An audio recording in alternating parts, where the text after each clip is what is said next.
Alright, welcome back everyone.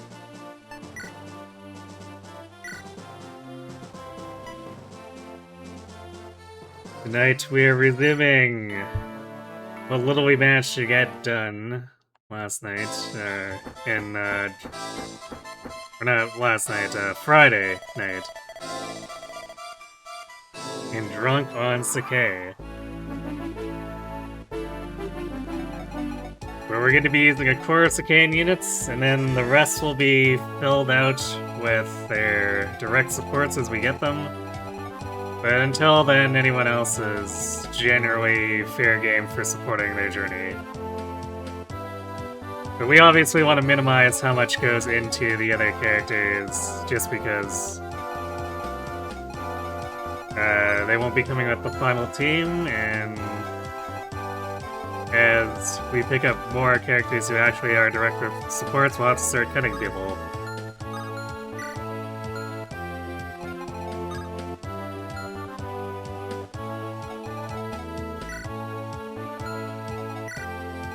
So to that end, we'll be taking advantage of Marcus for a little bit here, but again, we want to try not to do too much, because eventually this team's going to be forced to make do without him.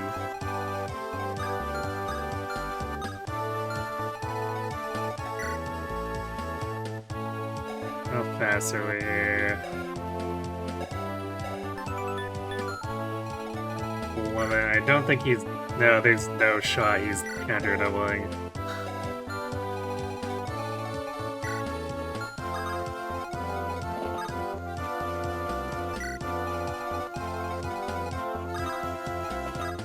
Alright, Lou, pick up the things.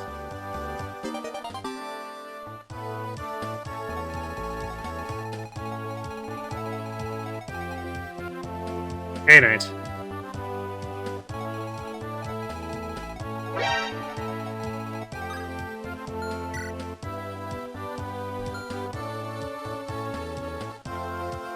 Taste Noah sweep.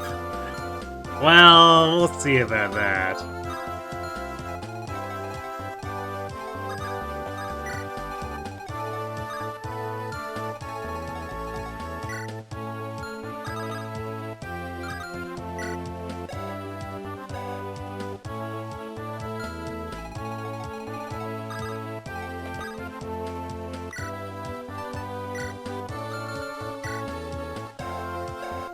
But he should do pretty well since he's our only Cav as far as, or I guess,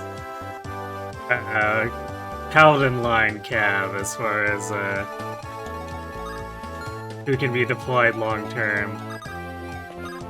So I guess hopefully he turns out well. Otherwise it might get a little ugly.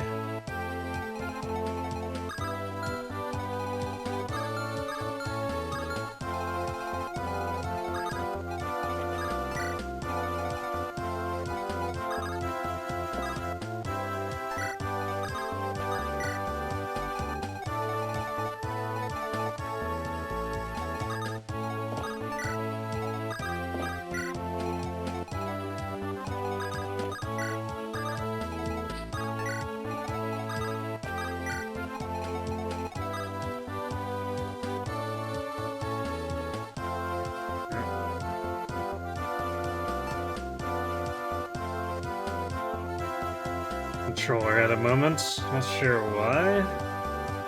Behaved all of Friday night, which is weird.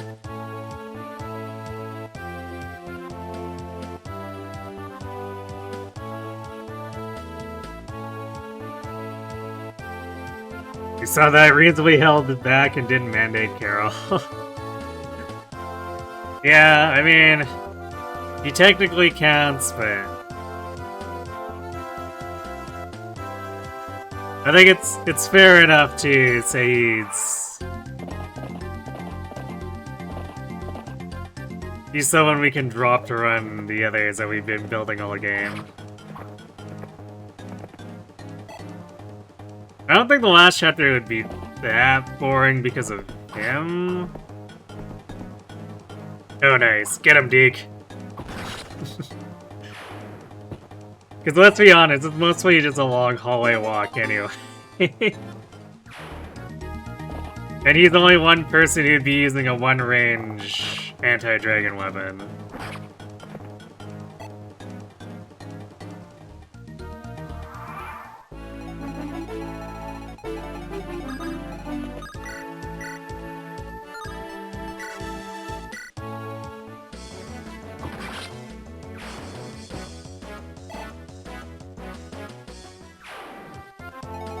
The final map is boring just because it's the final map.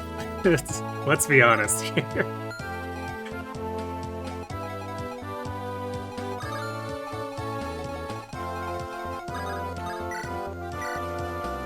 So, in the very least, I'd like to leverage that map to Wolt Y.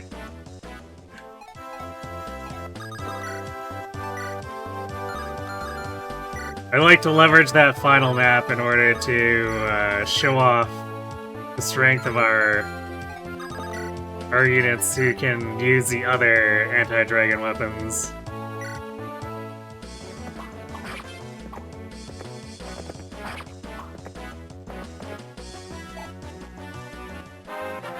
Which will get a little bit weird, I guess, because we're probably going to be doing a lot of treading around the sword and the bow, considering our roster. Totally, there was a Swordmaster triangle attack. FP12W?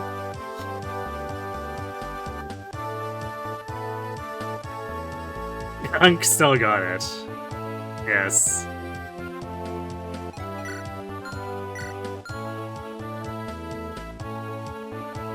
At least until Unk gets benched.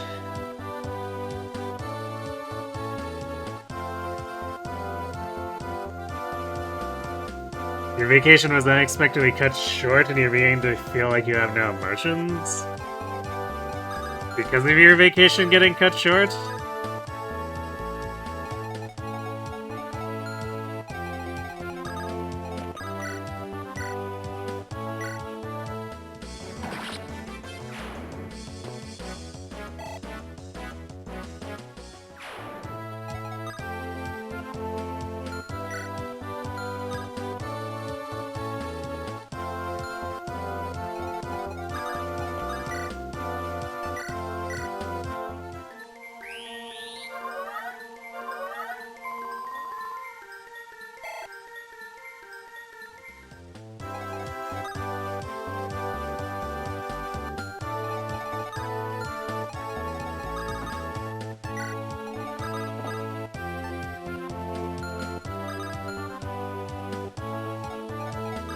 I should keep Alan and Lance. Actually, yeah, I should probably keep them separate. If anything, I should use them as support bots for Marcus.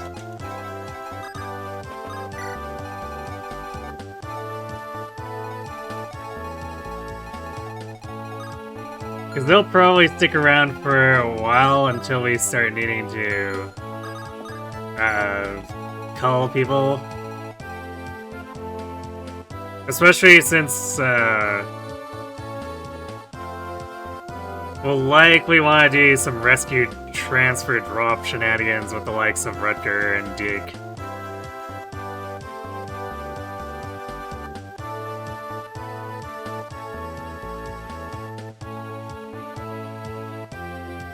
$195, nice, yeah, almost 200. Soon.gm.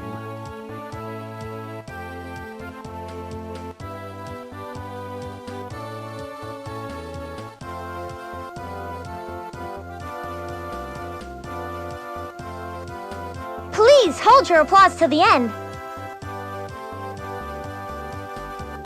Thanks for being the gremlin.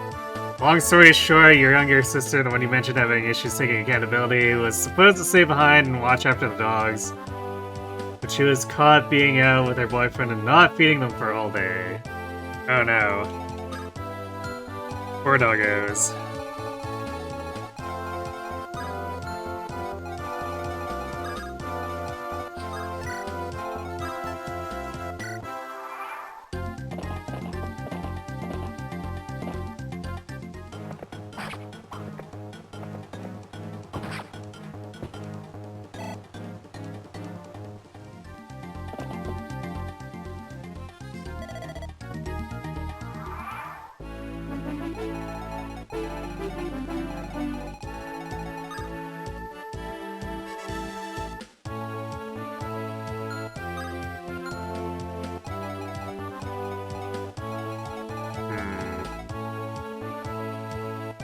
Might need to back this up a bit here.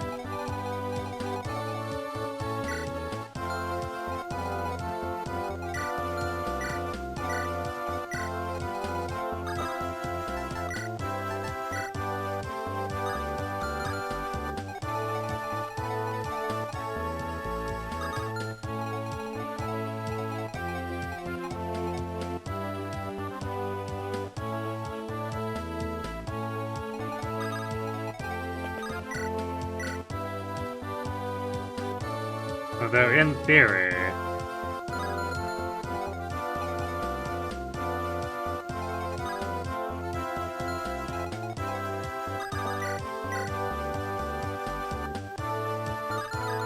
Wait, what is this? Wow, this guy just slow rolled really hard, I guess?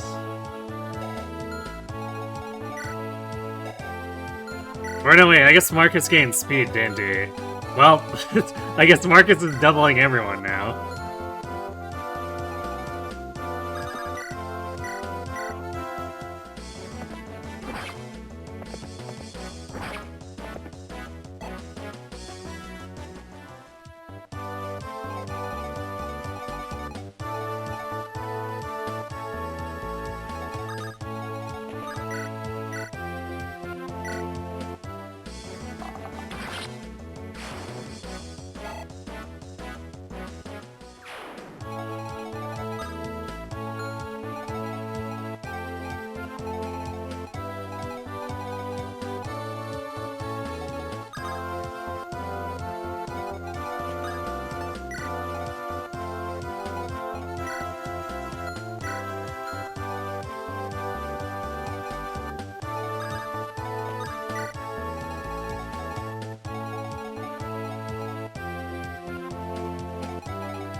Okay. So that should set Wolt up in a defensive position where if that cab decides to pick a fight with him, he'll counterattack. Otherwise, I guess Marcus just counterattacks.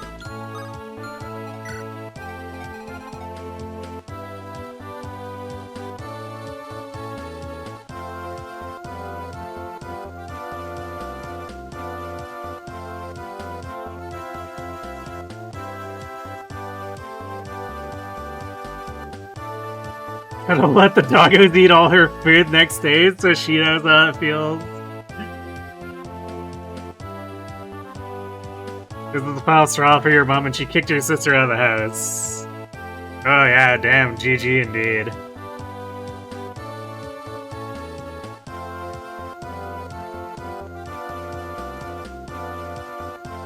You've been having issues for a while now, and this combined with your sister basically blaming everyone else for her mistakes finally made your mom have enough. Yeah, sounds reasonable.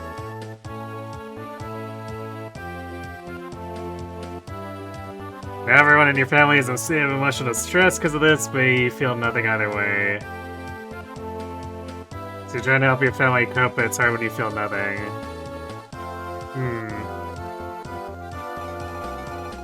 Yeah, I guess that's...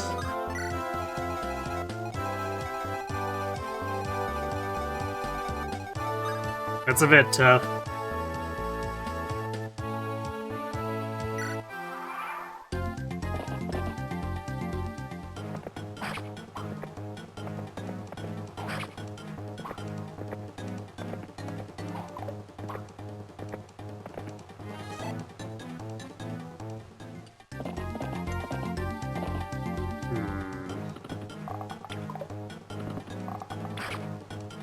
Damn, and Wolt, look how much damage Wolt did. 11? It's crazy. This man should not be allowed to do anything like that. Like, actually, his growths aren't... Or he's normally not supposed to have that much attack. It's kinda crazy.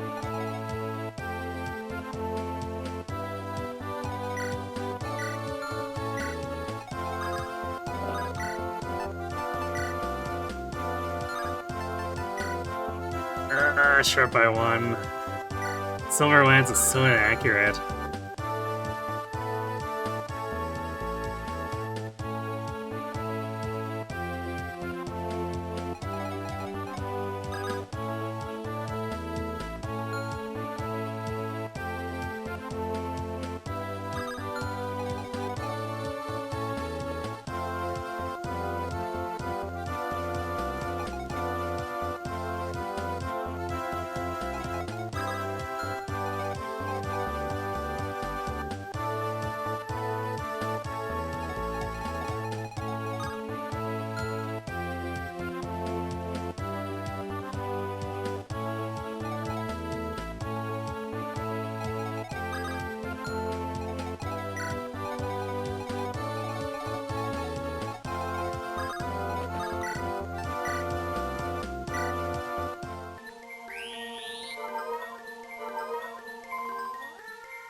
I guess it'd be more accurate if I was properly setting up supports with, like, Lance and Alan being able to bot.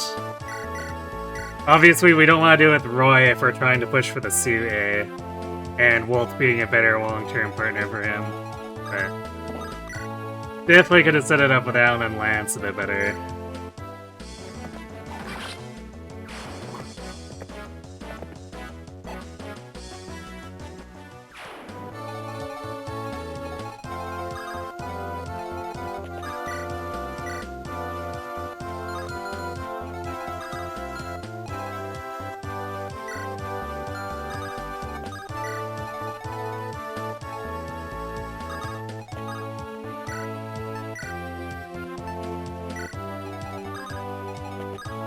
I might have to actually have blue attack here too, because we don't have a whole lot for ranged options aside from mostly inaccurate javelins from untrained cavaliers.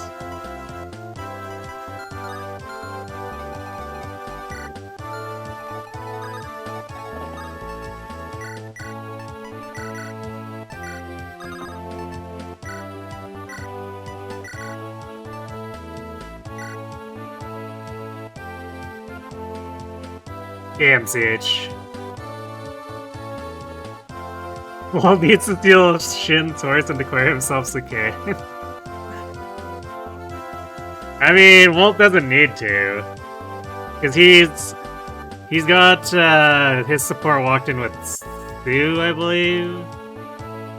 Let me double check.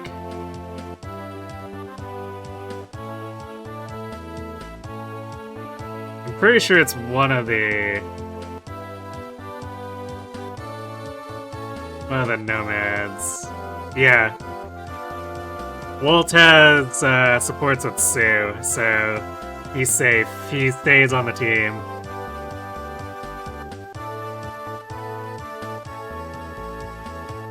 So he doesn't even need to steal Shin's horse. He can just continue to hang out.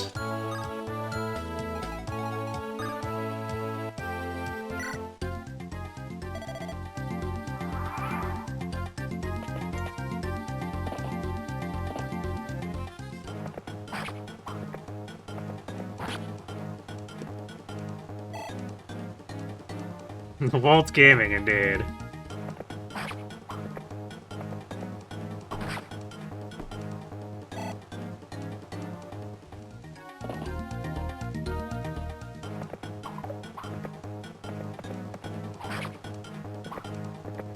Alright, said Iron Sword getting forced to fight Margus. Get wrecked.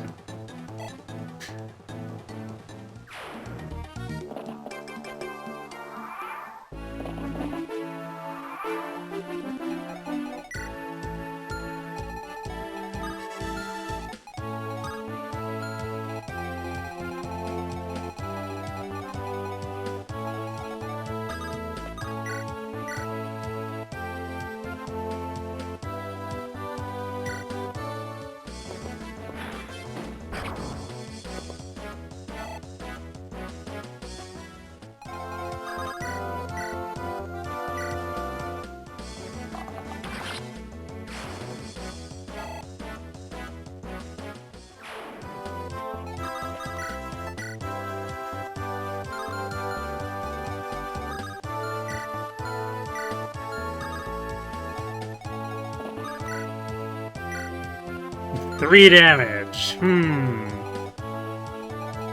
Thinking emoji.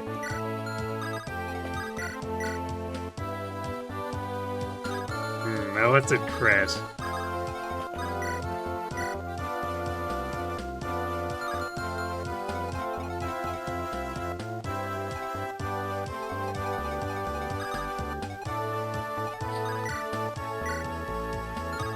Zero times 2. Yep, that seems like untrained channel, alright.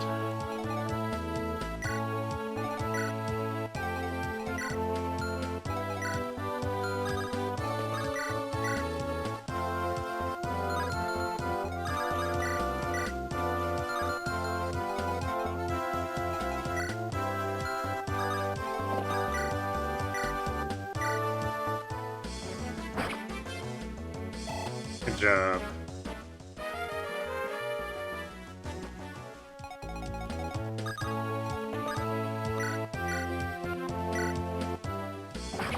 Nice. Alright, Roy, get him. Get him good!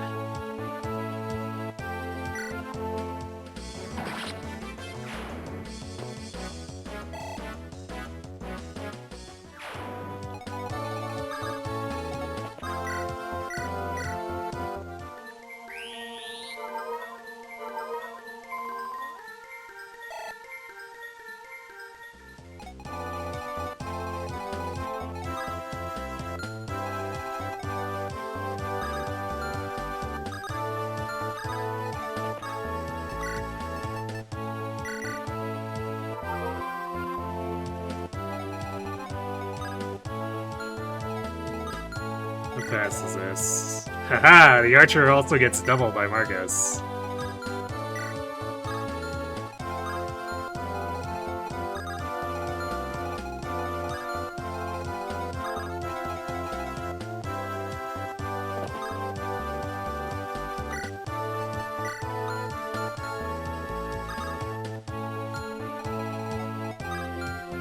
Wait, what turn is this? Turn 5. I don't think Rutger spawns for another little bit. Turn 6. So yeah, we can be disrespectful for one more turn.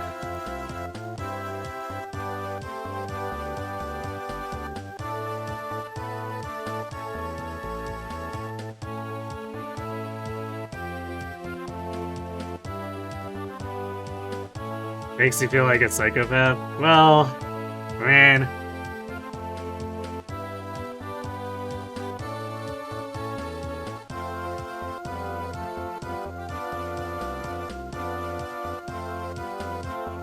You're wondering why you feel nothing. She's your sister, you should care more about a bit. I mean,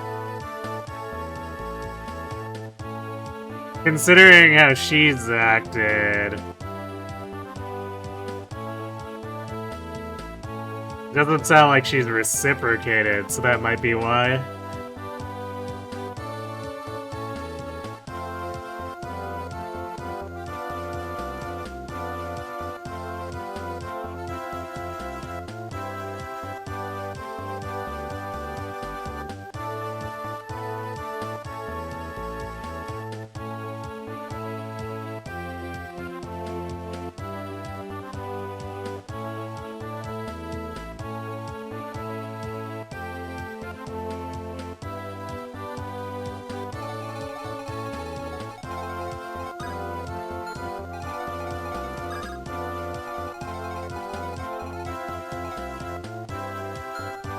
Actually, we probably want to pull this guy further out.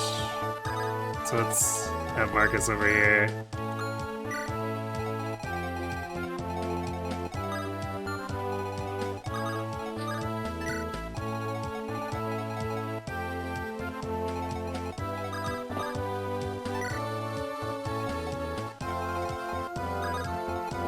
Yeah, it kind of sounds like your sister didn't treat the rest of your family with respect, so I don't know. It's yeah, I guess desensitized might be way to put it. If she's been on it like that long enough.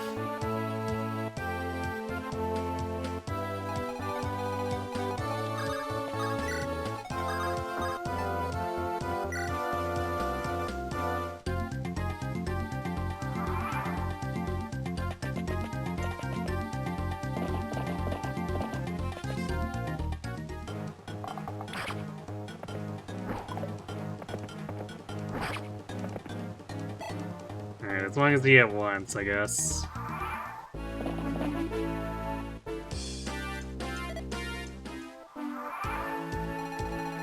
Auto recruit good. He spawns like...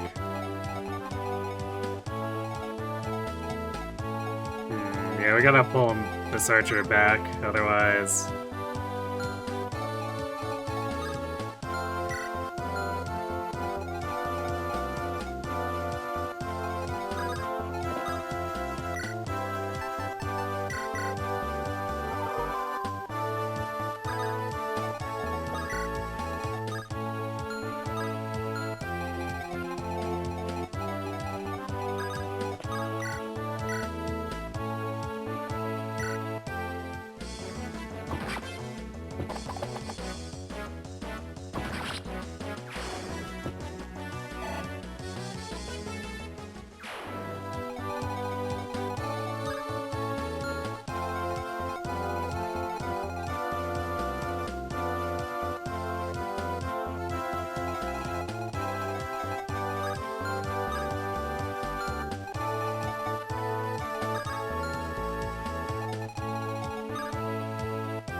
Sire speed calves.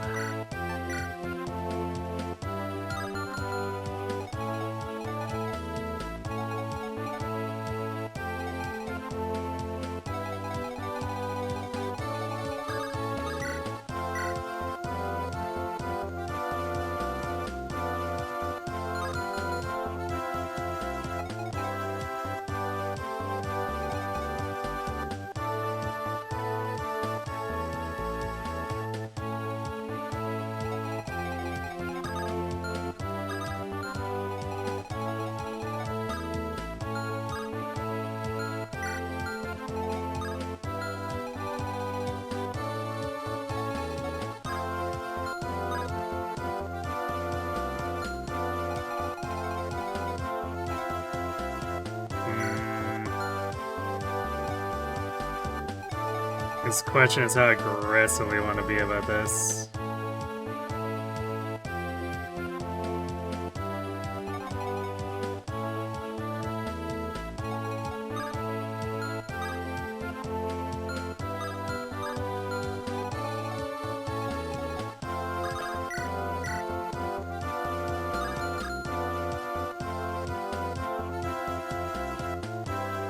Its hit rates as they are, this could easily go sideways.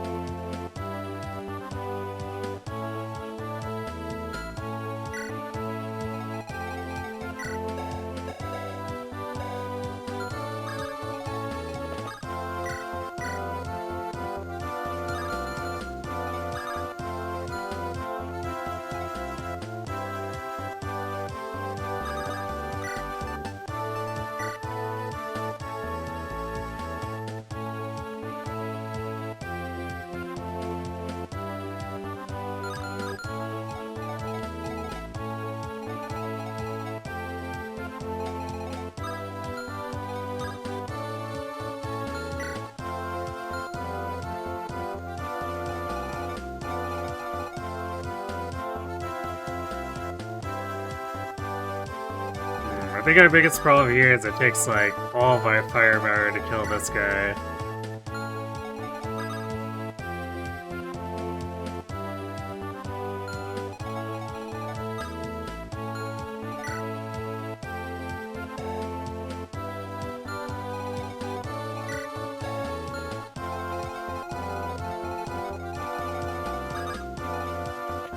So I think we might need to keep pressing Deke forward and fall back with everyone else to hold the choke.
What I think I'm gonna do, I'm gonna go here with Marcus.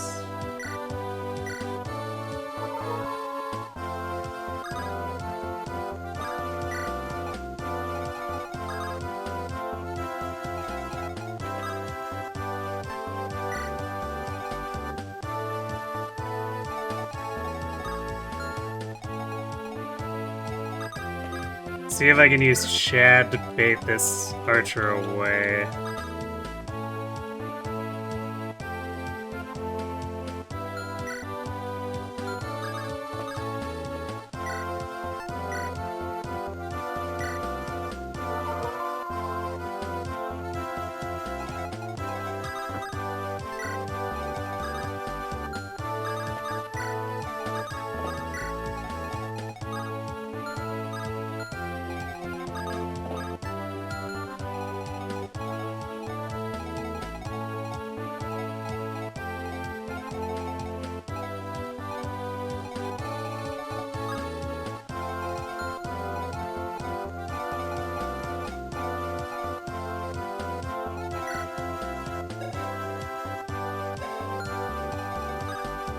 I think Corrine should be able to survive getting attacked too, but I seem to remember her AI is supposed to be relatively invisible.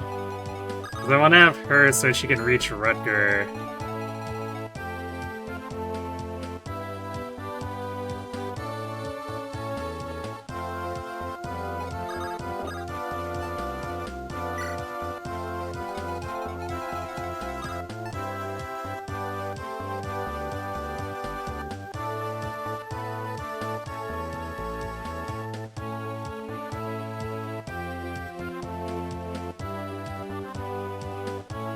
It's Sacaen units, and then everyone who supports them directly get preference for remaining slots. And then I can use the rest of the slots freely, but we'll eventually get enough direct supports that those direct supports will push out any other availability for everyone else.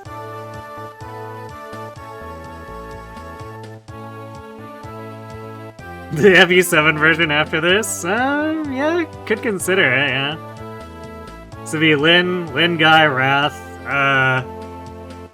Actually, it could be an excuse to goof off with the weaker Carol from that one, too.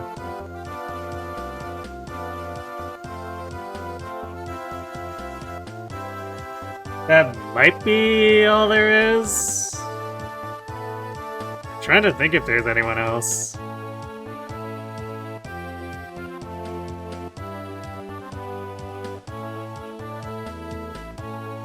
Oh yeah, Karwa, right. So I guess we have to raise barter so we can get Karwa. There we go. We'll save all of the stat boosters for Karwa and try to have her kill Nurgle and the dragon. We can totally do that, right?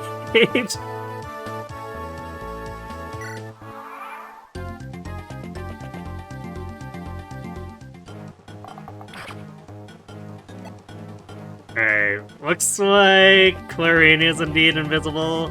Because I feel like she would have gotten targeted over Chad. If, like, she was a valid target.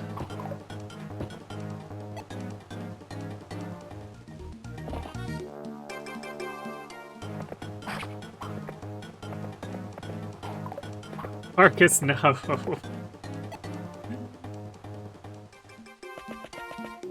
Regal Blade surely does a lot of damage, it's true. Well, this just got uglier.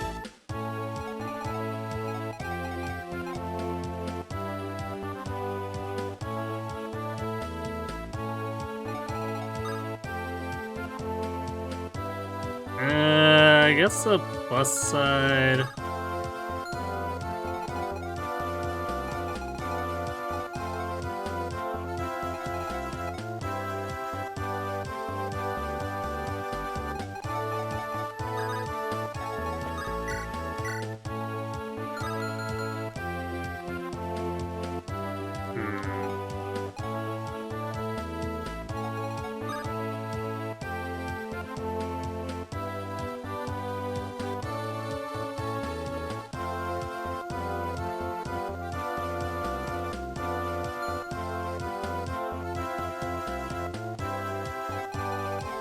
So what we could do is block this with Marcus.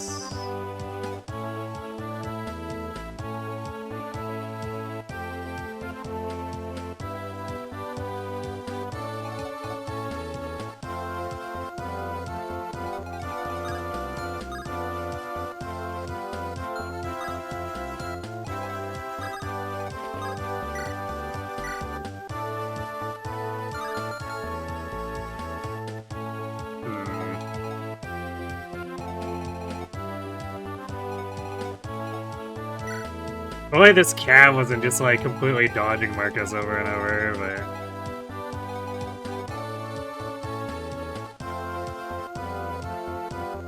Because I think if we... I guess we could leave this archer alive. Because this guy shouldn't move if his only target is Marcus. So we can use this guy to just keep blocking.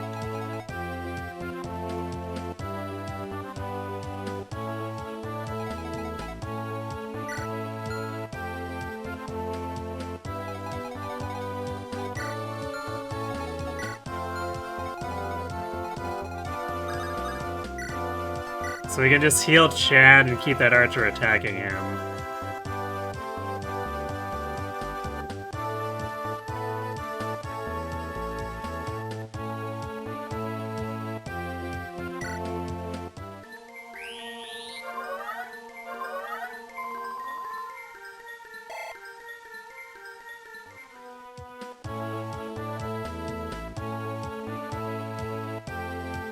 Then it pretty much lets me use the top half, or half the top tiers of FE7, so I'd probably want to semi-bench them for it.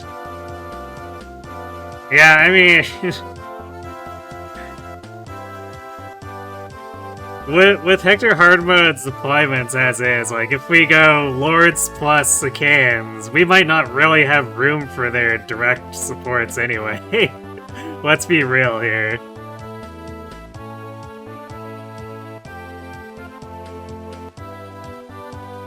Our team might just be like Eliwood, Hector, Lynn, plus Carla, Carol, Guy, and Wrath.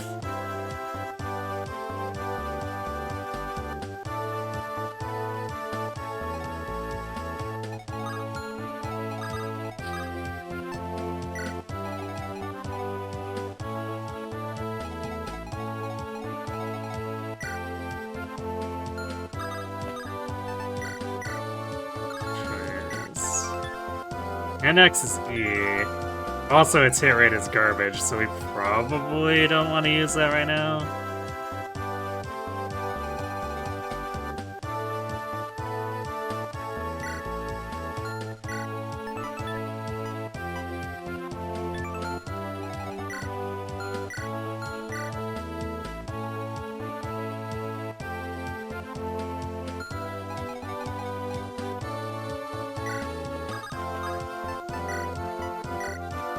So for now, we'll pass the Iron Axe over.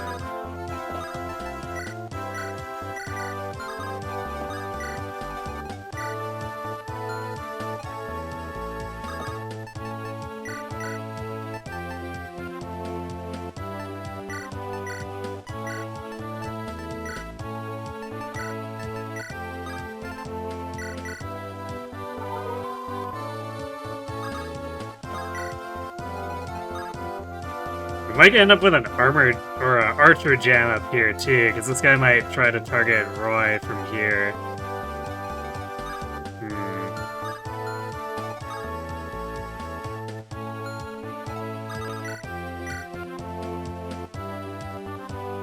Things might get a little weird.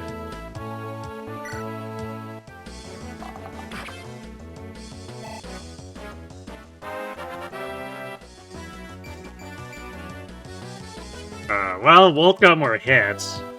Just something he's definitely needed. Because as much as I like gaining a ton of strength, also, we need to hit for that strength to matter.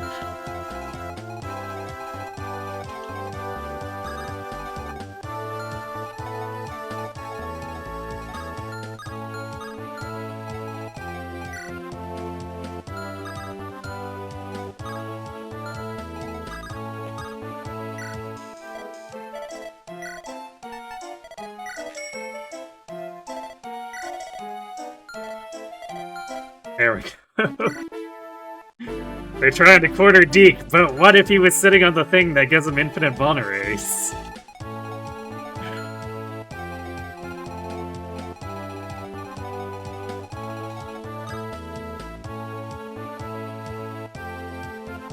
You thought Dorothy was the strong one, not Wolt. Yeah, I'm pretty sure this Wolt is, like, significantly strengthless.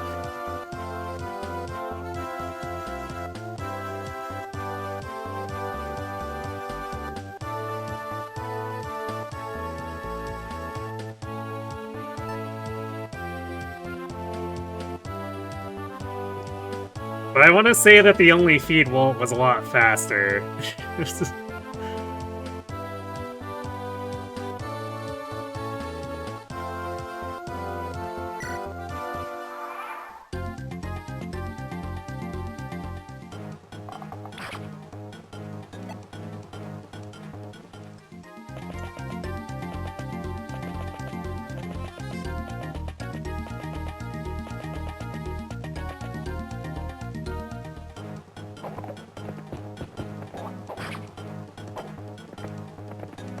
Oh.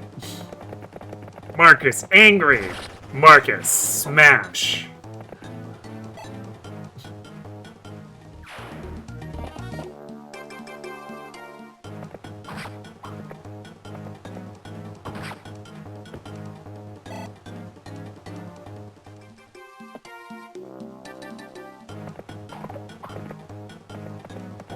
Although I really would have loved to see the crit on this guy over anything else.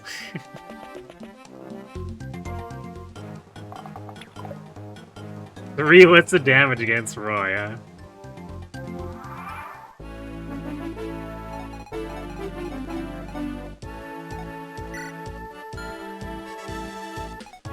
Now the problem...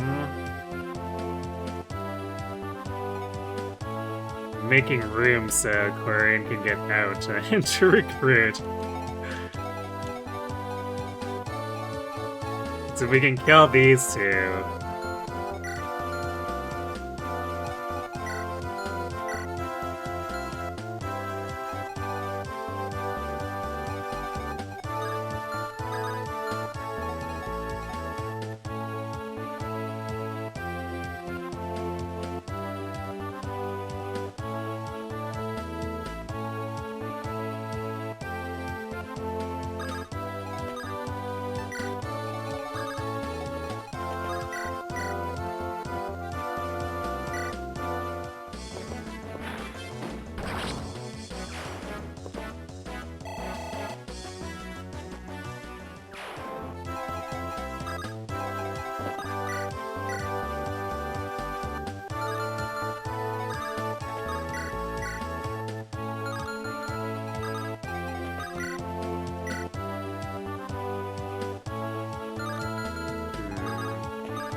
Good job, Wolt.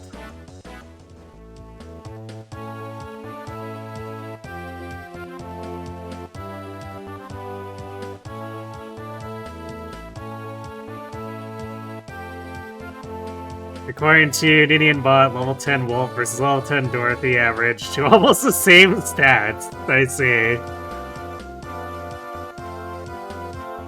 Dorothy has 1 more attack, 1 less luck in defense, and 2 res over Wolt. Yeah, I do remember the one time we used Dorothy, and we will be using her again because she is a direct support. She had big strength.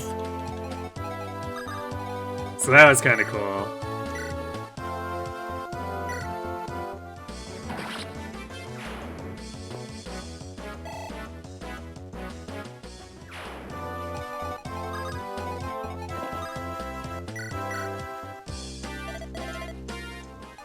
Alright, Rutger gets.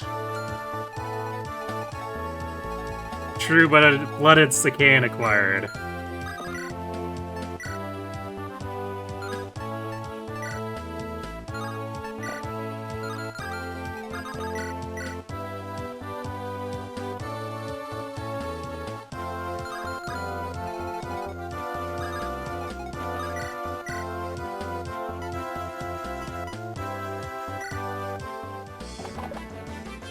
Well, it was worth trying.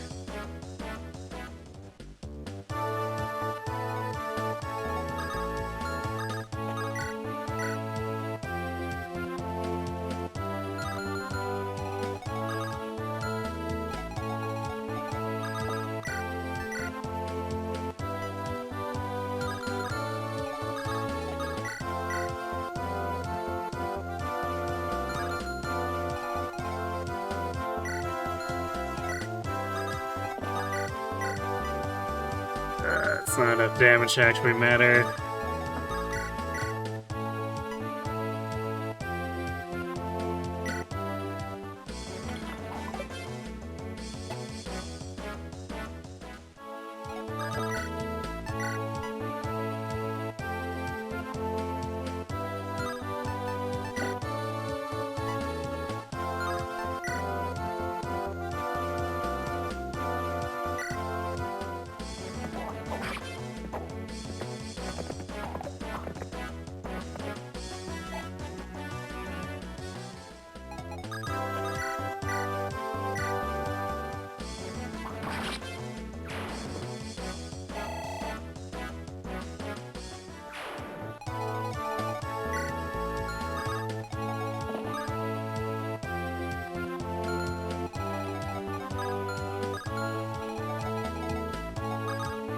Okay, now we have to actually go help Deke, because he's in a little bit deep.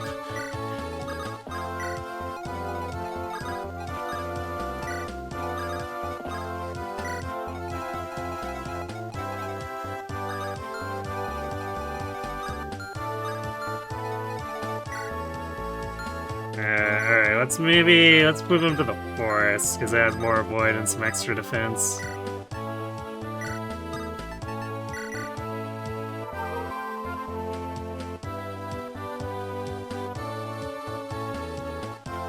Dorothy is also so much cooler.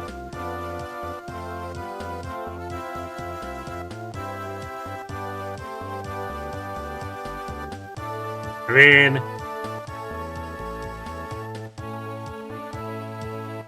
I want to say I like her personality more, but really she and Wolt don't have that much going for her, if I'm being honest.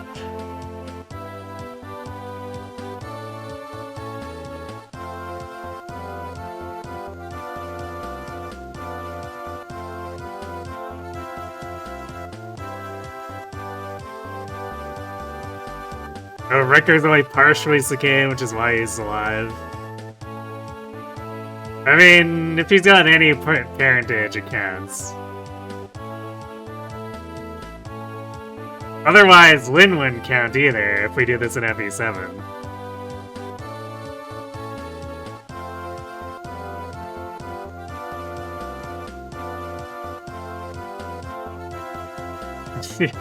Yeah, Dorothy does have the bonus of being in the game where bows are a lot more useful. It's like, also Rebecca has the problem of she has no strength.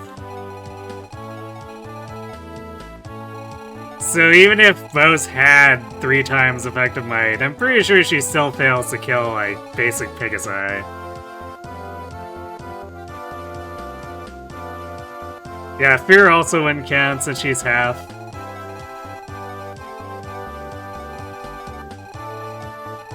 So yeah. We can't just go around being racist like that.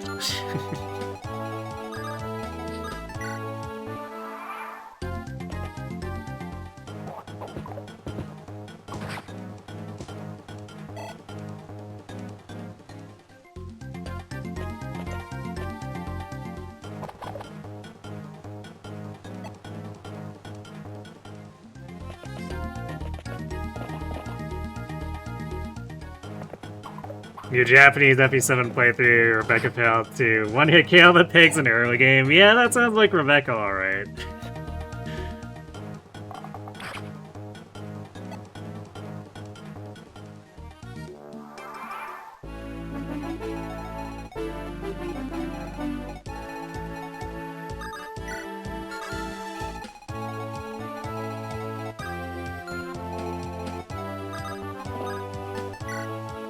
Here, Rutger, have a sword.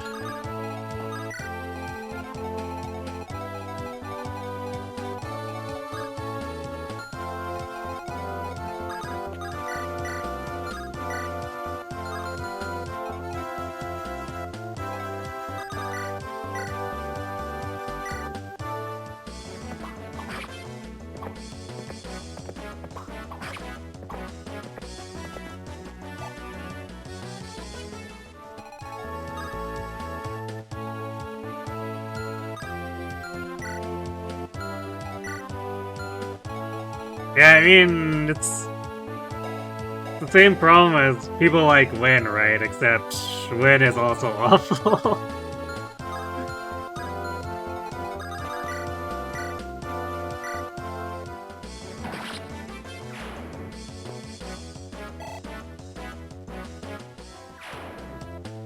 They really overcompensated on some of those speedy growth units in FE7. I bet they were like, man, all this avoid that doesn't actually help with not dying. It's so overpowered.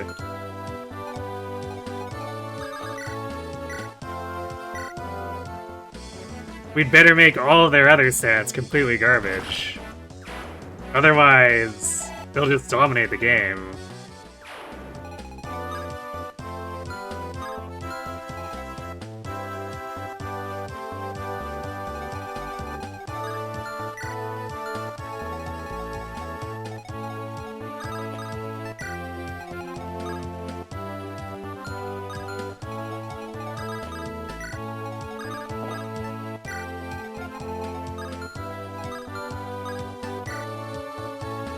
Okay, I think there's one more wave of pirates on this turn. And then we're finally done with all that.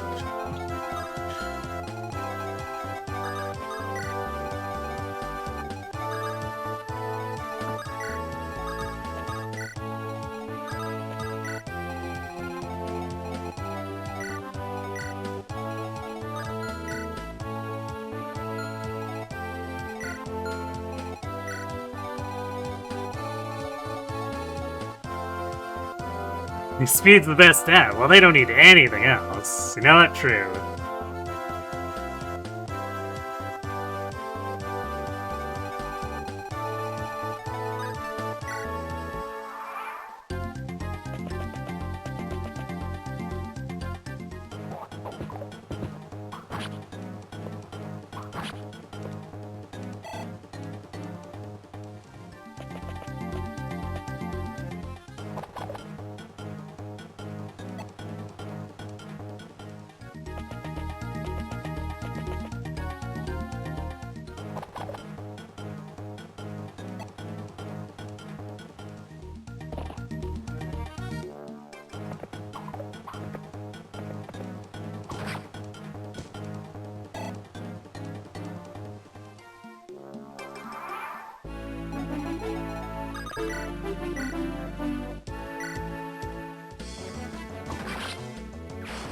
Alright, finally rid of those two Cavaliers who charge in the last wave.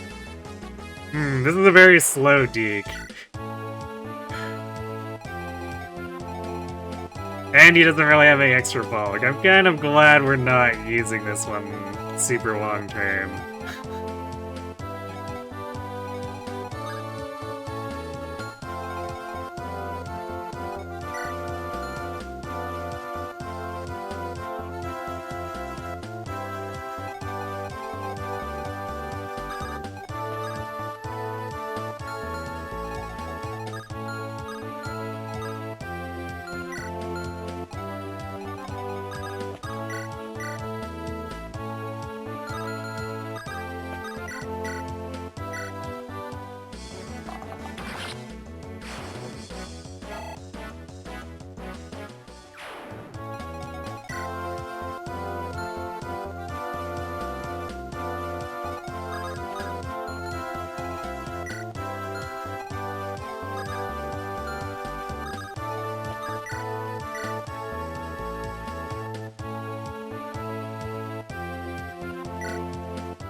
Also, healing duties should transition over to Claire Rain, since she's a Rutger support and Ellen is not.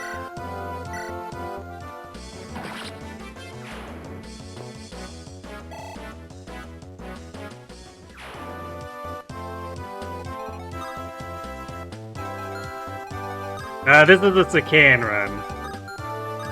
So the core 5 Sacaens are required, and then the rest of the team is filled out with their direct supports. So we will not be using...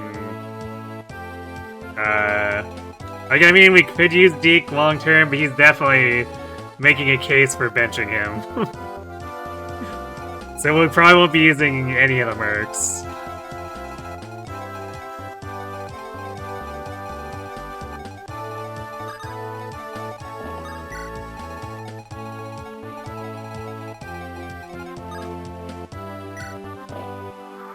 Oh right, I forgot about that. Well that's just we die. Wait, is this? Oh yeah, I guess turn 4 there is that. Yeah, I guess we didn't quite get far enough out.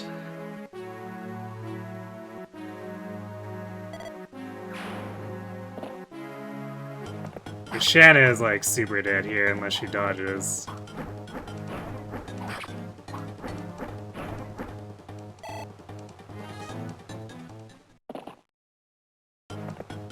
Yep.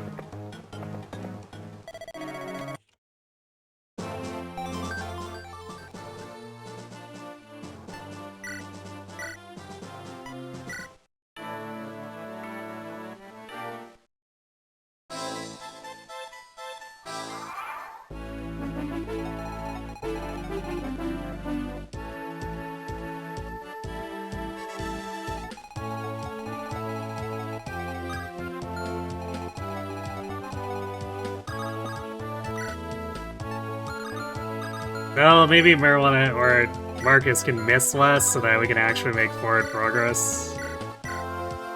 Would be helpful.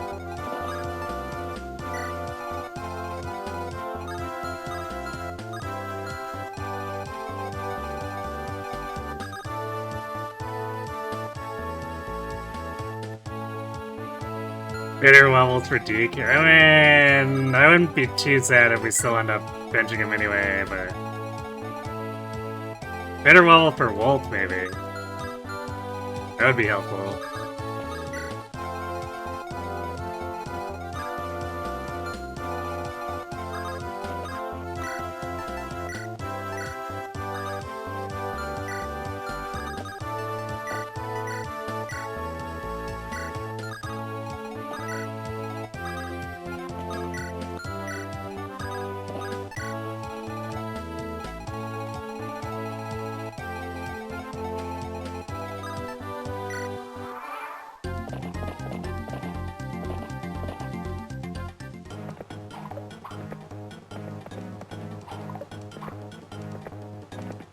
Yep, I guess Marcus is just going to miss continuously.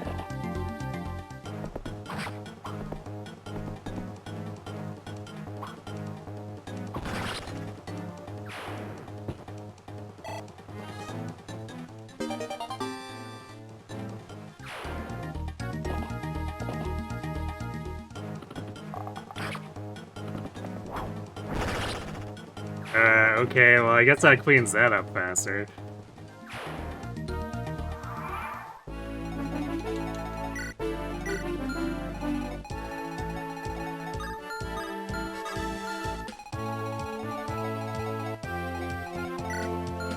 Let's see what we can do to take advantage of that.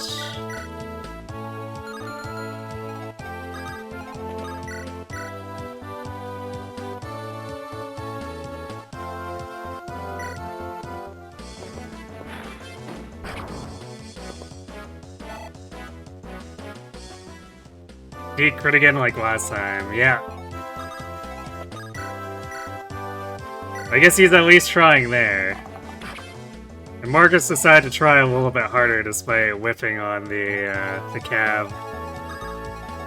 Critting the Nomad is kind of a big deal.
There might not be too much taking advantage of to be done here.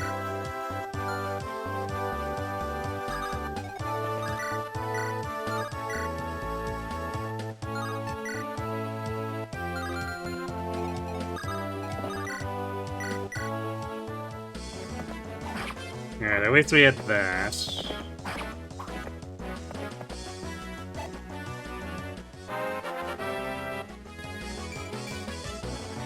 No speed for Marcus this time. Sad.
Okay, we'll probably use a similar lure to last time.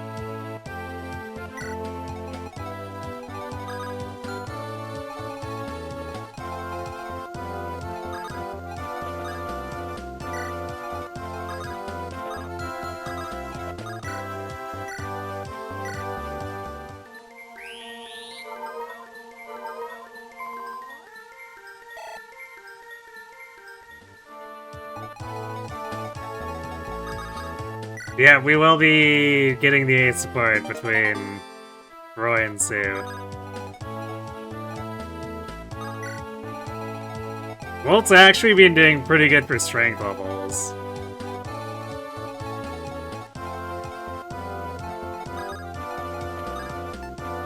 The main problem is he's kind of not growing anything else.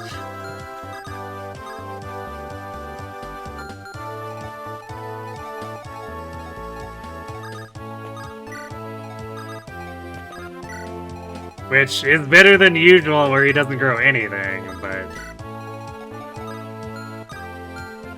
could also be just generally better.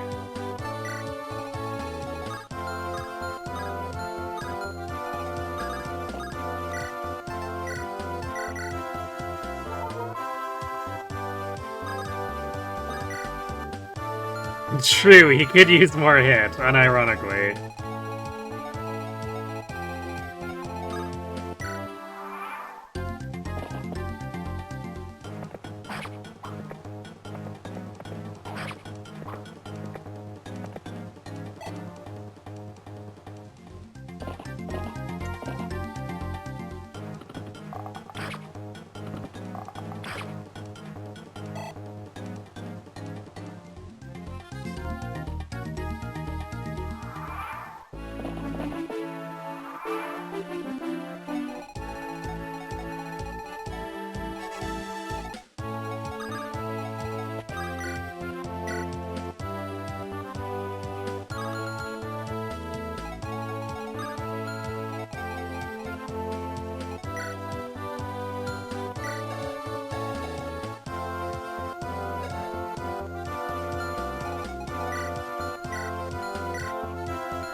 That sure is a hit rate.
I mean, the first game was just named after the thing that Marth gets.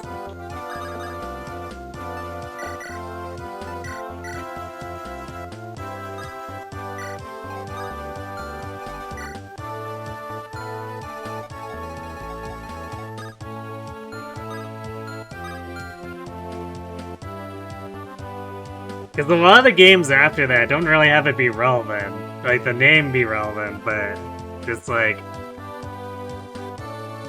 rebranding at that point doesn't make any sense.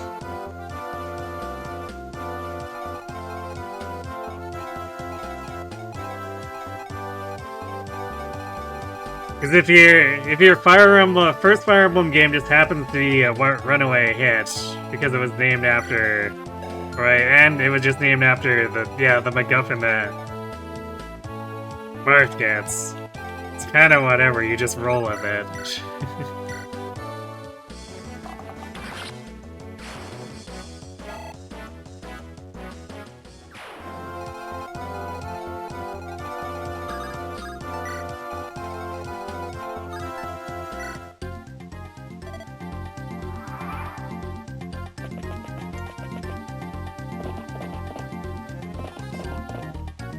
If they rebranded it, we wouldn't get amazing lines like, you are the Fire Emblem. I mean, I guess, but... Also, Dragon Emblem doesn't make that so much sense either, let's be honest.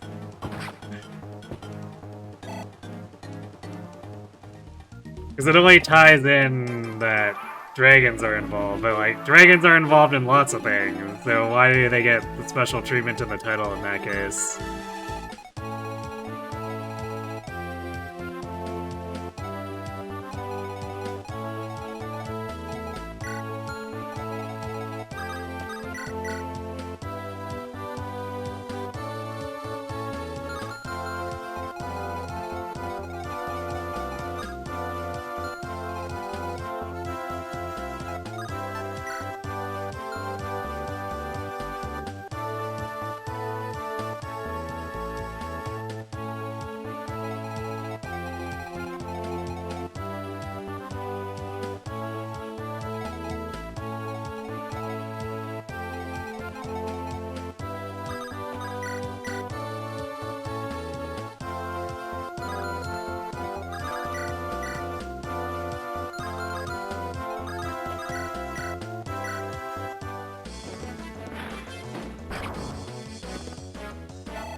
Well,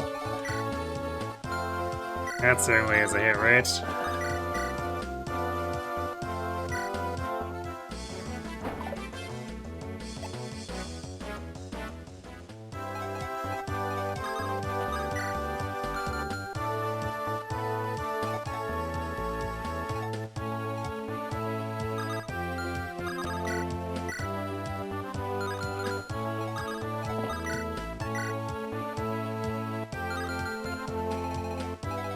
That does have the issue of not putting us up further to intercept these. But I don't think we're dealing enough damage otherwise.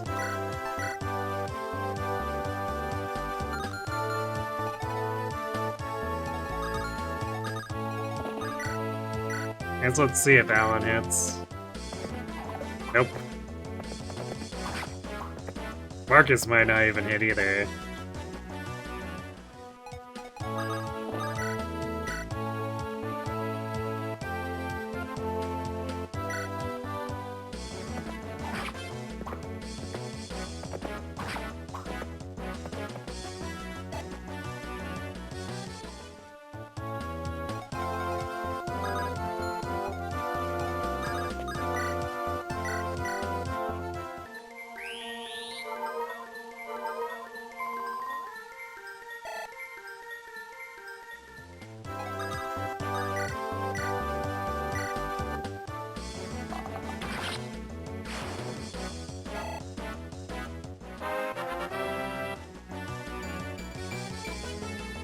Well, he got strength and hit this time.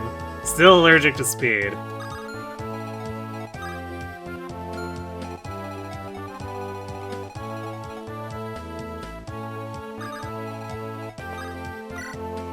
Yeah, I mean, I guess if it was known that the naming convention was Dragon Emblem because of Dragon Big Bads, it would get weird. But I think it would be still weird in the first place.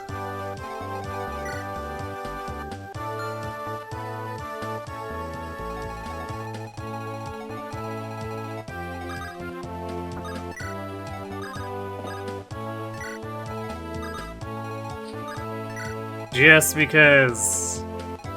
Like, why Emblem, then? Because it's not like Medeus' name is Dragon Emblem. It's not like his race is Dragon Emblem. So why is it an emblem?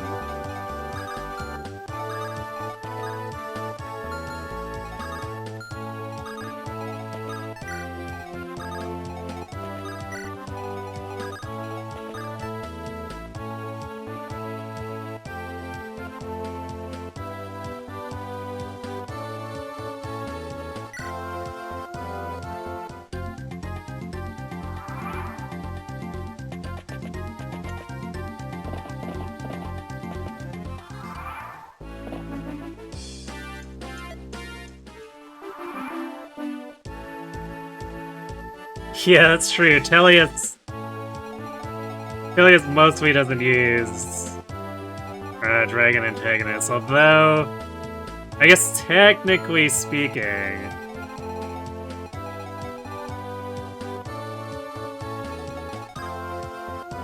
we still got Deginsi pulling some strings, even though he's like not a full big bad.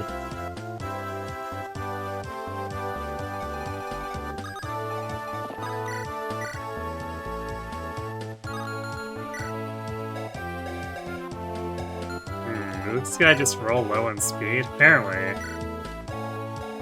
I guess that's cool.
Might be able to use Boars and Shannon to distract some of these others afterward, split them up.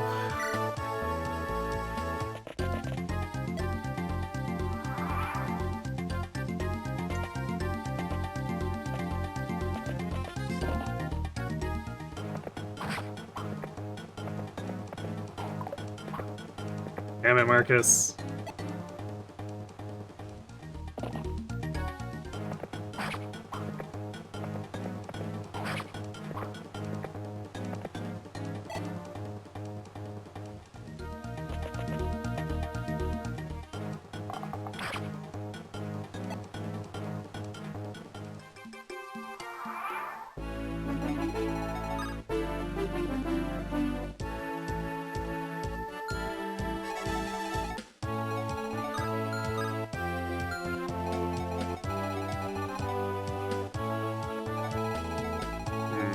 I don't know if this is a bitter situation here.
The hit rate is so bad.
Yeah, Velda's technically just some guy. A powerful dude. But still technically just some guy.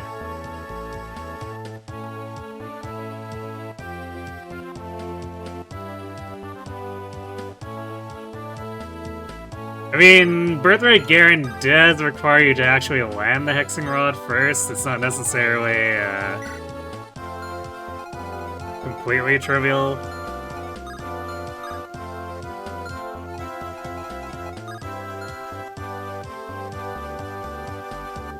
But it does make things a lot easier if you can brute force it with a couple of staffers. Or it would probably take like 3 to make it relatively reliable, because hitting him with it is like a 60 hit rate for a raised staffer, so...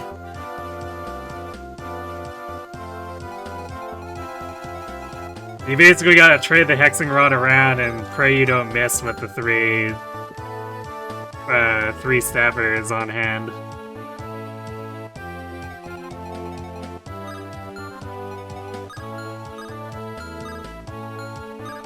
But also, you know what you could also just do is brute force it with Ryoma.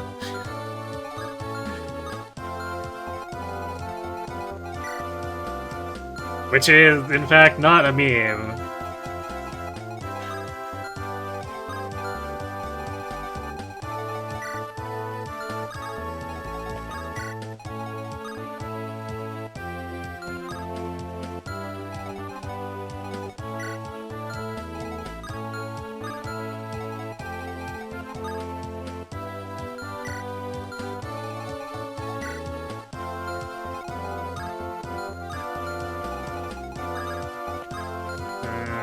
This guy... Oh, this guy's even weaker than the other archer we baited onto Chad before. So you can do that.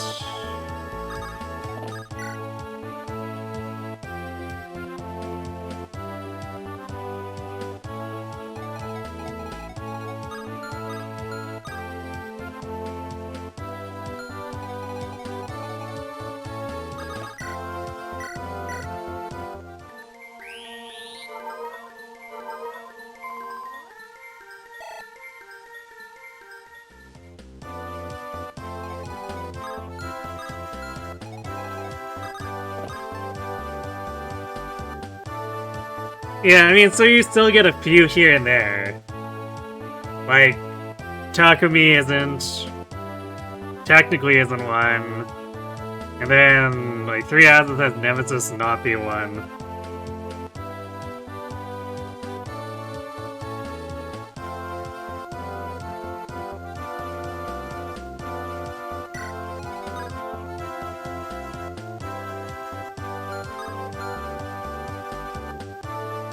Speaking of staff users, you've been making some headway on the horrible no-raw/retainer rev run, and you legit had to immediately blow a heart and Master Seal on Kaden to have a single staff user before Shura. Technically, you could have promoted Hayato, but you needed him as an actual combat-capable unit long-term. He's your only decent magic user. That's fair.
Nice T-pose crit, I guess.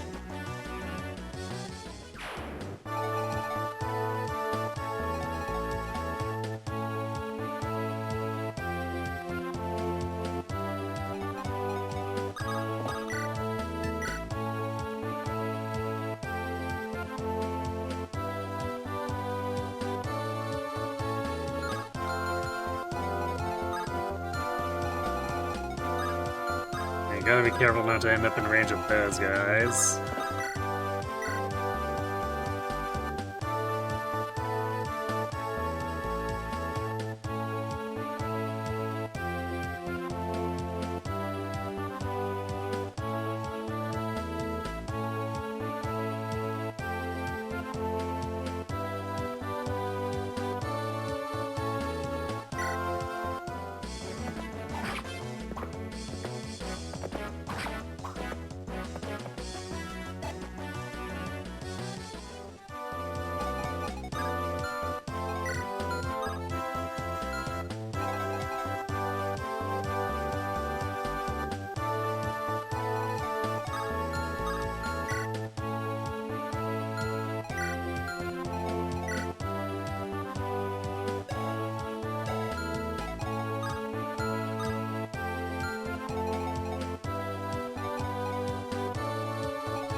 Actually, Wolt doesn't lose.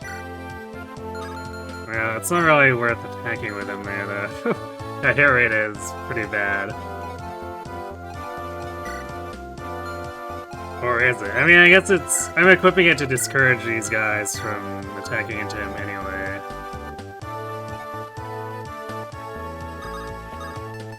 While also trading Marcus for his,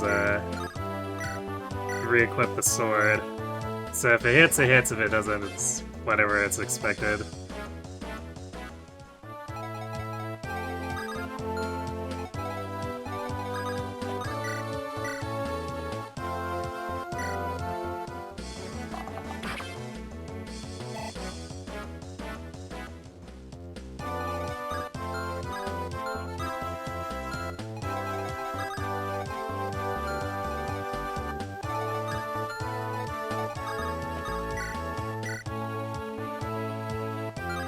Chad with the 0 damage.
Things are definitely looking a little questionable here.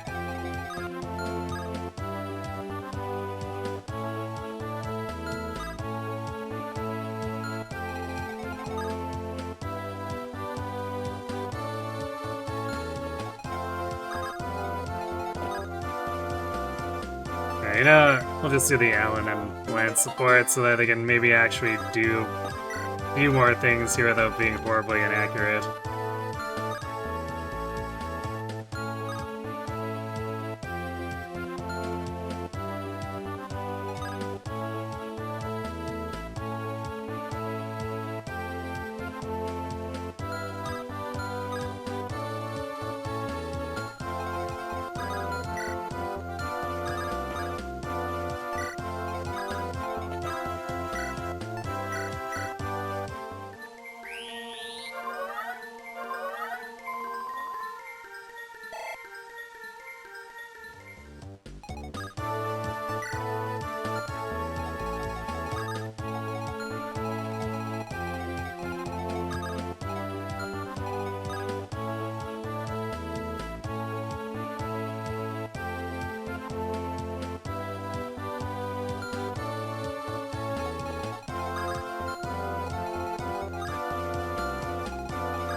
think for now, we're gonna refrain from trying to split pull anything onto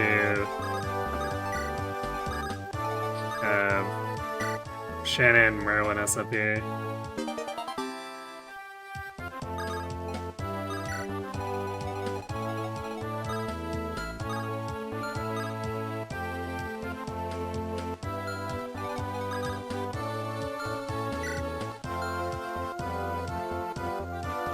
Oh, wait a second.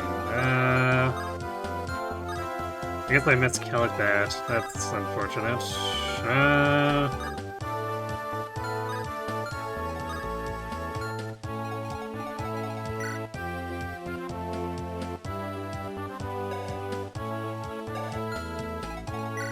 These guys don't double, right? We're gonna have to ditch the hammer if we do this. But it's not like the hammer is a good weapon anyway.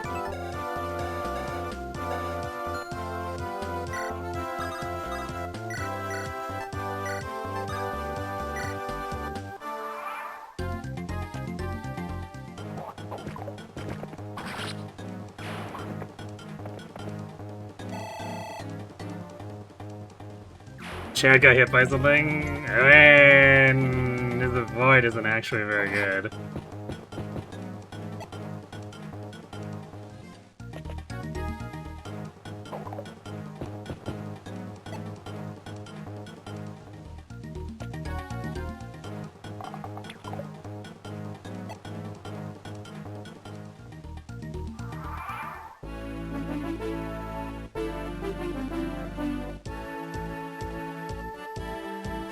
Wait, dodge tank.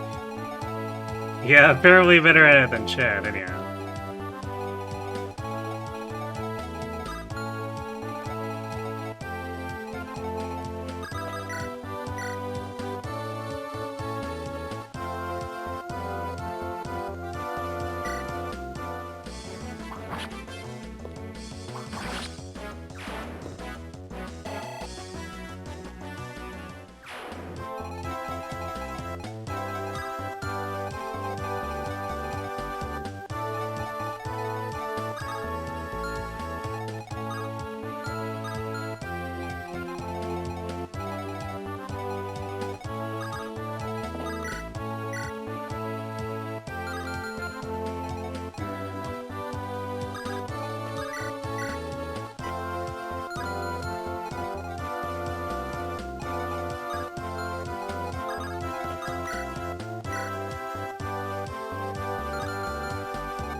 Yeah, Marcus is short one on both of these.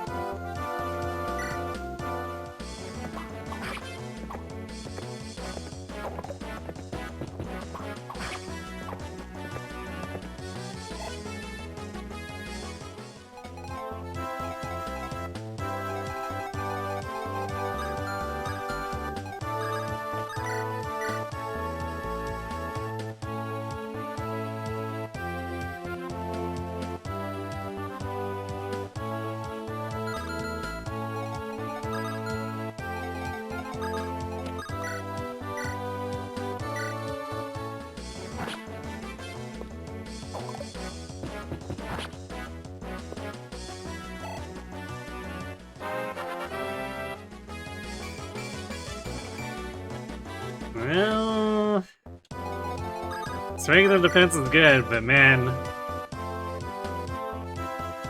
we're still not doing the speed thing.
You're trying to back out one too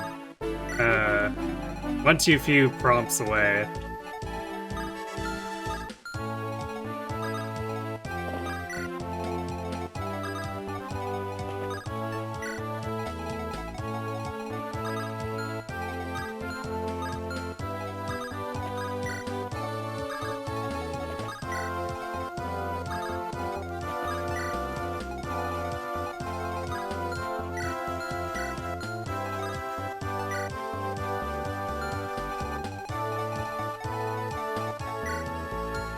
So next turn, what I'll probably do is bait these guys out so we can jump them.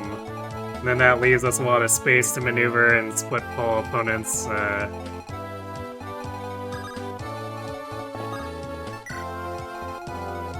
Or when the Chapter 11 Turn 11 reinforcements arrive.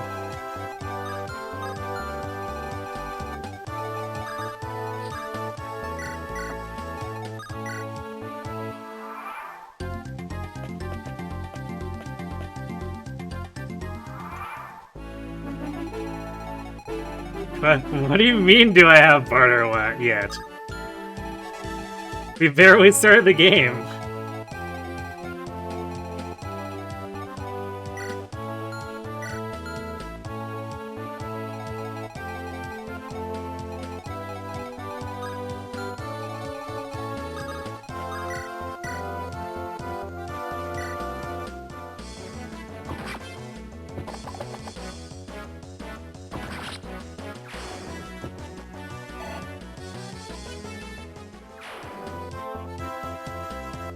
I mean, we only played like 2 hours of it on Friday.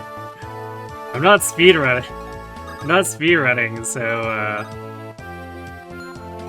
I don't think we could reasonably be in the Isles at this point.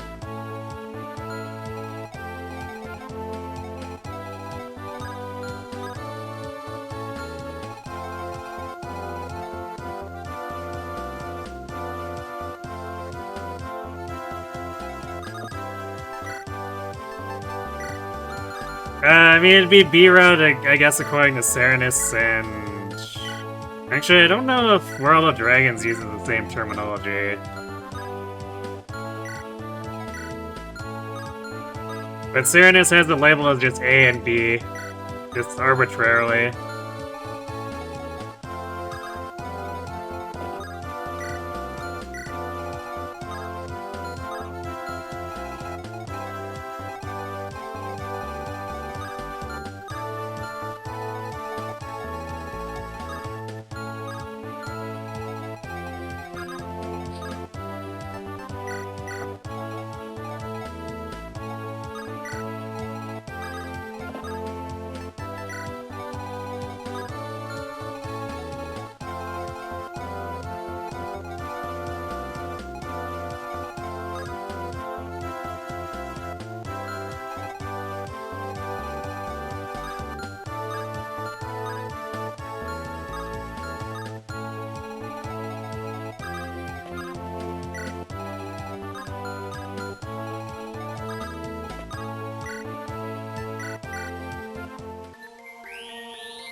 Yeah, I suppose that's true. Yeah, so Ilya is Route A, so that's probably how they made the decision.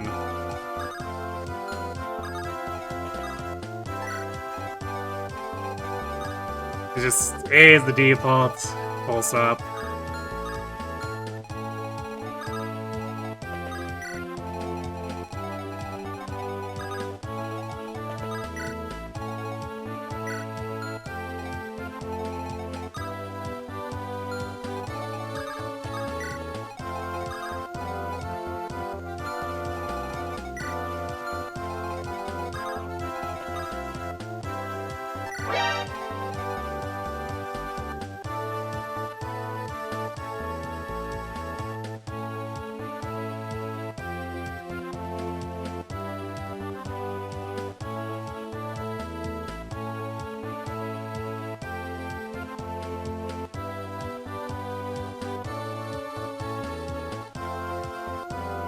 Well, I mean, Ilya is still the default. If you don't train any of the Picasai or any of the Sacaeans, then the game chooses Ilya.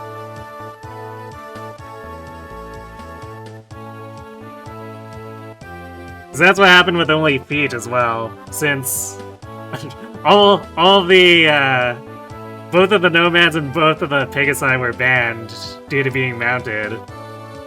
So the game defaults to Ilya if you train none of them.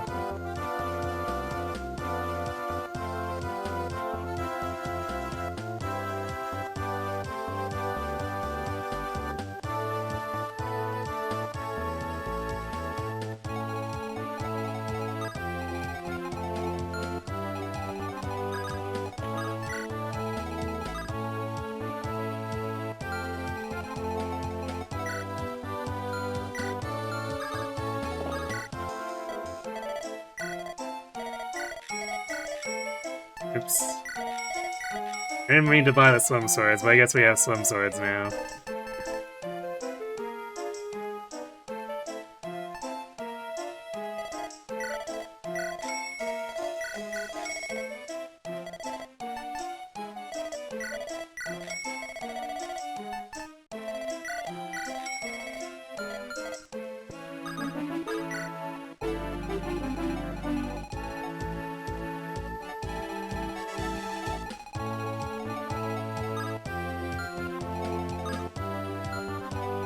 We could probably use them with, like, Rutger and Deke to sandbag a little if we want to still deal some chip damage but not kill the enemies and open up spaces for people to die.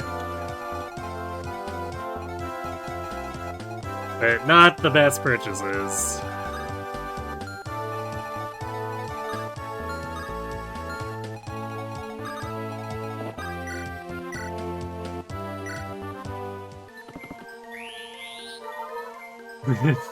Thankfully, swords have more strength, so they don't need more might.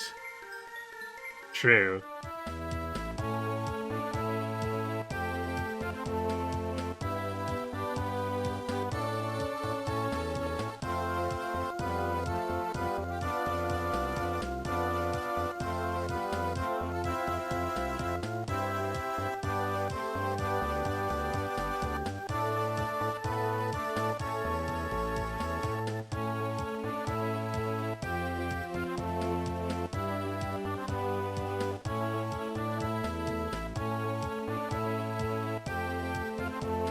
I mean, I think if it's for clarity's sake, just call it Sacae or Ilya, then.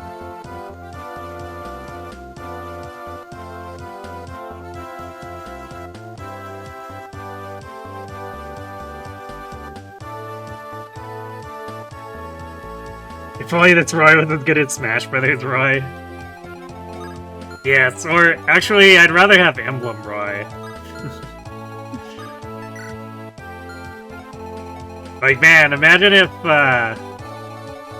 Roy in this game had Holdout and Rise Above.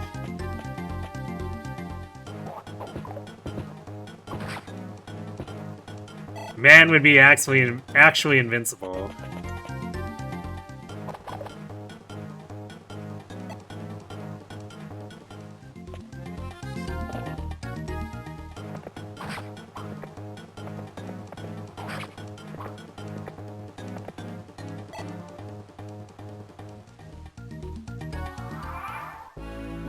Wait, what? This guy really didn't move because he was body washed? Man, I even sat a little bit further in with Marcus, too. That's so troll.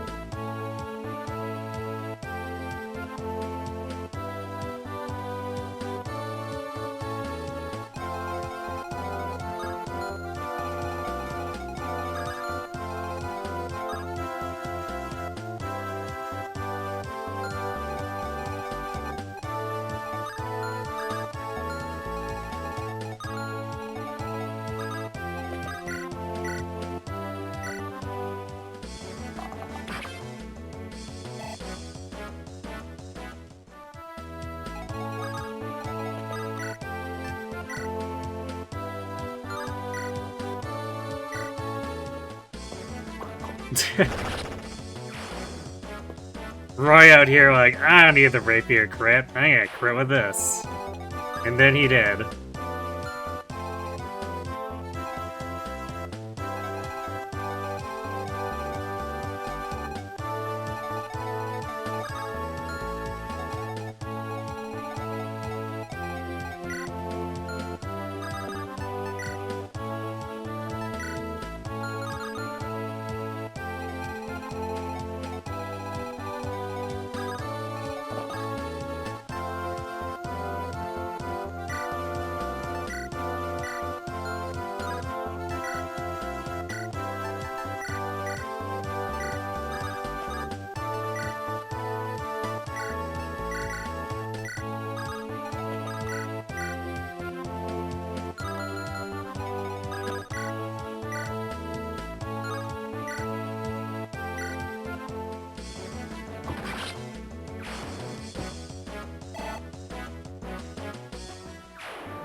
So this definitely slows me down a little bit. I wanted to have Marcus head back to the bridge to carry them a little bit as they came in, but I guess we can still kind of do that, since we can clear these guys and then use the cliff as a choke point instead.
Yeah, it is kind of weird that FE7 just, like, arbitrarily has differences in chapter numbers.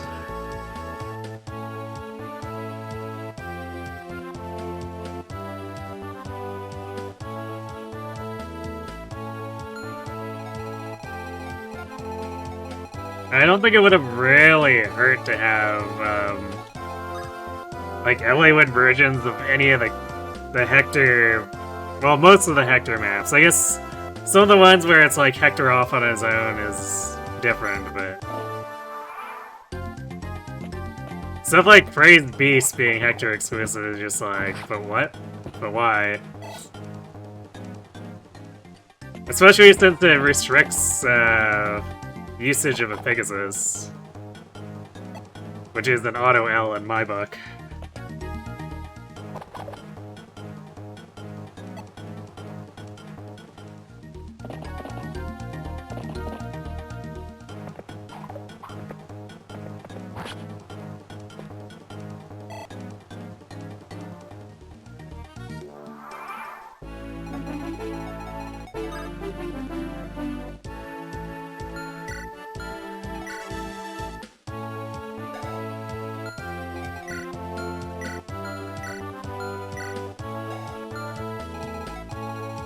guys are all fairly slow.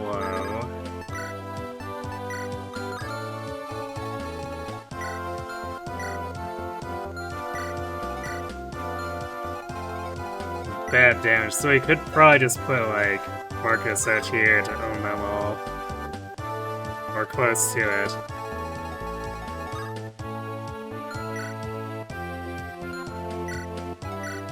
He's like the one javelin guy, I guess. But otherwise, they're dealing 5 damage to him, and he's doubling them. And doing 2 times 11.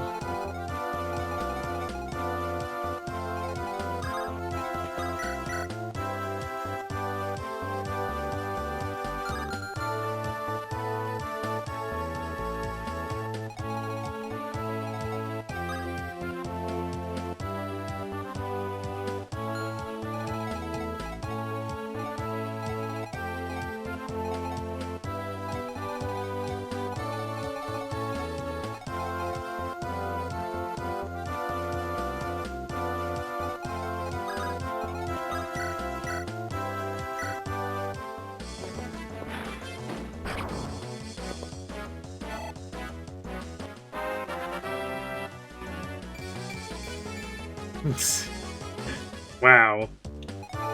Now, if only we were actually using Lu long term after a level like that.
Yeah, the Hector Matthew intro makes sense, because it's before he's met up with Eliwood.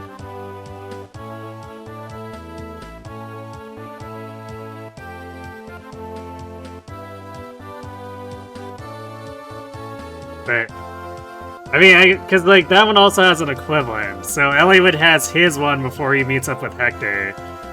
So they're different maps, but they'd keep the same number so that you don't unalign everything.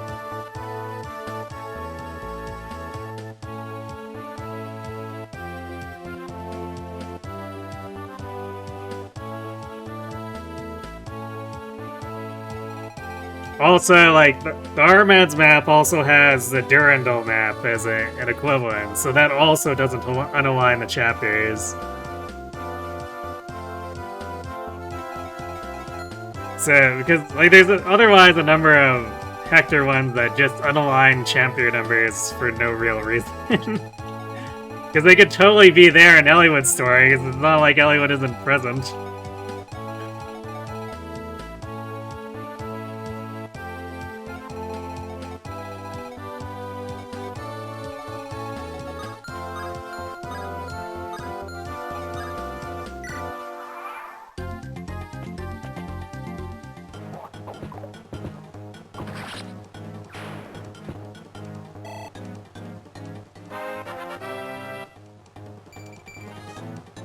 Oof. Oh, Deke is still throwing.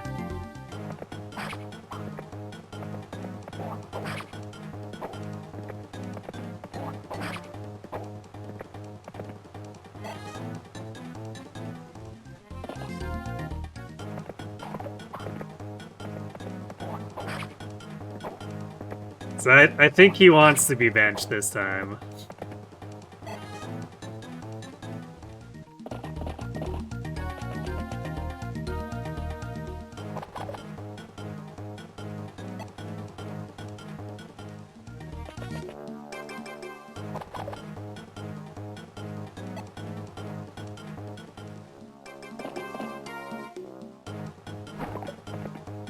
Yeah, I mean, it's not only Eric. It's not only that Eric doesn't die. They had to allow him to remain Marquis, or I guess keep his inheritance to become Marquis. You know, after he helped support his father in a rebellion against the rest of the Lycian League. Apparently, Ostia just shrugged and was like, "Yeah, you know what? You're still fit to rule. I see no problems with this." It's like, excuse me?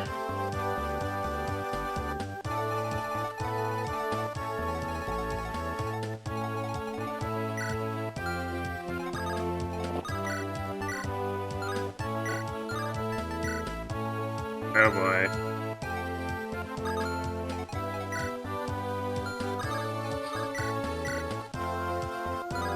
Three damage with 52 hit rate from Shanna.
Oh, alright.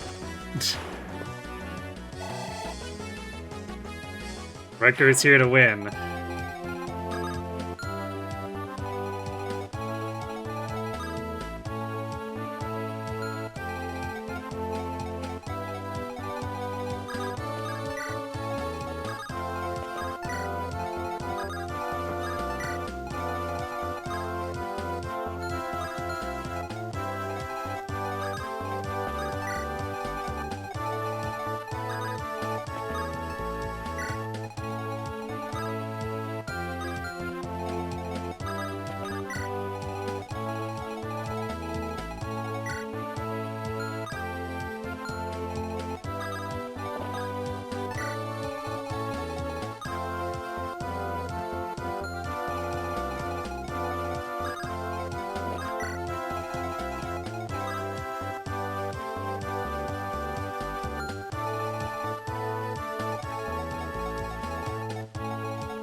Shad can do 3 damage.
Alright, Rutger, show us something good. I mean, Reds is kind of unusual, but very stereotypical Myrmidon.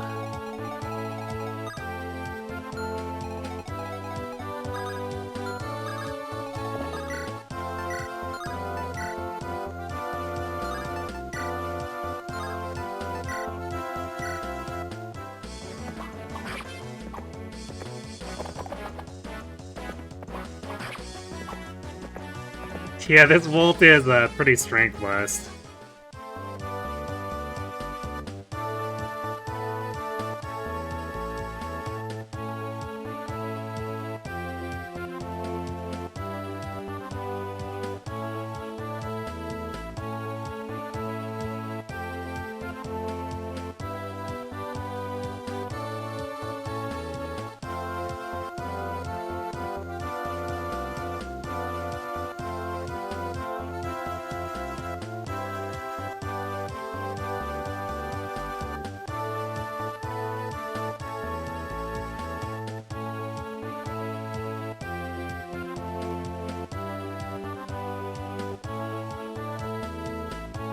Same talent pronounced differently.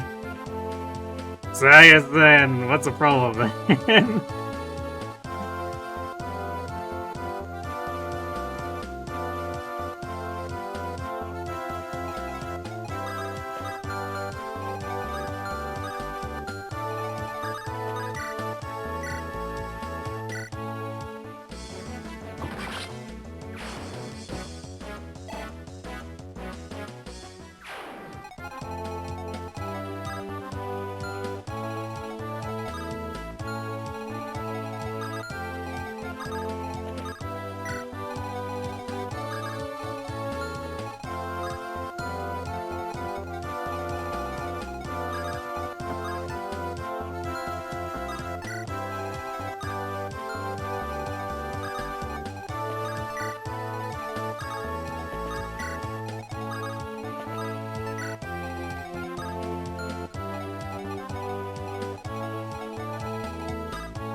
Gasp. Rutger getting hit. How dare you? How dare you?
Yeah, 3000 just has, because like, Noble and Commoner are just copy-paste. It's just a flavor distinction.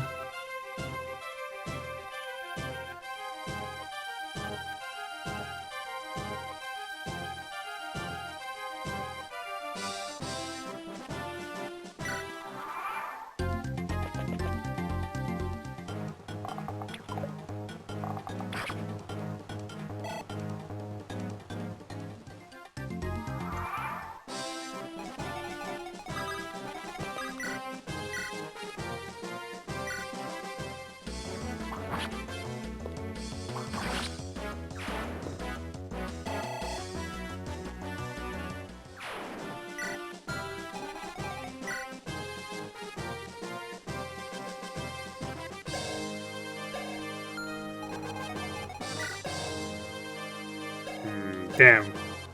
Wolt didn't gain more speed, so he gets doubled, I think. Actually, unless the Javelin weighs Eric down, but I don't think it would. Oh, it does. Wow, shocking. So he drops a 10 attack speed.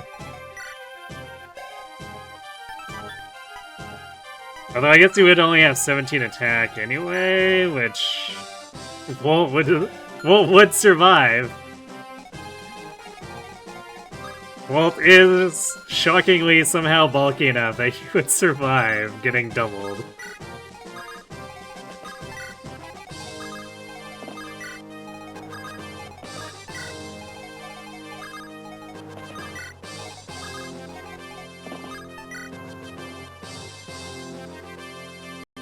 Alright, who's... I guess Deke is one of Rutger's. Probably don't develop towards that, though. So what are his other options?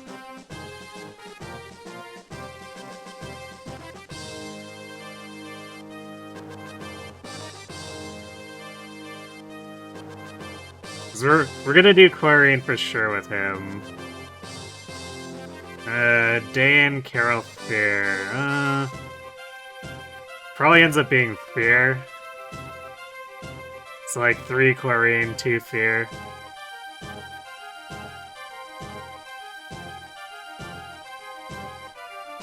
Dane's gonna take too long to get to, and Deke's gonna get benched, and then Carol basically doesn't exist, so we're not even really gonna count him.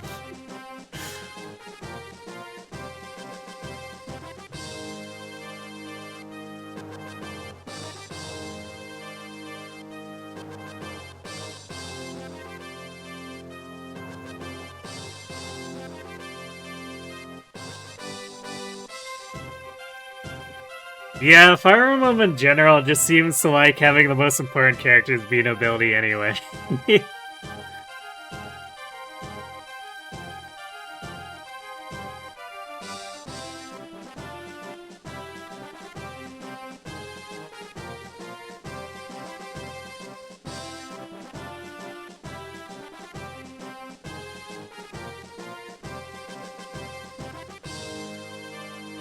Yeah, because they didn't. I mean, they spruced up the script. But that's what was already happening with all of them, right? So, it's more like they were stuck with that plot point. And they couldn't do anything with it.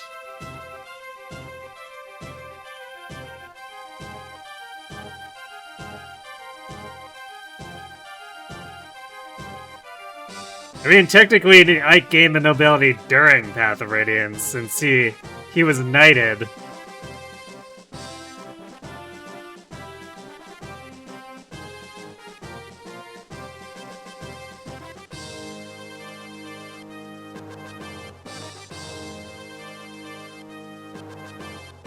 Renan was a remake edition, you thought the plot point was added.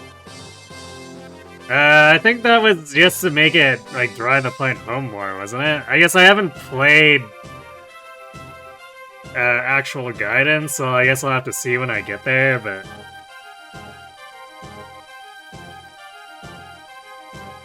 Like, Om was already a secret prince, and that's just how the plot went to begin with. But I think they tried to make it something with more discord by adding Fernand.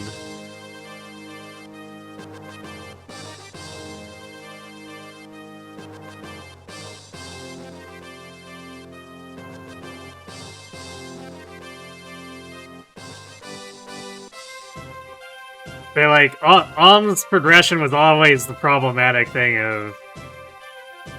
It looks like he's a commoner leading an army, and then oopsie, secret royalty. So, like, I would imagine that same, like, lack of... I guess a lesson to teach that, you know, the plot might be teaching kids. That same problem was there regardless, it's just now with Shadows of Valentia it's more dramatic.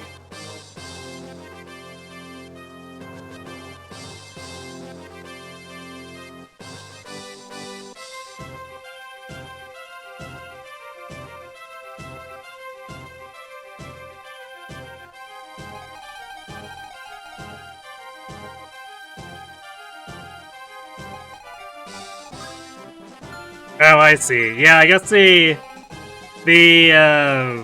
added point with Fernand, if you're specifically meeting, like, with that Discord, yeah.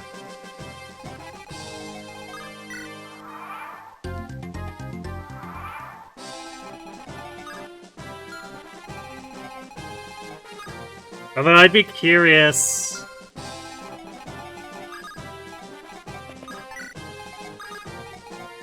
I'd be curious about the guidance text. Just like how much they gloss over it, or if they even address that Om is like a random commoner in everyone's eyes. Like, does Clive just straight up accept it? Same way?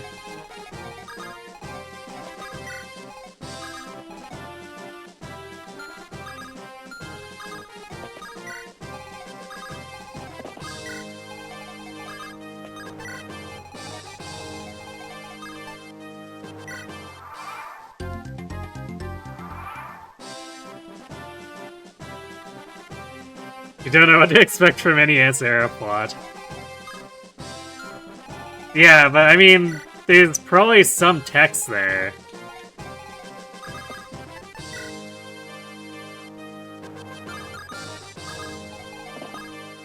Because even if it's an NES-era plot, you still have to meet up with Clive in the headquarters and join up with him. So I guess the question is, like, do they even do anything to address it? Do they even care? Or is it just like, hey, welcome to the Deliverance. By the way, I want to make you leader. Why? Because, things, I guess. Yeah, I mean, also, as far as the commoner thing goes, too, I want to point out that even when they're playing at commonerness, the games are still obsessed with specialness. I consider that, yeah, Ike's a mercenary, but his dad is an ex-general who's like the best swordsman in the land. So that may as well just be a stand-in for being nobility.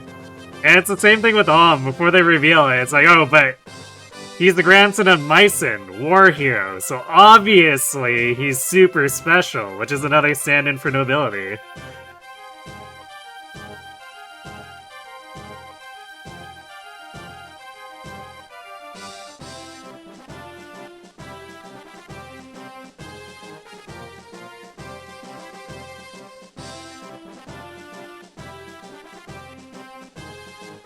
So it's like, yeah, everyone's born super special if they're a Fire Emblem Lord. No, Chris isn't a normie, because they were trained by, they call it their grandfather, I think? And their grandfather is also a knight. Like a famous knight from Altea, who conveniently also doesn't have a name, which is kind of weird, but you know. That's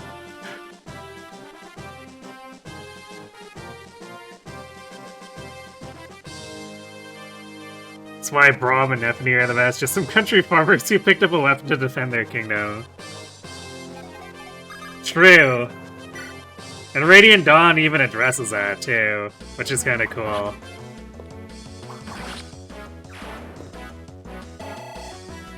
Where, I guess... what a Myrmidon level. Because all those kids who are gung-ho to join the rebellion, when they're basically slapped around by Braum and Nephany, they more or less call them monsters. So it kind of has Nephany and Braum acknowledge how much the war has changed them.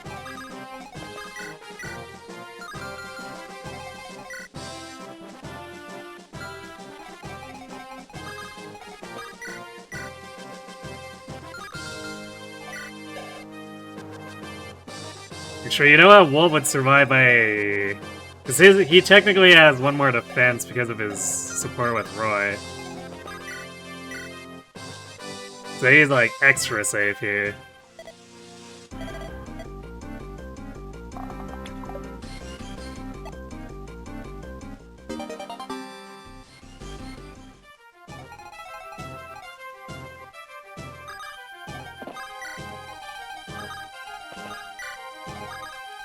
I'm not sure how the Sacae squad is going to easily take Eric out, though, unless I'm, like, burning through Killing Edge juices trying to go after him.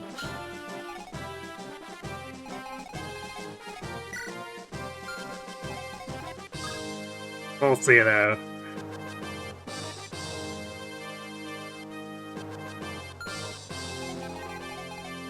Actually, it might have to be... We'll see how much damage Rutger deals, because somehow I don't think he's going to be able to do it with an iron sword.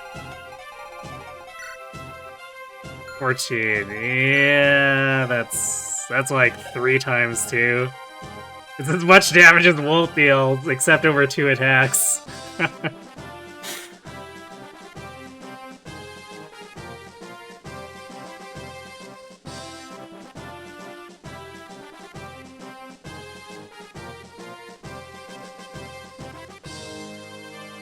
Oh, Chris's grandfather has a name dropped in the support with Jagan, really? I guess I never did that support then. Or maybe I forgot. Wait, it's weird that Chris wouldn't mention the name. Or Marth. Actually, especially Marth. Because, like, you'd expect Marth to just know and just, you know, address him as that, like, sir, whatever.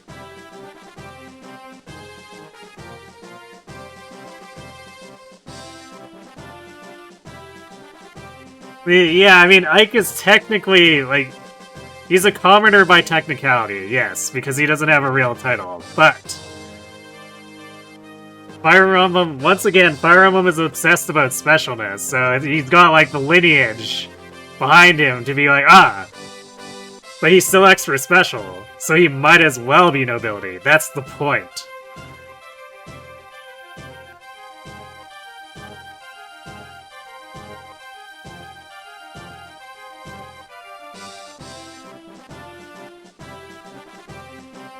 And yeah, Violet goes beyond that. Violet is not nobility. Violet is not royalty. Violet is a god.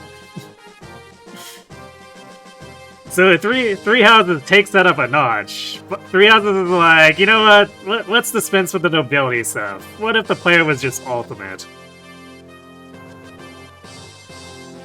And even before then, yeah, Gerald was he was not only a church captain, but also he's a renowned mercenary who, you know, who is apparently supposed to be laying low, which is really weird.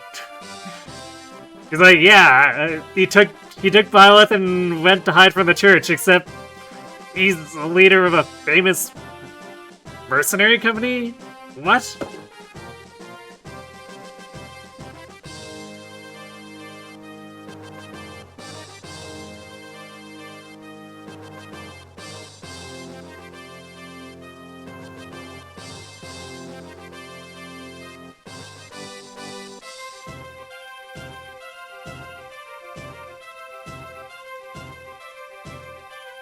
I mean, there is an argument with Sacae herself, and at the end of Radiant Dawn, where Sacae's like, "Please come be Empress," and Micaiah's like, "No, my place is in Dan. Sorry."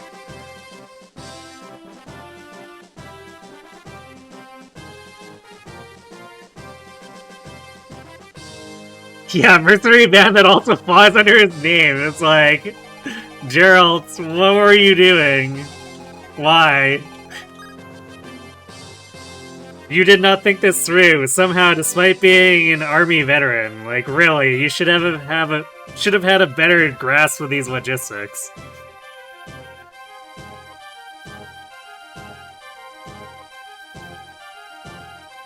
Imagine laying low and then going, "All right, laying low means being a famous mercenary." Makes sense. That's the Death Knight.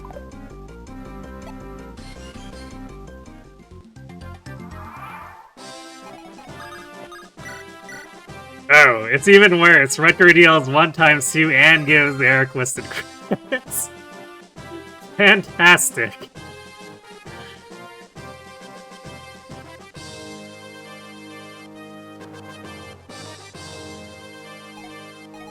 Yeah, I imagine, or it would make sense to me if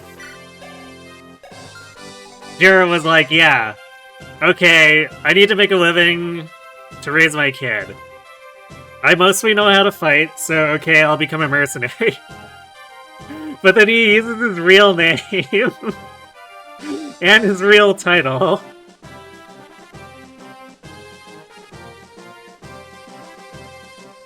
And then stays in Fodland, taking jobs where he then becomes famous using his real name. It's just like, did you actually think this one through?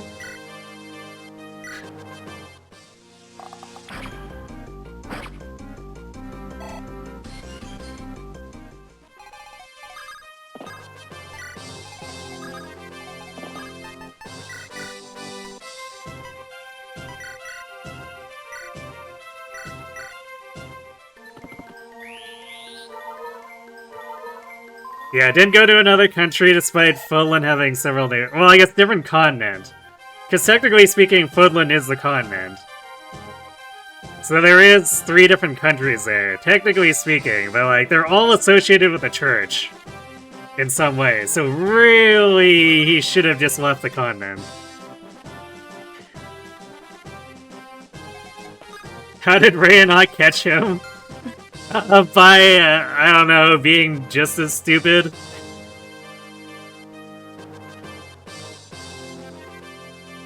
Gerald forgot to get a new passport. Of course. Yeah, it has one land neighbor. Which, it's still a different continent, though. So going to Elmira would be going to a different continent in addition to going to a different country. Because again, the Alliance, Adrestia, and Fargus are all separate countries in the same continent of Fodlan. It's just like, he's not going anywhere, he'll be back. True.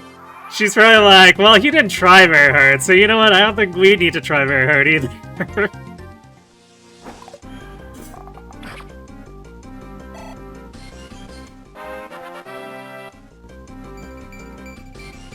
Oh hey, we'll gain speed and defense, let's go! Ultimate unit right here. Truly unbeatable.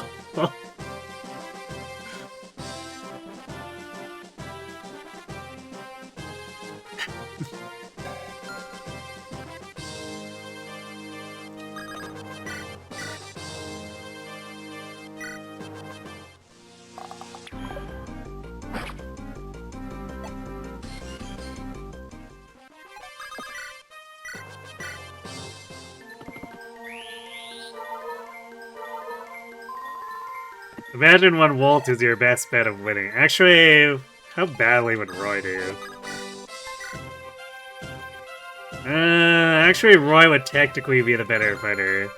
But also, I burned so much rapier, I want to conserve it if I can.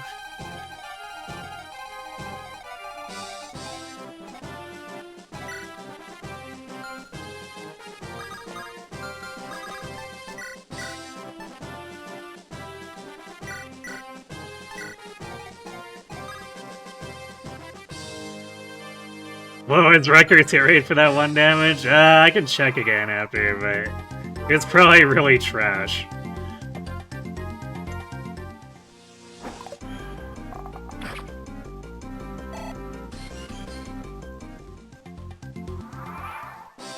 Let's see.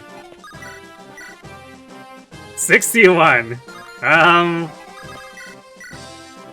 Worse than Wolt's.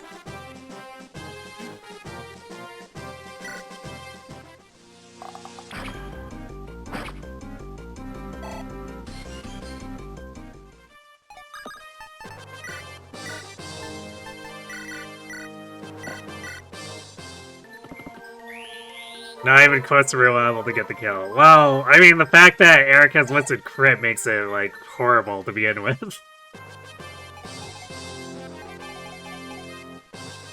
Or, oh, you mean for getting, like, the last hit, right? Yeah, that's not something I'd want to go with. I guess if you didn't have listed crit, like, it would be fine to try to get it anyway, because we could just rescue and then transfer drop him after, but... not when Rutger has a chance of just imploding.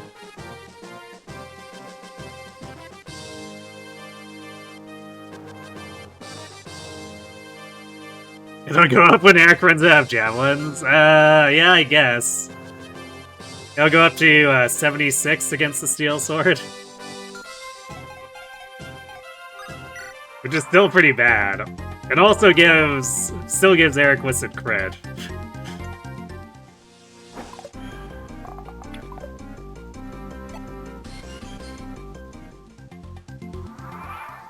Heavy 6 hit rates in need.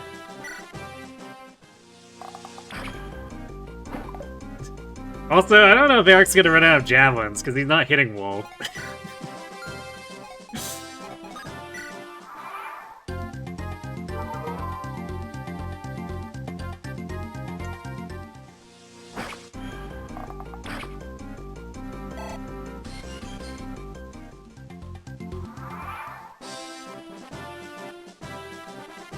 doesn't seem to be one factor that makes hit rate so terrible in this game. I mean, it's just... in the case of Eric, it's just he's on a gate. So it's the same enemy on gate / throne hit rate problem that you see in other games, even like FE7 or 8.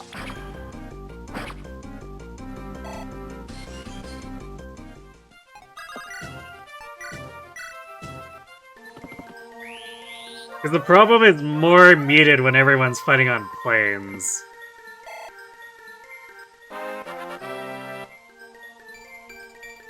Oh wow, Clarine getting magic. But no speed! My team just doesn't want speed!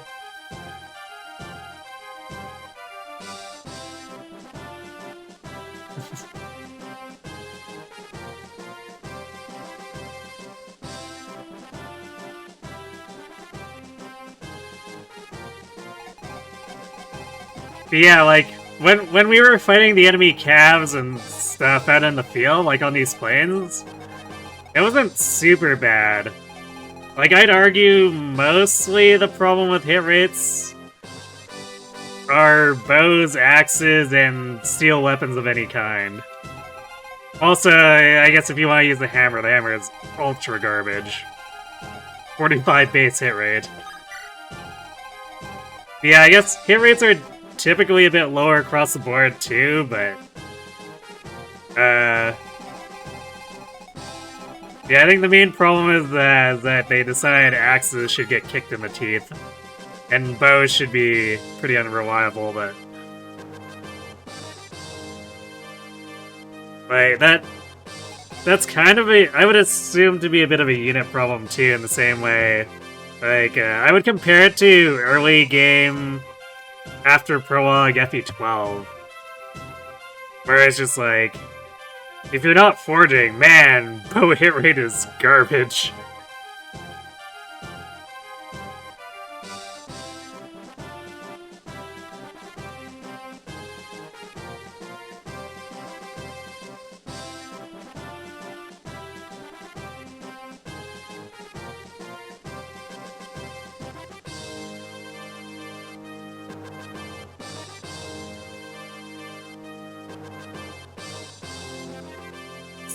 Less hit across most weapons in FE6 versus 7 and 8. Yeah, except I'm pretty sure steel weapons are much worse in 6. Because, like, I think steel axe is, like, base hit of 50 or something dumb like that. I think we can check. Yeah, base 50 with a steel axe. There's like, what am I supposed to do with this thing? This thing is hilarious amounts of garbage.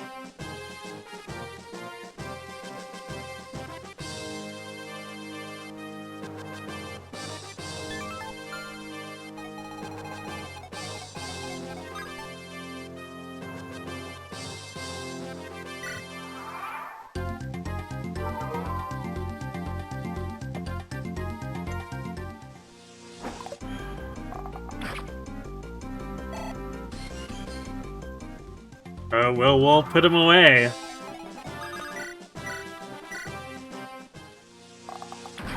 Got him.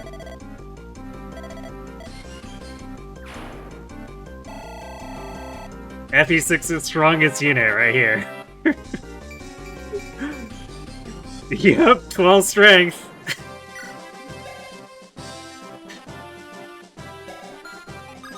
Just call him Gun.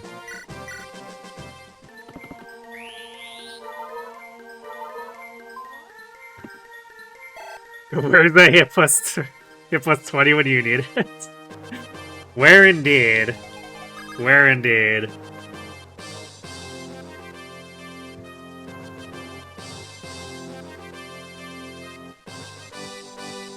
Yeah, Steel Lance is 55 hit, which is hilariously bad.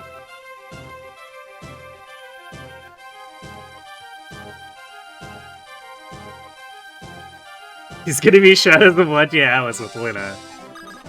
It's pretty low. Alright, I think we already bought enough things, so I'm not too concerned. Man. I guess we'll see how these slim swords work out, otherwise I might just be selling them back at a loss.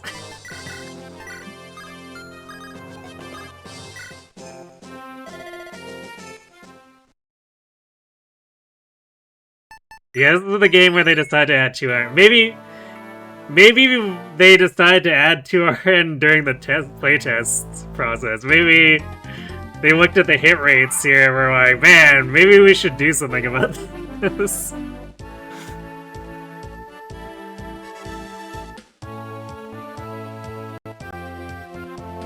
Alright, yeah, I'm gonna check the reinforcements on this. We don't need to get jump scared again.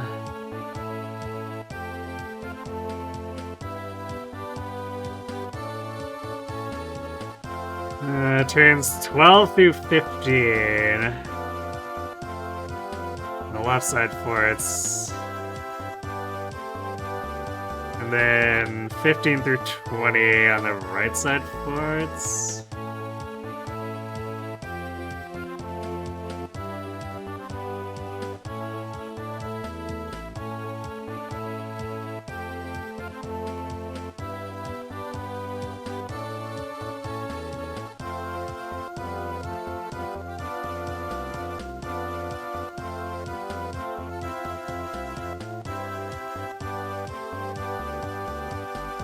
So I'll probably just block the rear forts.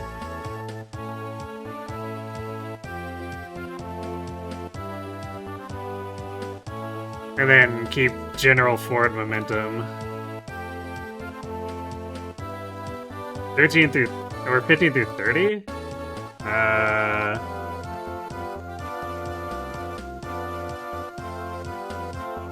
Wad has it listed as 15 through 20, but I mean, I'll probably just have people sitting on those forts regardless.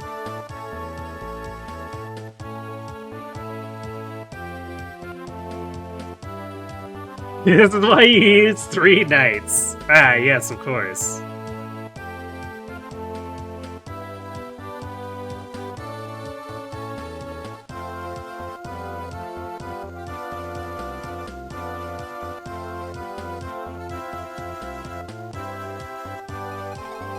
I don't think anyone was counting. But... I did get a fair amount of usage out of...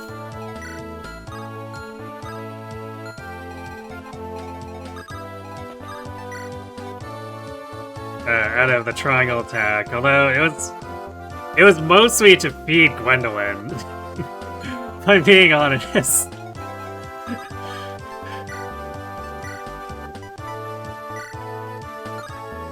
It was like a desperate attempt to make her not garbage. And we sort of succeeded, but not exactly.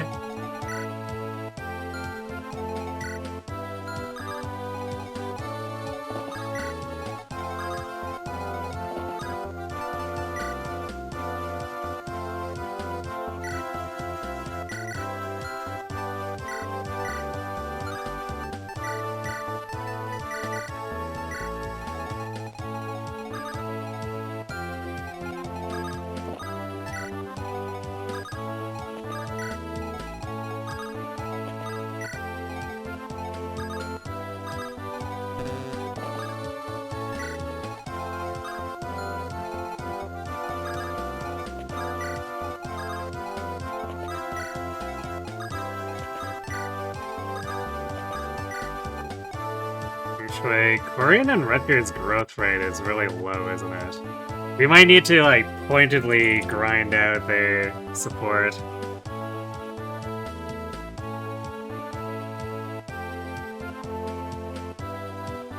Because otherwise it's just not gonna happen. Oh, I guess it's 2 points. You know, Amir was at 30 turns in FE6 rates.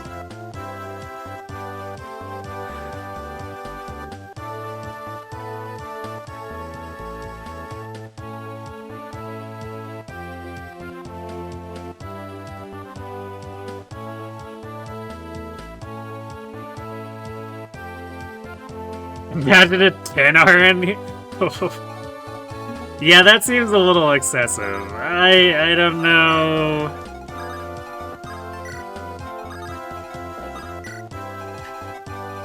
I don't know why anyone would go for weighting it like that much.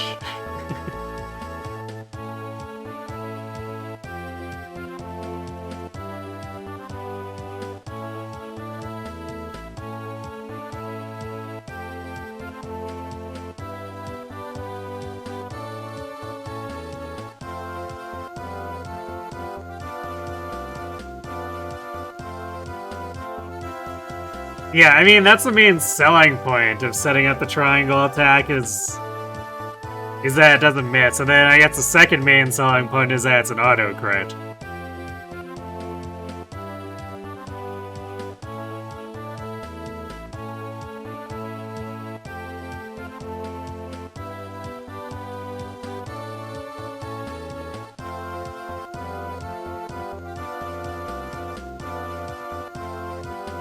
Imagine a game with cumulative hit. You're not sure what to call it. Styled after fixed growth rate. Every second 58 attack is guaranteed to hit.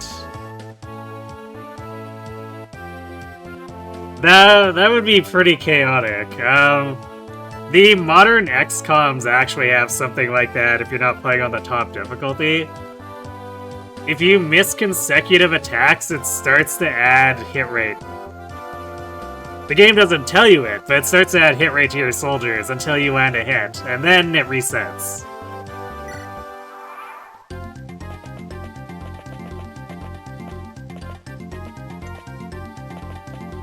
But it's one of those things that makes it very funny to me, where people say that's XCOM about modern XCOM, except modern XCOM is actually cheating for you too.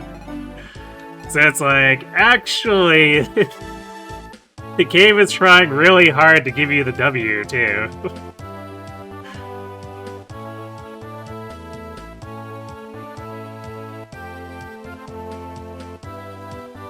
For it to be interesting tactically, it also needs to be a visible number. True. And actually, if you're playing on the lowest difficulty, I remember it does some funky stuff where your soldiers start gaining an aim and defense bonus based on how many missing squad members there are.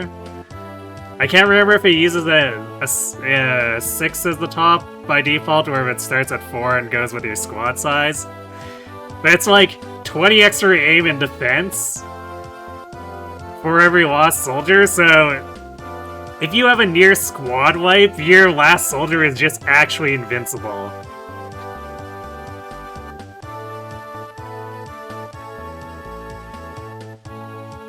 At least as far as hit rates go. If you wander into stuff that's like psionic damage or whatever, then you can still die, but... As far as gunfire, the enemy can't hit you, period.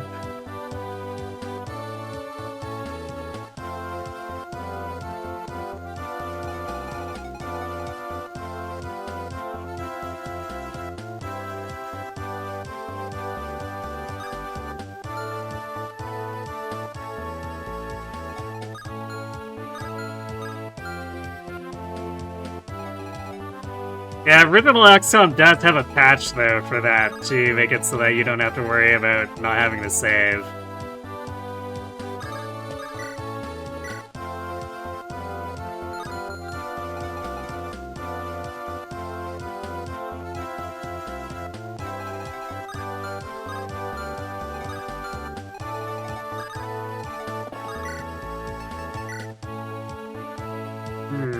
Well...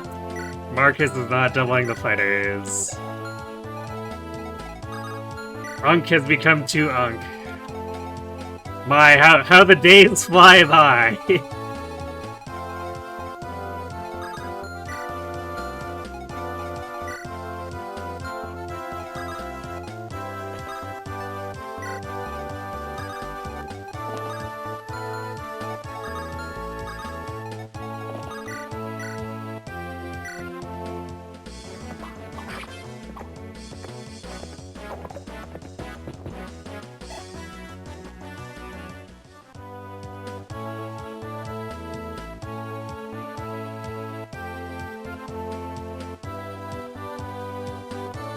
Say the number starts at 50, you attack with 80 hits, it rolls over to 30.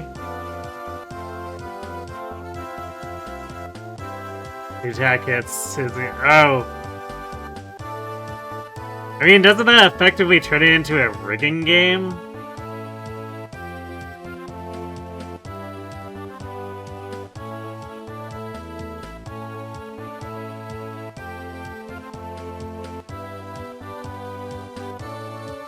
Because you sort of get that without it being visible with, like, Unicorn Overlord.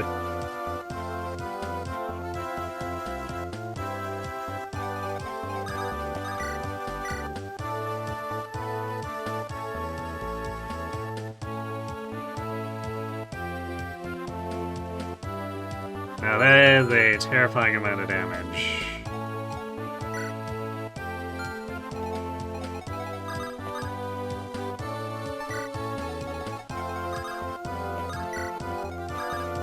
So we're gonna refrain from attacking right now.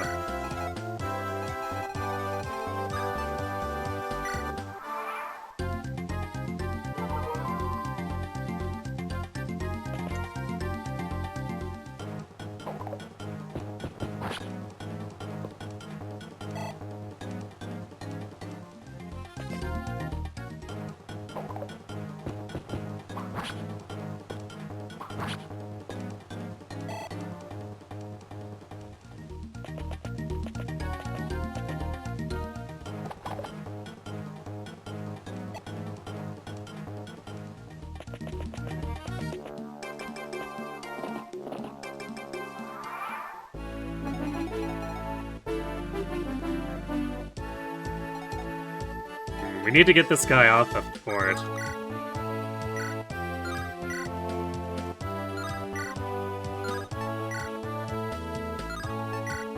Well, the swim sword has perfect hit, but it also doesn't do enough damage.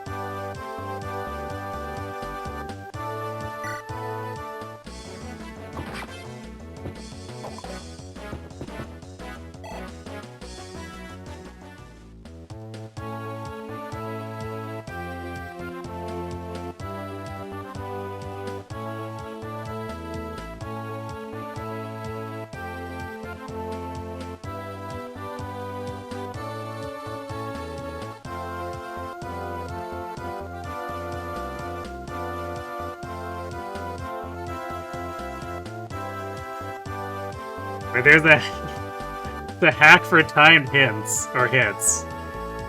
Do they happen to be a Mario RPG fan?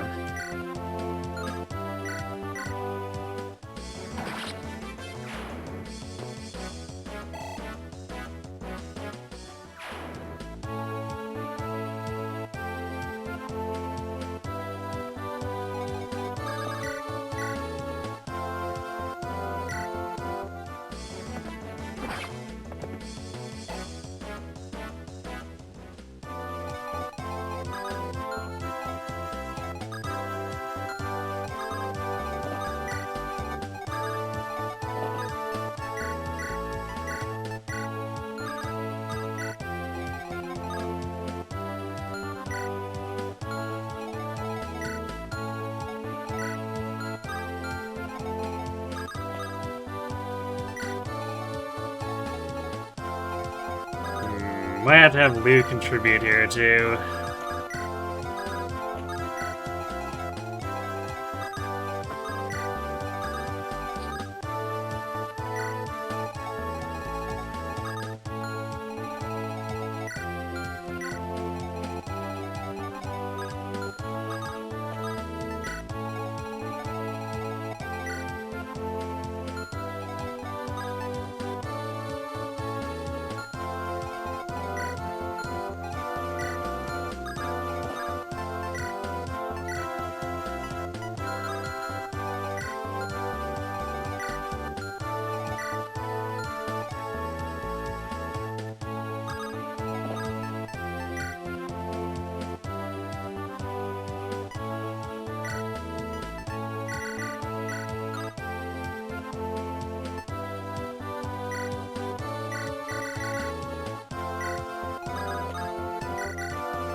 Wait, randomize this in the middle of the game? That sounds like a shitpost game.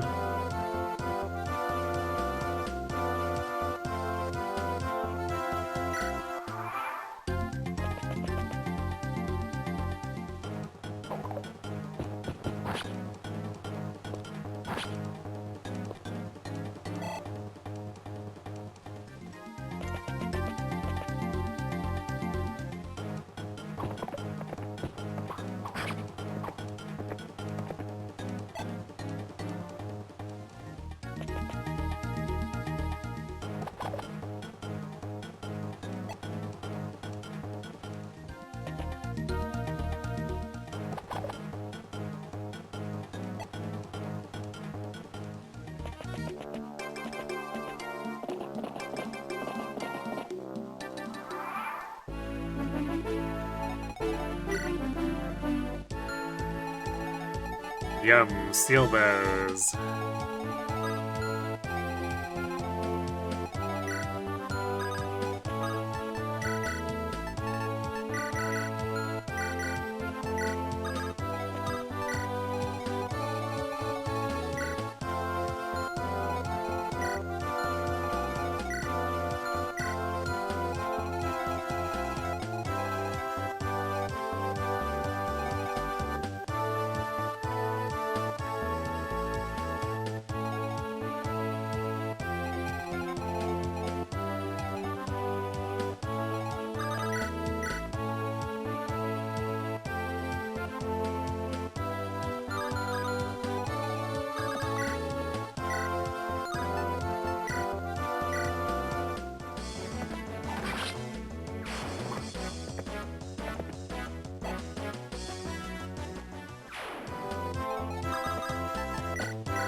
Rutger will have more void on the forts.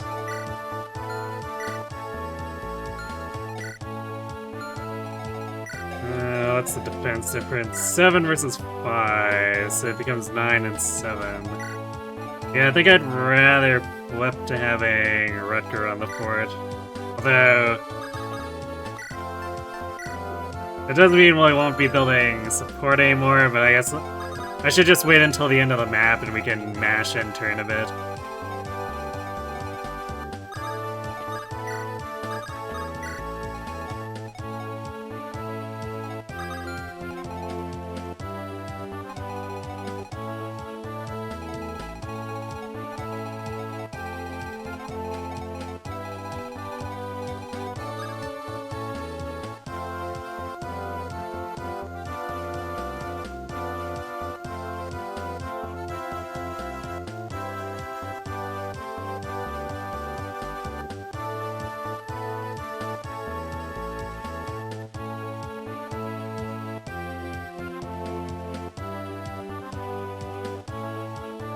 You see, too many hacks are just a random assortment of unbalanced features. Meanwhile, good vanilla hacks get overlooked because random unbalanced feature hacks impress the casual audience and get attention. Yeah, it's fair.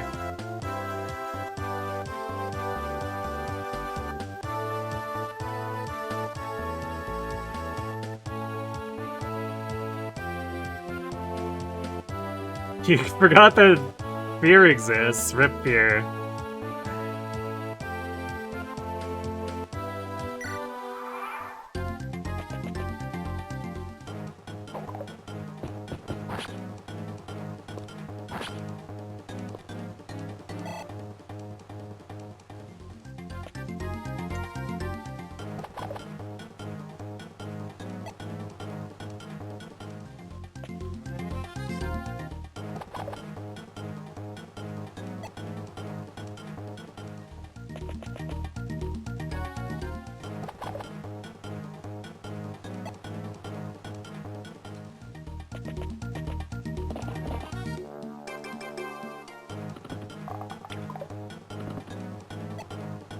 That 2 listed crit though.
Yeah, we don't even have enough strength to one round the Nomads too, even though Rutger does double them.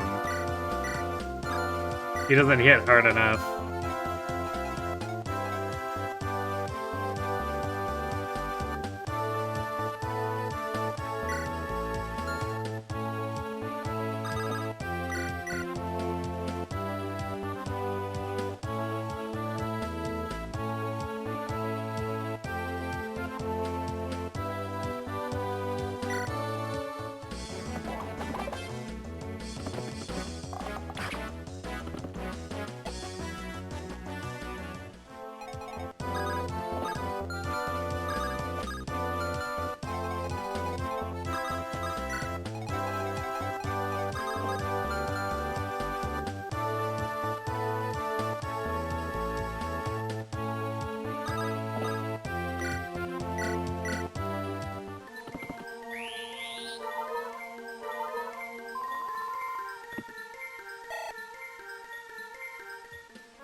Yeah, Hagen White is the only one that's really caught my eye as far as FE hacks have gone.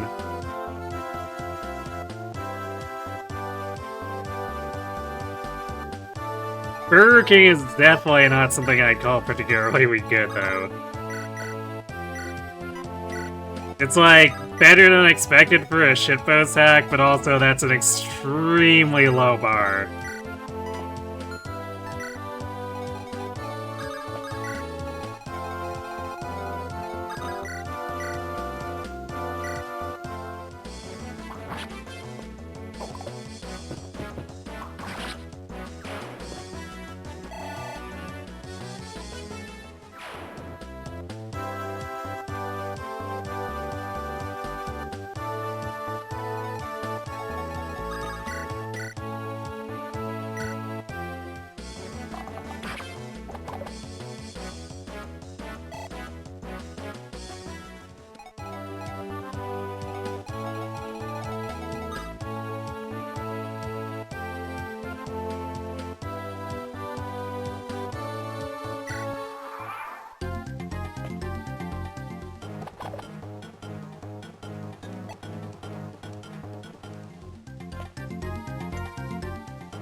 Darkstone is FE8, but you're the bad guys? That's pretty funny.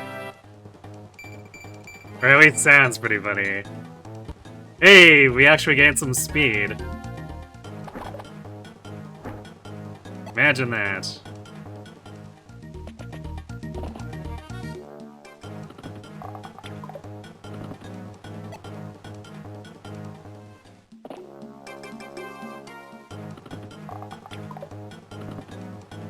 Well, that's listed crit. Rutger, we need you to do a bit better. Okay, thanks.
How do these random bandits also That's have the the list of death crit?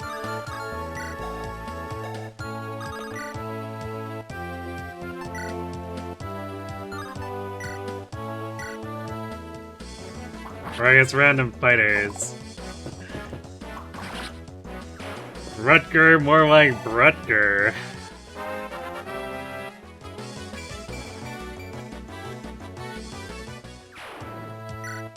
Yeah, I didn't grind out the C support. I probably should have. I had them sitting beside each other while Wolt took down Eric, but apparently that wasn't long enough.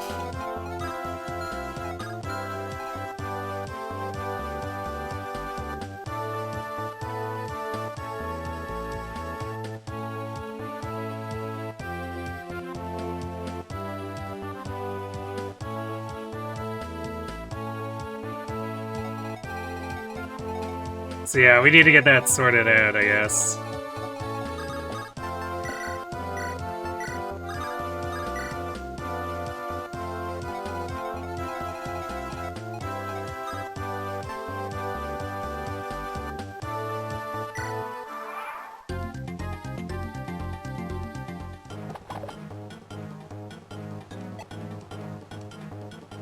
So far the only ones that are particularly planned are, Rutger, Clarine, and Roy and Sue. And then Roy's got the B with Wolt already as well.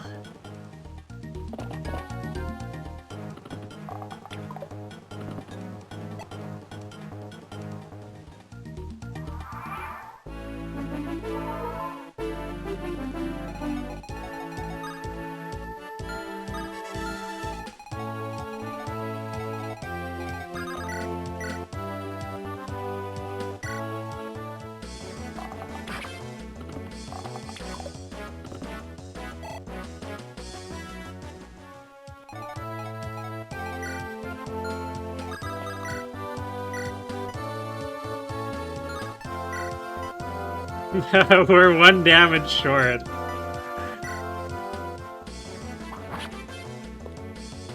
Otherwise, we could have seen Slim Sword value.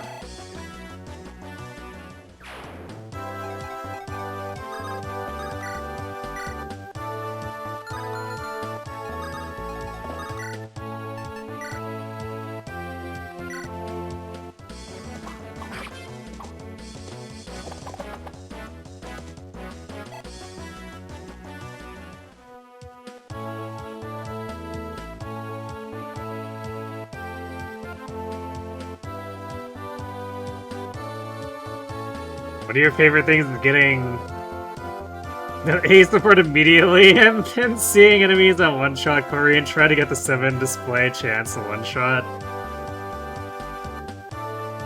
I see.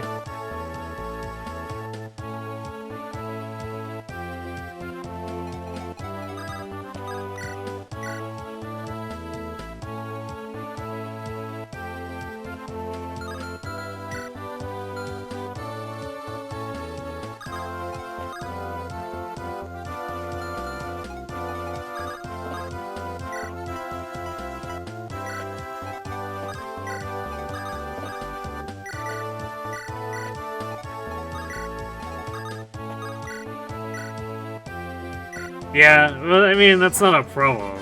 It's like, I was playing the suit support all along, so I allocated the 2 towards Wolt.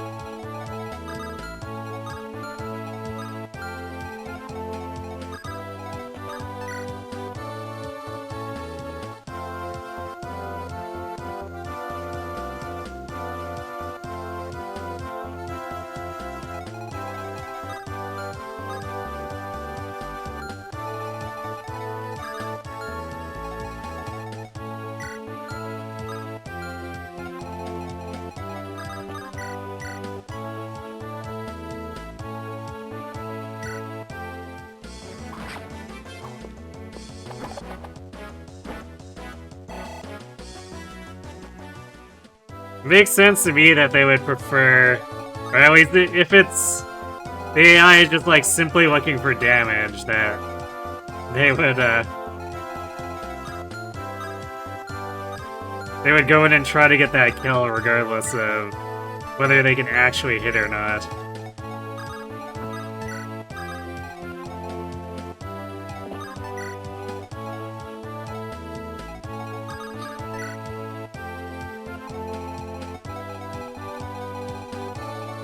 It feels to me like a similar thing to how the enemy, they fear counterattacks so much that they will attack something that they do 0 damage to, just because they can get a free attack in.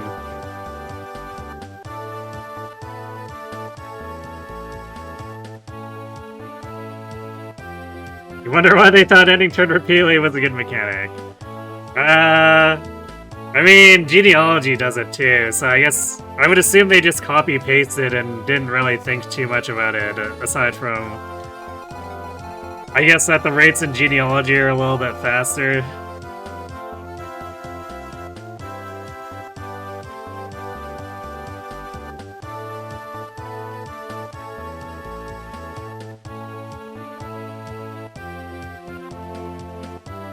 I mean, the Awakening and Fates bonuses are still pretty big, but they scale it so that your biggest boosts are with your first support, and then you get you get less for more adjacent help.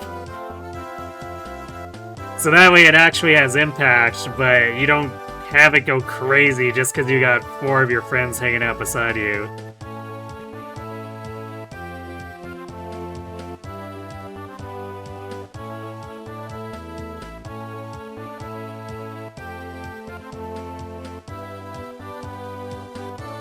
Yeah, the support limit is also why filling support logs in these games is such an incredible grind.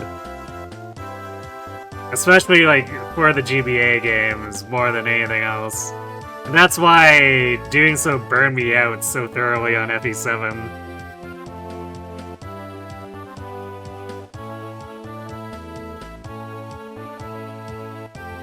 Why not make it at least 2 A supports? Well, for that one, I would assume it's because A support's gonna have paired endings.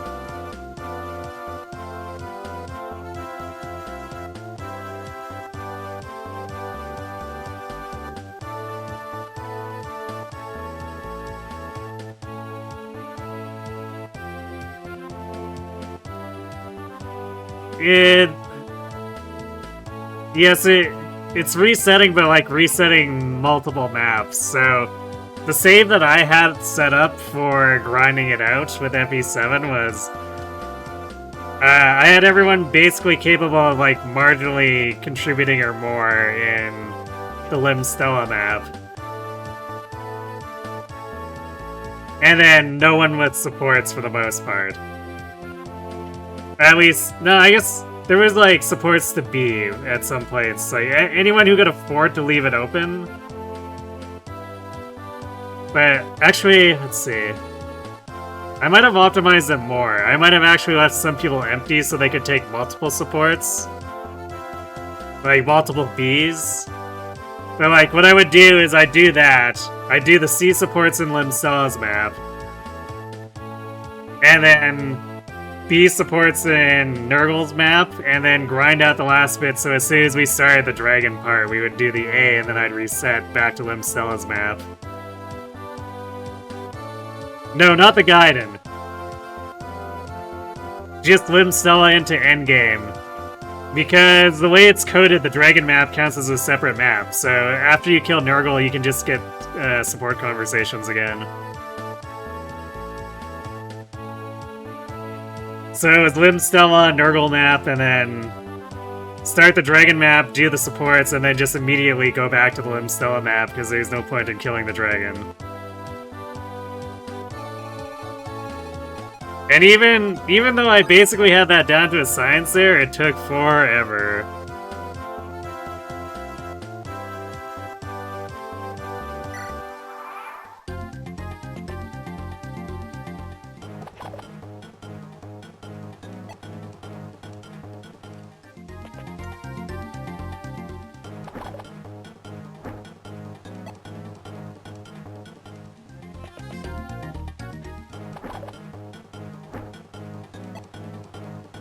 Yeah, I did it on Ellie with normal mode to make it less annoying to deal with.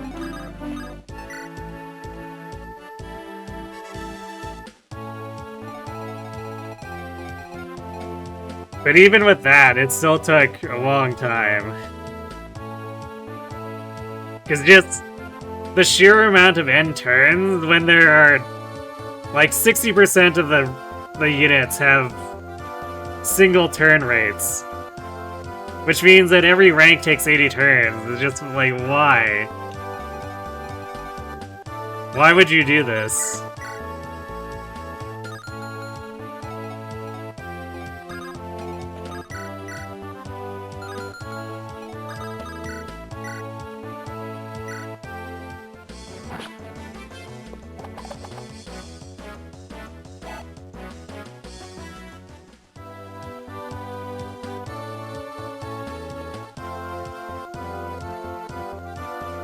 I had to do a separate run for Farina and Carla. Yeah. I mean, I had to do it anyway, just because, like, one run had to have Geitz and Wallace, and the other had to have Carol and Harkin.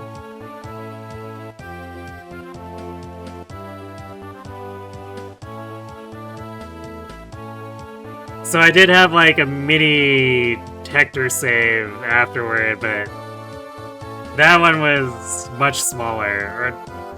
Actually, I might have done it before. I might have done the Hector one prior to the LA1 one as a prototype, and just done the ones that I knew that I wouldn't be able to do with the LA would save, and then did the rest with the LA would save afterward. It's been a while, but I think that might have been how I did it.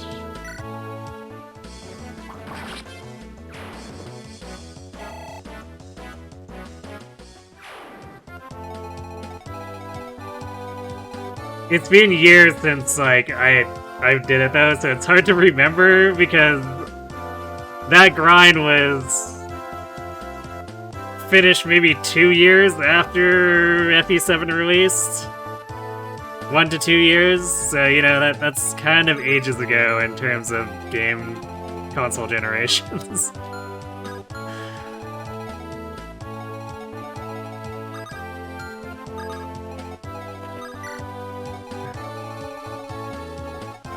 Actually, you know, speaking of unks, me feeling like one right now.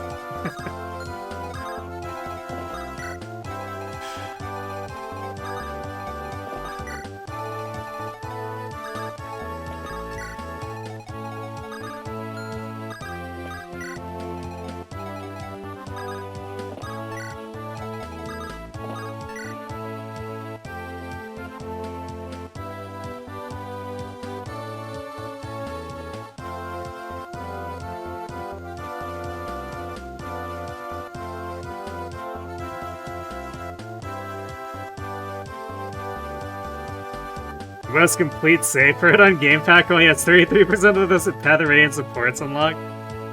I'm surprised it's just not...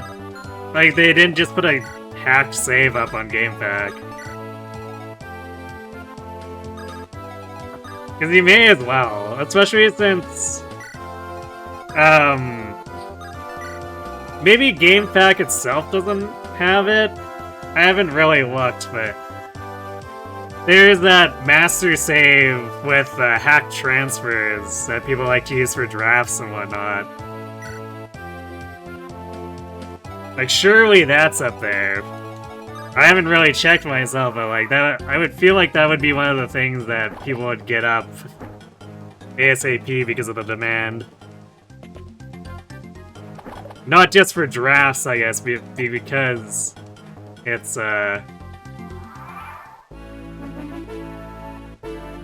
what's with my controller? It is freaking out. But because people would love to just have full transfers on all their favorite units in Radiant Dawns, you know, why not? Alright, I just need to step away for 1 second, so I'll be right back.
Alright, I'm back.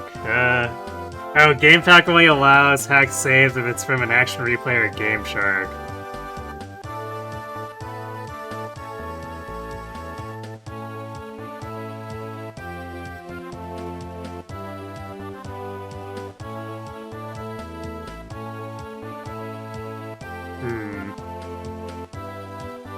But I know a lot of emulators can do like Game Shark and action replay formats.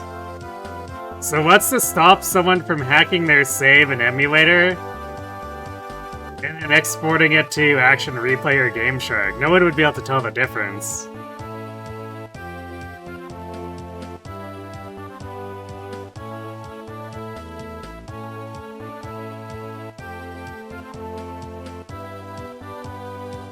In fact, that would probably be the easiest way to get it done, is just hack the save, convert it to the action replay or Game Shark file, and upload it.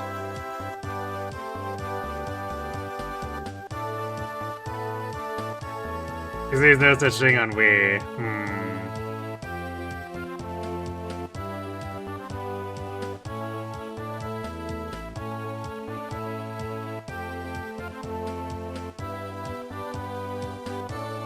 Homebrew only, which is against GameFAQ 2EOS. Yeah, I guess. Suppose that makes sense.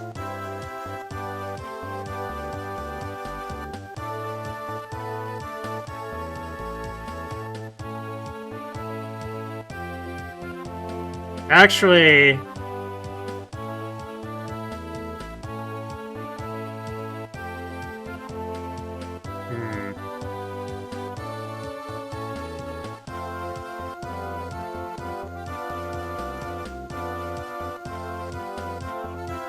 I mean, surely people could find some way around it.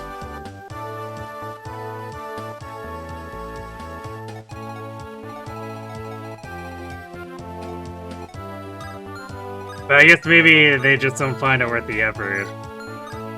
Because I feel like people wouldn't be too concerned about following POS. And I doubt GameFAQ would be able to catch all the illegitimate saves if people were determined.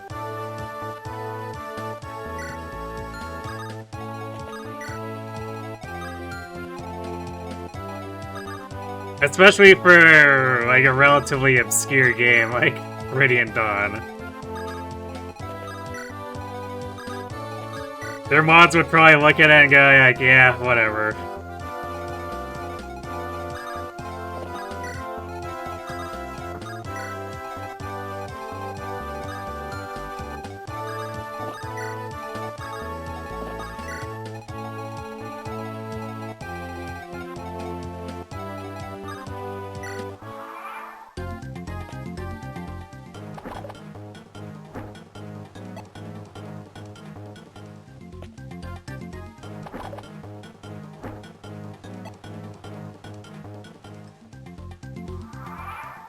The mods of GameFAQ are notoriously garbage, which is why their forums are 4chan levels of bad.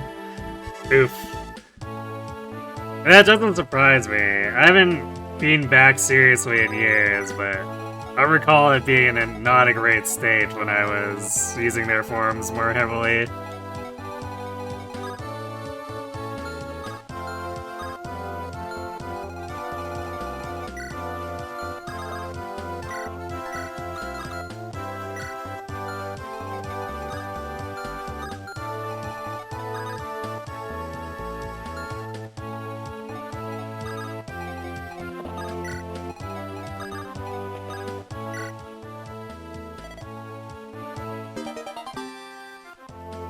Alright, Gant's Land Switch.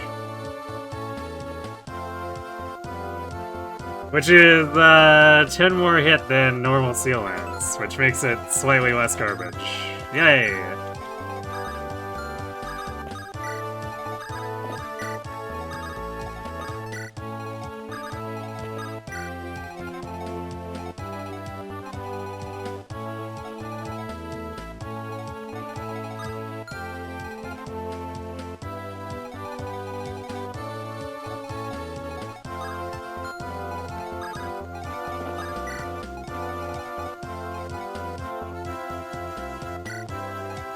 Actually, I'm gonna bring Wolt up. He'll probably be more useful, and we'll block with boars.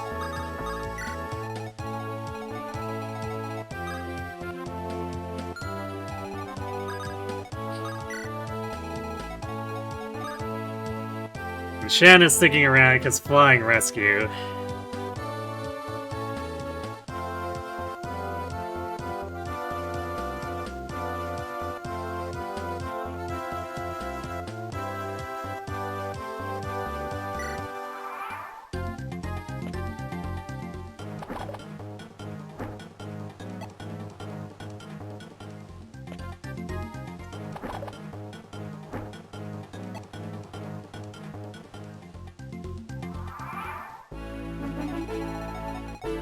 Yeah, I suppose that's kind of just how it goes, though, right?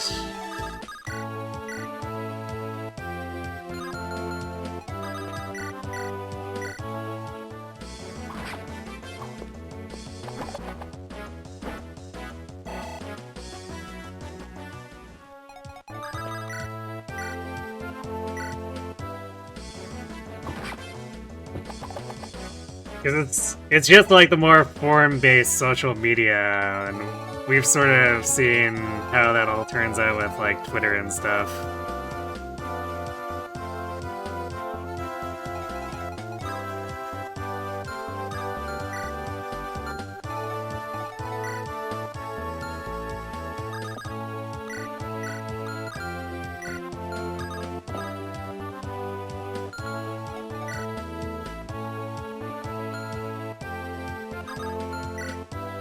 Actually, let's see, with 10 defense, Roy could actually just like pull here. In fact, because like, actually with Wolt he's at 11, so Roy actually best tank for us right now. What a terrifying thought.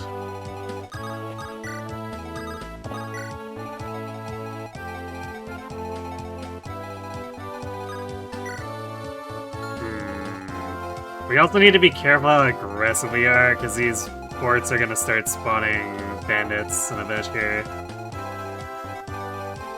By which I mean enemy phase of next turn.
Or maybe it was starting on turn 11.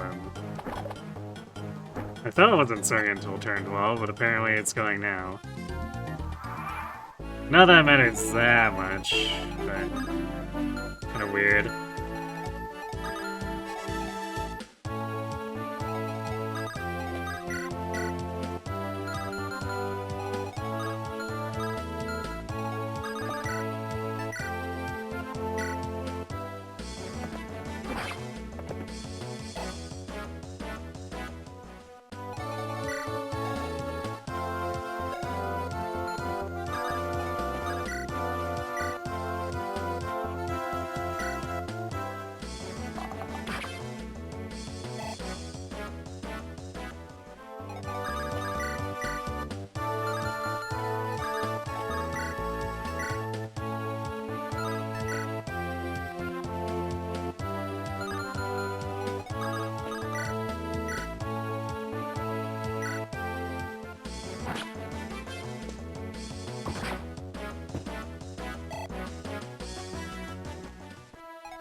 So we're slowly whittling this guy down.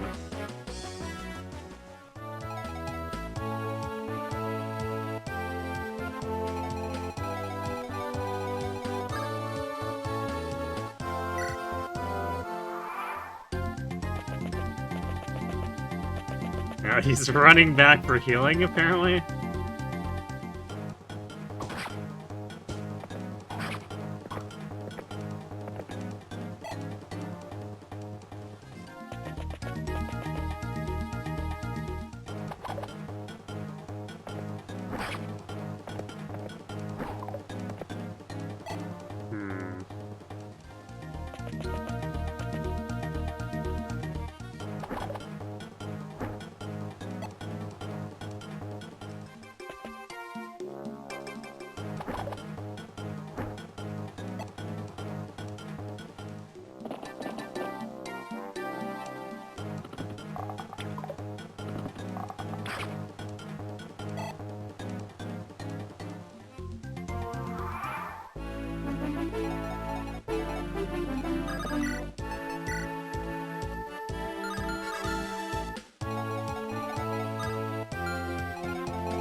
Is he actually trying to get on the fort? Because there's no actual healer here.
Oh, this is definitely slightly messy.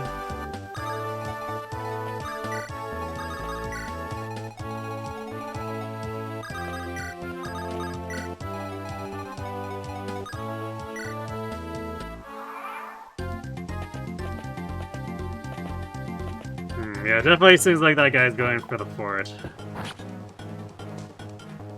Which could actually end up in him blocking some reinforcements, I guess.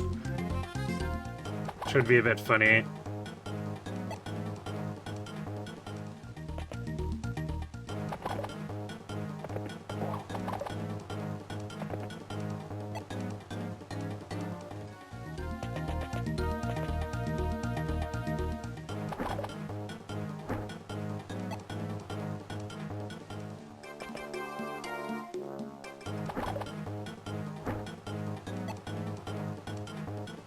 Hello, Tail Saga.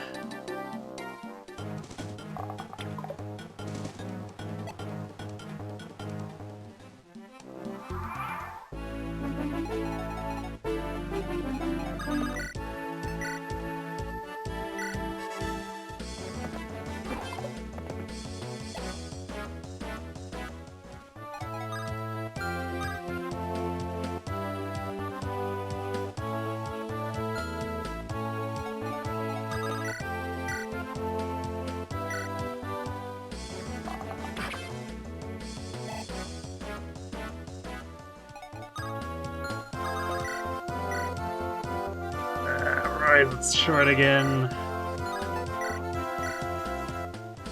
This guy's probably gonna run away too.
Good job, Roy.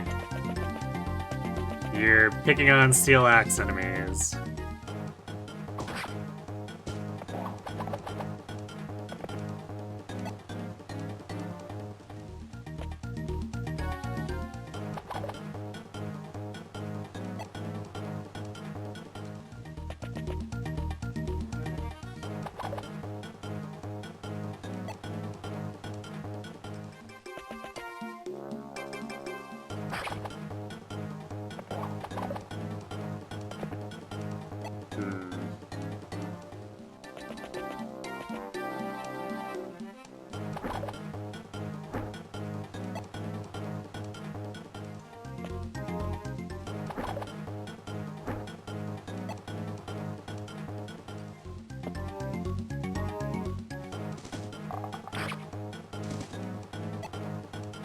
Cheerleader Byleth and Thursia.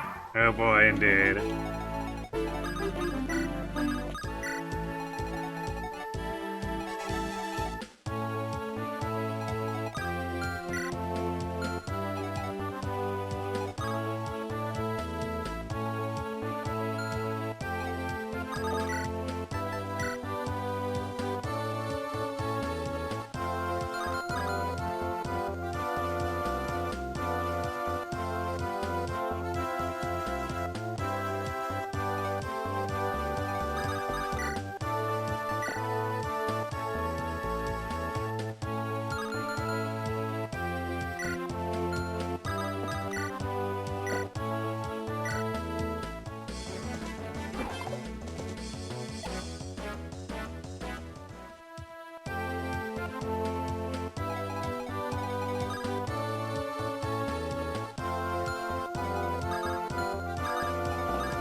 Definitely worried for how this team's gonna do after other units start pushing out their deployment.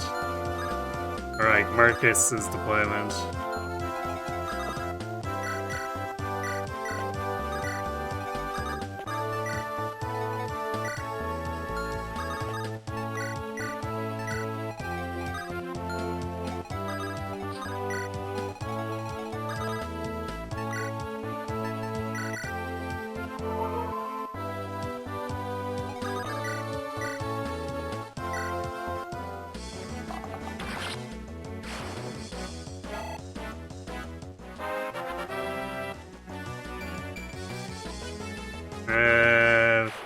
Well... some marginal amount of hit rate, I guess.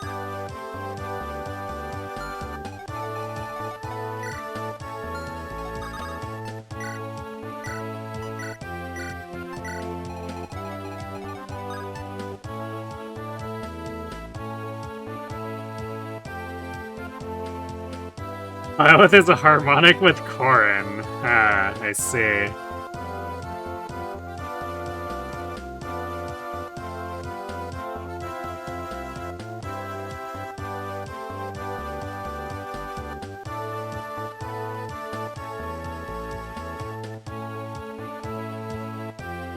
Not really, because, like, we're recruiting Sue after this. So, like, we're starting to assemble the team, starting with Rutger, and then Sue, and then Shin and Fear won't follow, or won't be too far behind.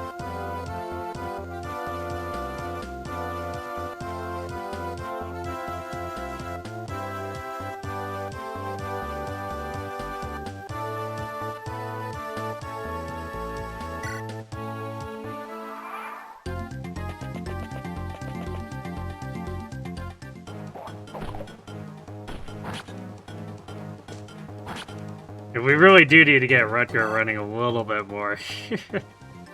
He needs to get over his giving everything listed crit issue.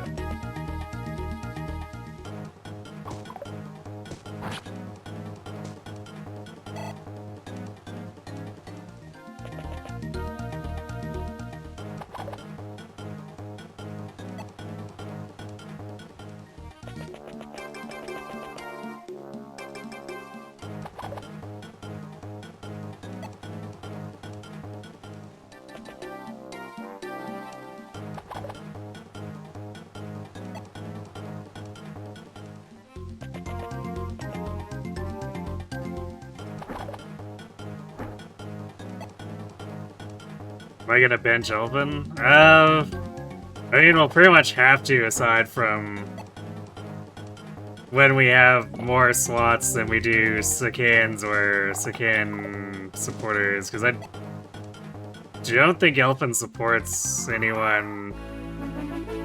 Yeah, I'm pretty sure Elfin doesn't support any of the 5 core Sacaens.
Roy might actually run into weapon durability issues here.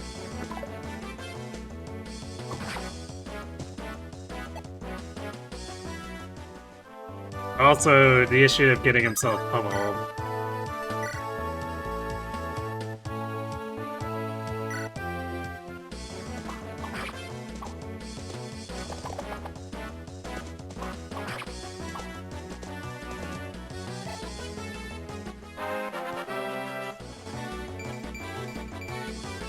Yes.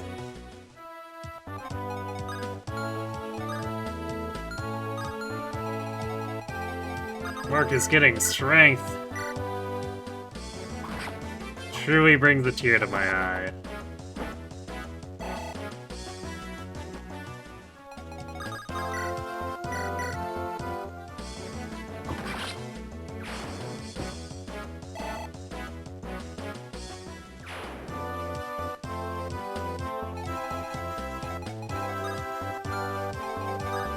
So Bardo doesn't count as Sacaen, but like, why would he need to? Because he's one of their direct supports.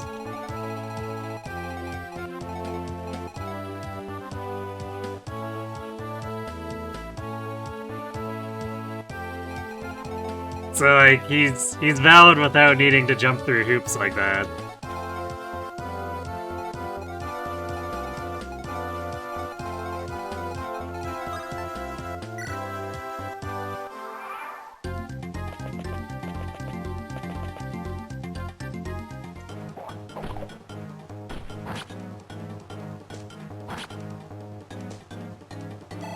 And we have a convoy of enemies running back to heal. What is the Shaz of Valentia? Wow, okay, there's a much better level for Roy.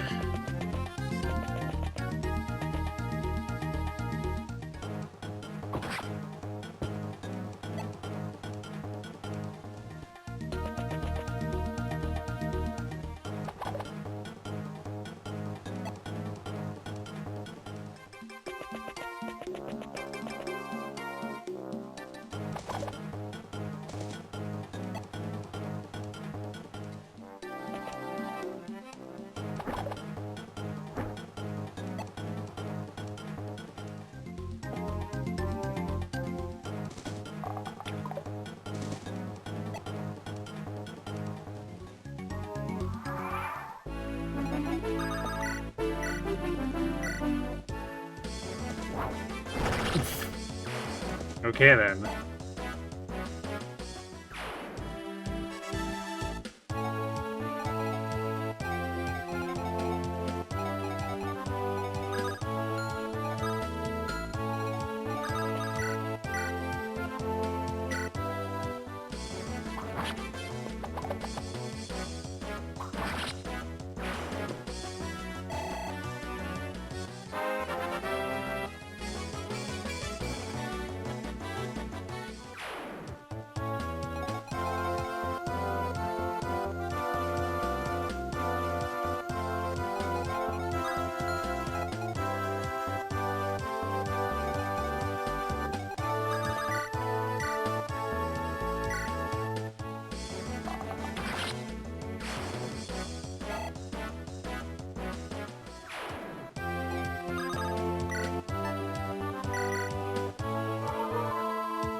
They're still spawning, too, for the next bit.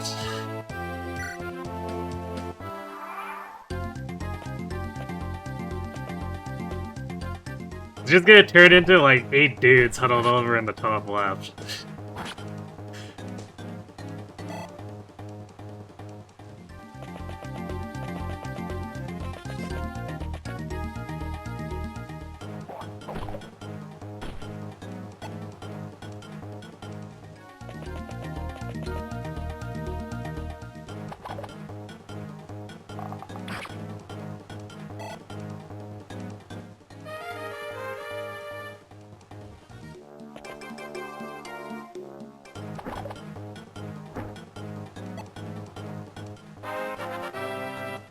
And... Speed res. Okay, Chad. Whatever.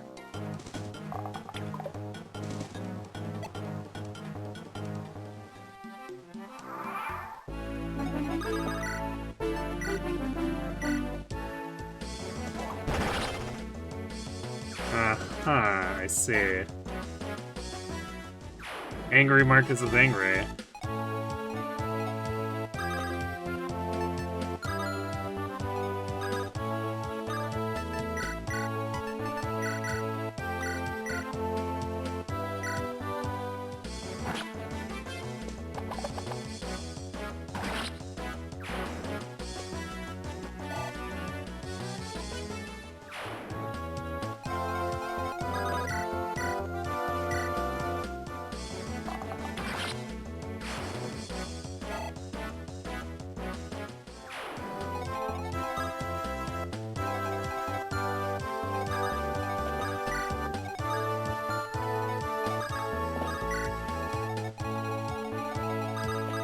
Alright, well, now time for Chad and Deke to beat this guy up in the same way as the previous one.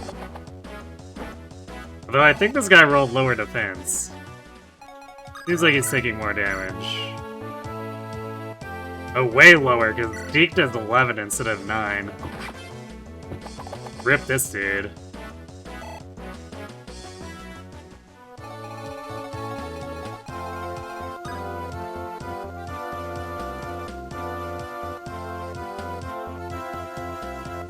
Sure internet cut out right as Chad gained a level.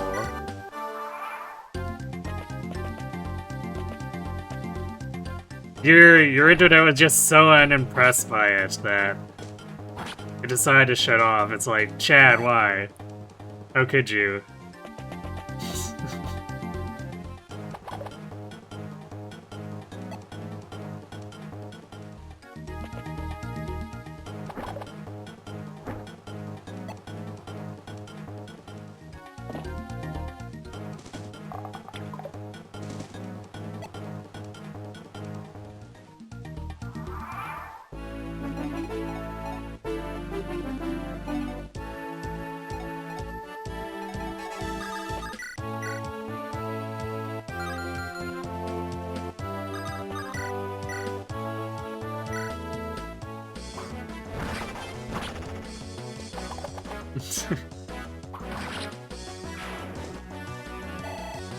Funny slim sword crit, I guess.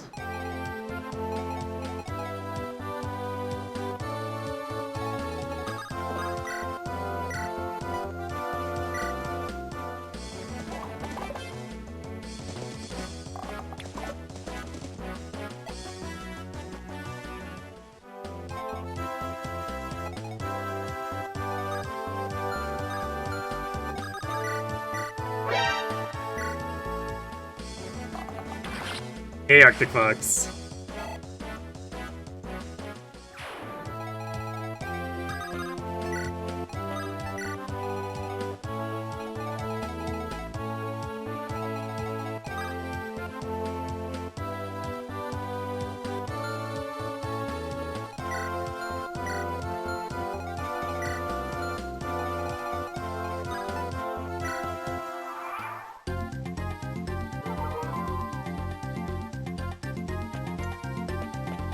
Come on! I'm starving! Thanks for bringing the gremlin. So the spawns are done, so the enemies are lining up to go to the outhouse.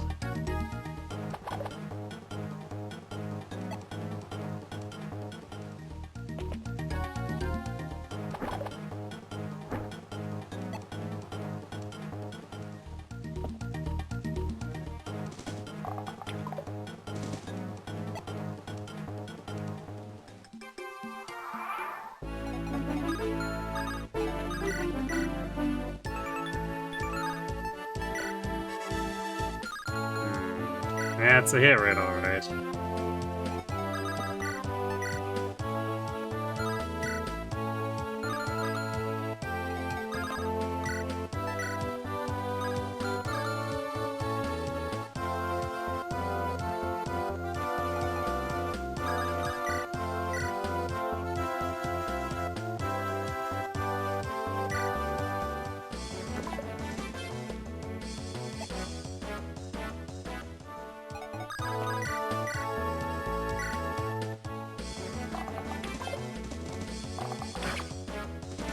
Oh, Wolt.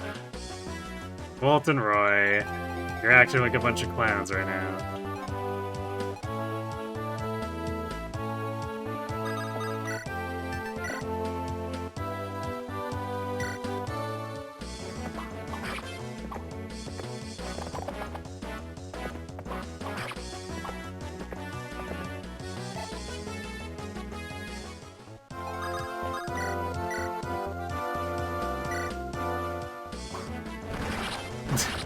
Meanwhile, Rutger, with his discount killing edge of the Slim Sword.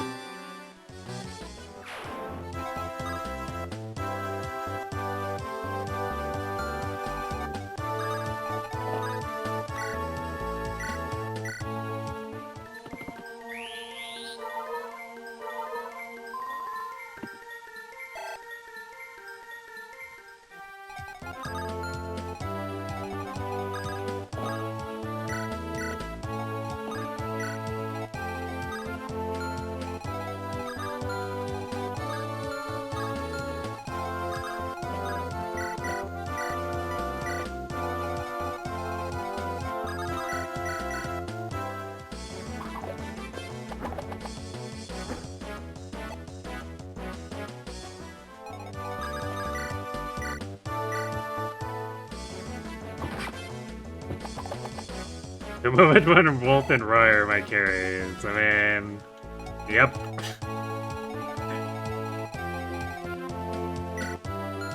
Although once we get Rutger more of his supports and stuff, then we'll probably even out a bit more.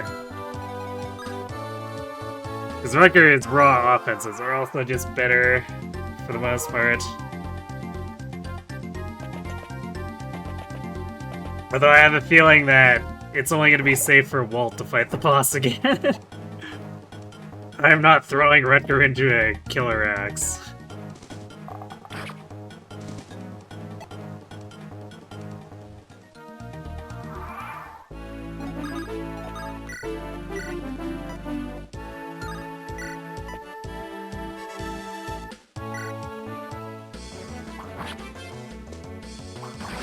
There we go, finally got rid of that guy.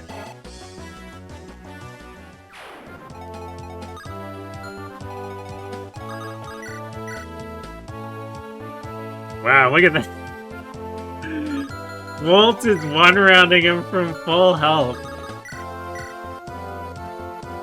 Have you ever seen such a thing?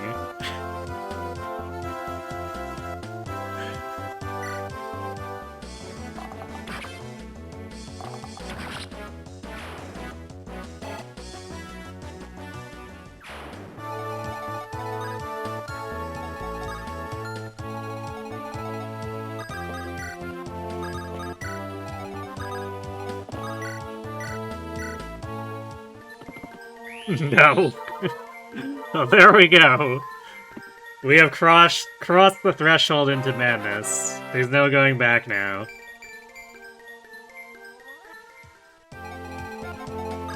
Also, Clarion, please gain speed. Someone gain speed.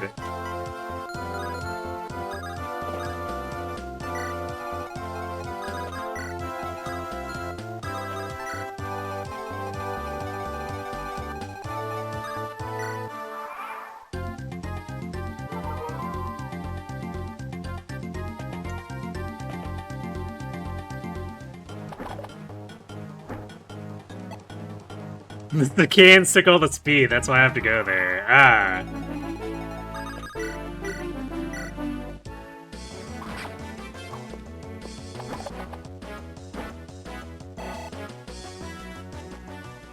So what you're saying is that they robbed the greenhouse, so we must now go reclaim it. There's dastards.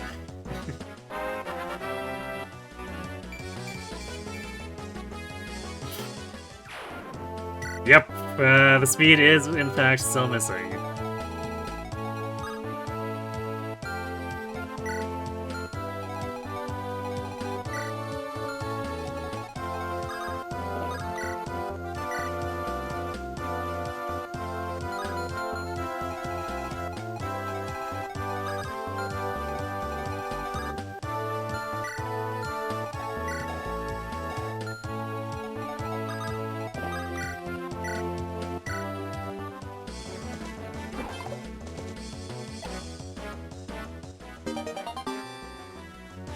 Well, good for you, Marcus. You now have lances.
Well, I didn't expect everyone to just break out of heal mode AI. That actually could have been a little dangerous.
Picked up the...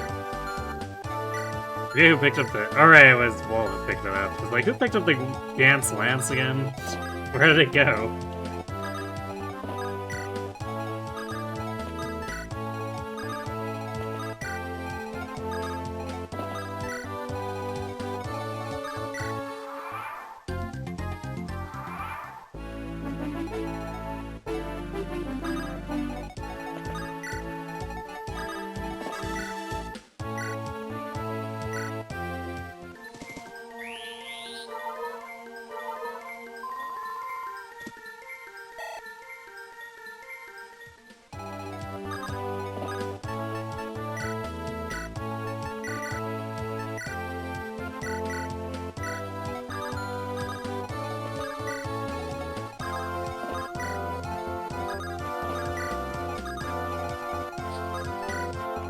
Actually, I guess Chad and...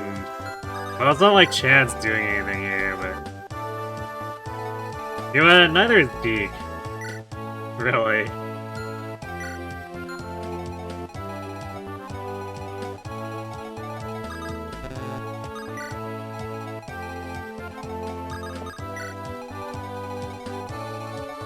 But I could pick him up with Shannon and carry him over instead of make him walk all the way around. It would definitely be less annoying.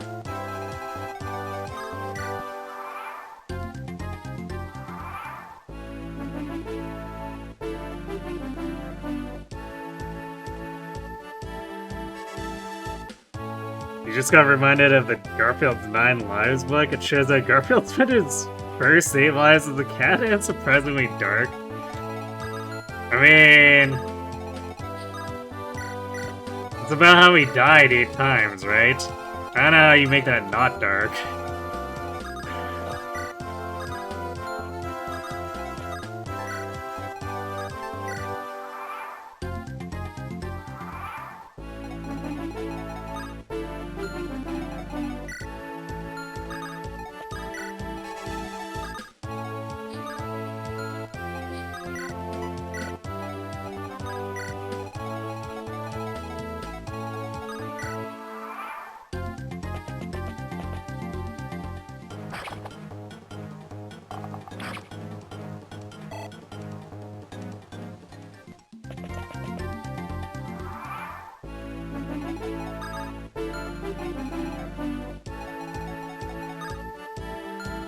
come the angry dudes.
Oops, that was almost a mistake. Although, I guess the hit rate was pretty low, but still. Generally don't want to actually risk that.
Well, stereotypical GBA Myrmidon. What else can I really say?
There we go. Swim sword value here. The extra hit rate.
Got the crit.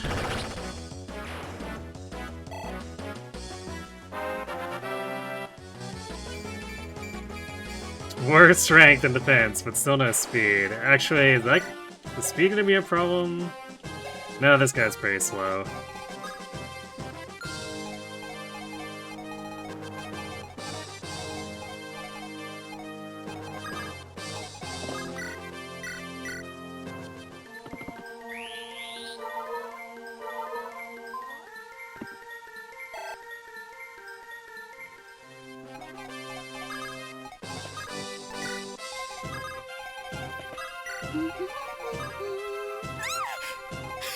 How long have you been standing there?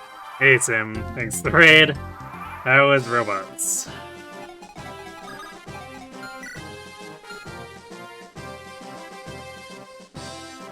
Wolt is, in fact, gaming.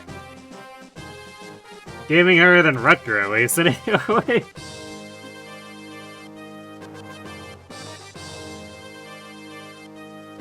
Although, they seem to be sharing one level up chart.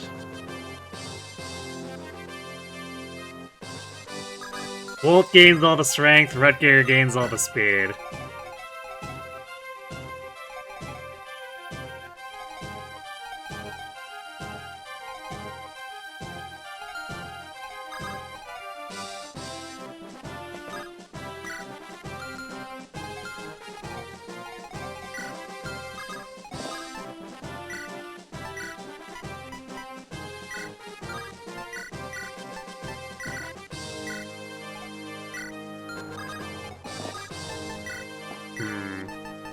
With how hard Wolt's ended up carrying here, I might not have bought enough iron bows.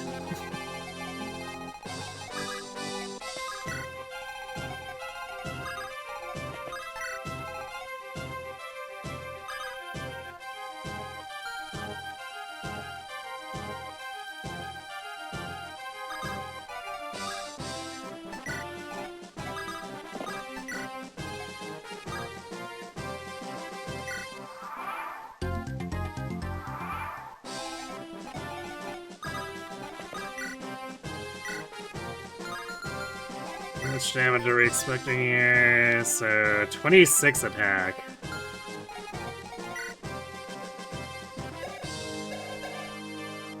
So that's like 18 damage if it connects. Ouch.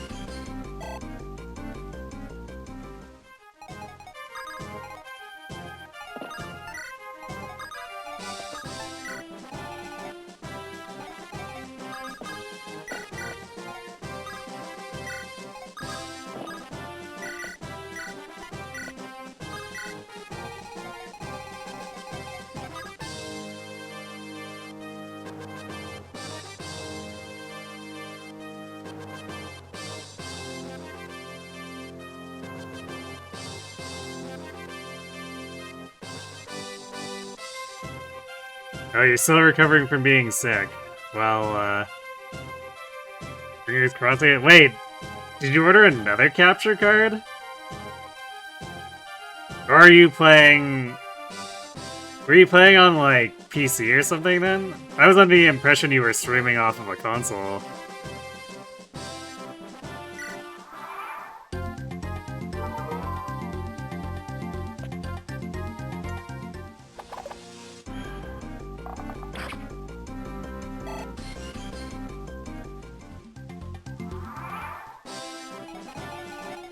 Ah, so you were streaming off PC, okay.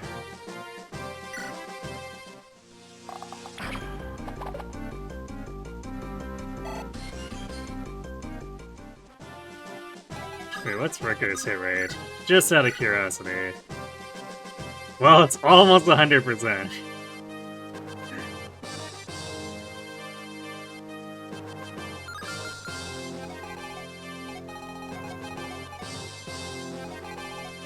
Even with those Myrmidon skill level ups, he still couldn't quite get there.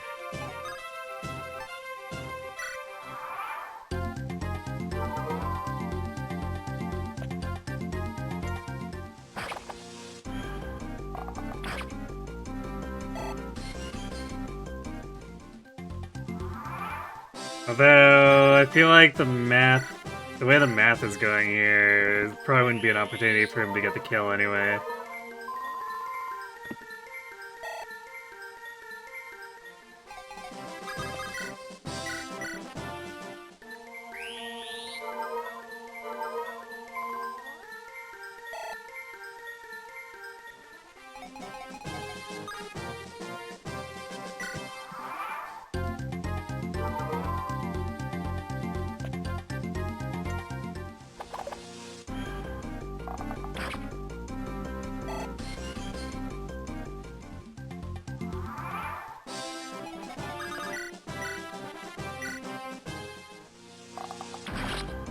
Got him.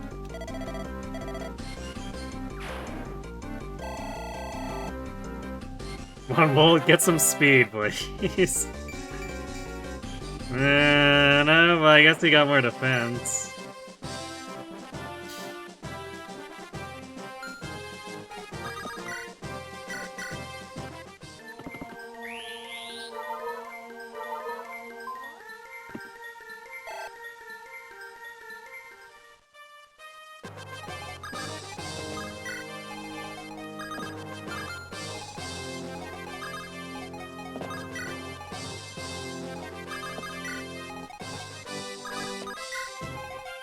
Alright, well, now it's time to get that C support for Quarian and Rutger.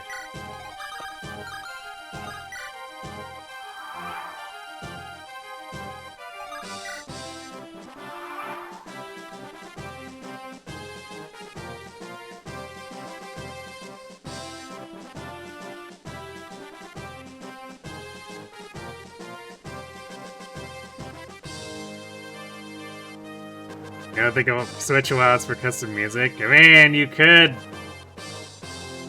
always just do shenanigans where you mute the in-game music and run your own music if that's your thing.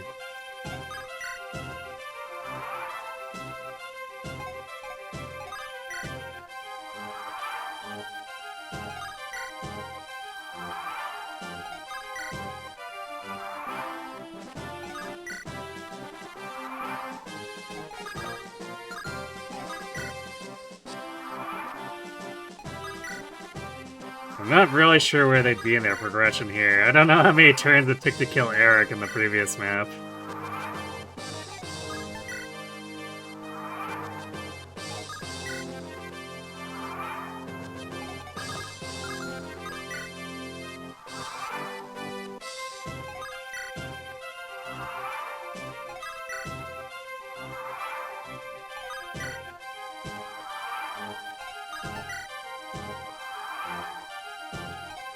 Well, muting the whole capture card probably wouldn't be the greatest idea anyway.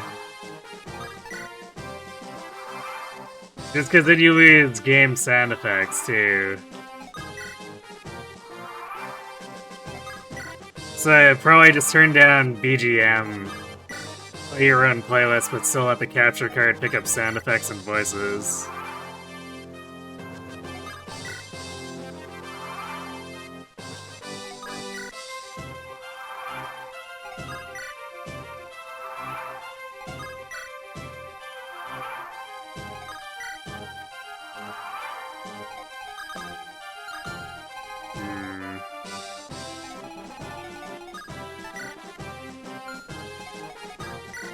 I wonder if we hit the support limit. Which way? We need Wolt to not be standing beside Roy too, but I think we hit the support with Wolt and Marcus while we were fighting. So that probably took up some precious support points.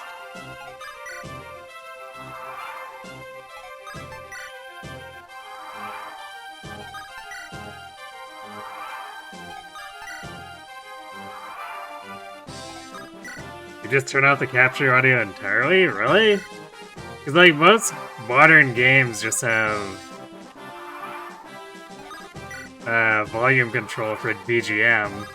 It's usually like 20 seconds to do from options. Map support limits, who came up with that idea?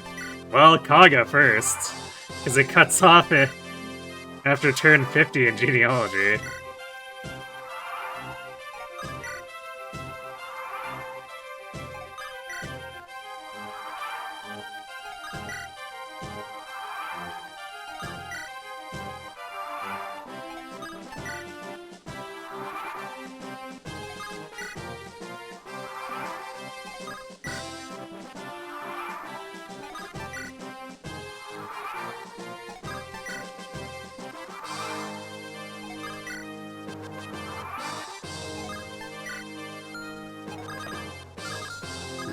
Yeah, I think we hit the limit.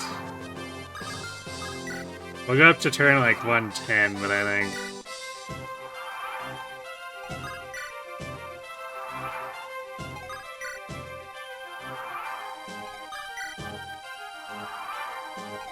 I think we've run out of support points to do.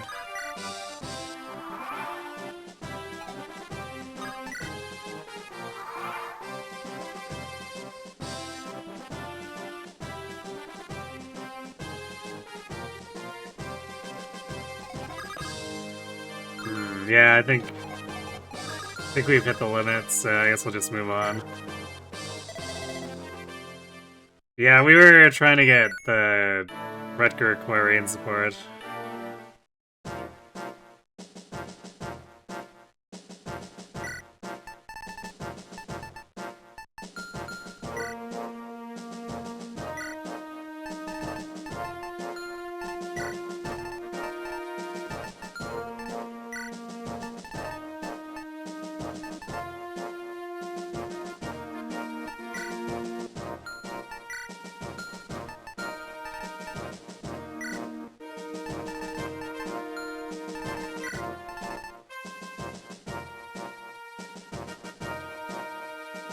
Actually, I guess there's no flyer terrain here, is there?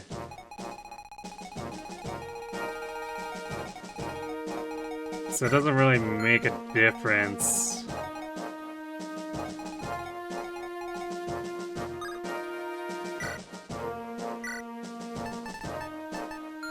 Which means, I guess we'll bring whoever is bulkier of Alan and Lance here. Lance is faster, so I guess... Hopefully he doesn't need to take a hit, period, though.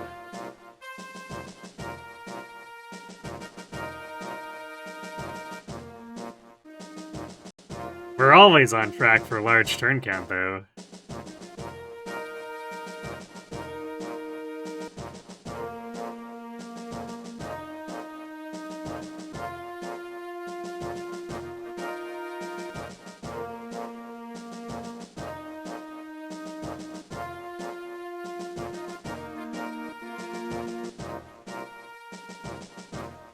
Okay, turn 8, 12, and 16 have enemies come from the top. So we want to let them just come down and murder them. And then we'll cross a blue line so that the enemies come towards us.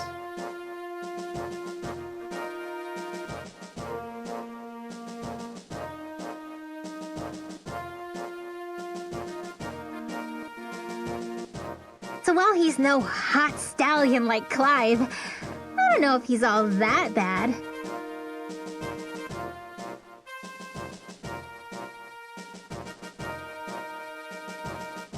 Thanks for being the gremlin.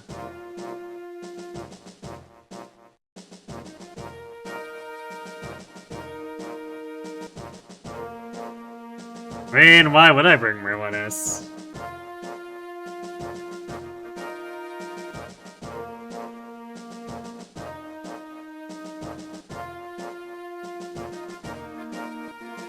I just need to set my loadout properly, and then we're good. Thanks for the hydrate. I mean, I don't even know what classes they have, but like, assuming classic stuff, it's probably the usual pigs of the night.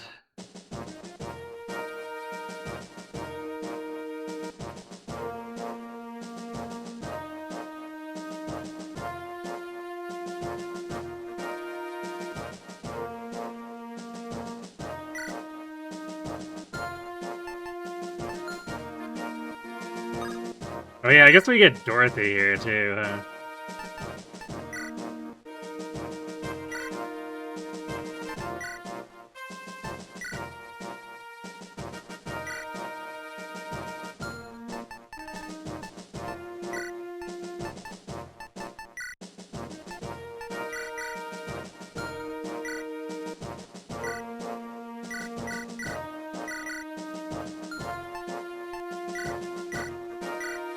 And of course, she'll be one of the ones to stay on long term.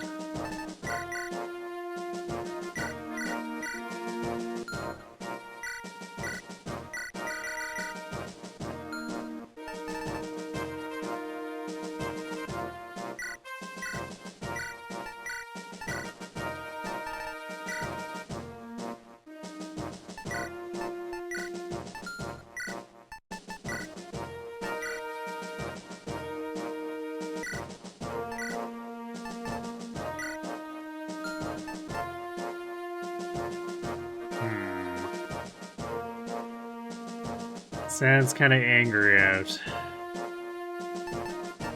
The way my apartment is, it's usually difficult to hear any thunder, so if I'm hearing it, then it's definitely a little crazy. There are several floors above me.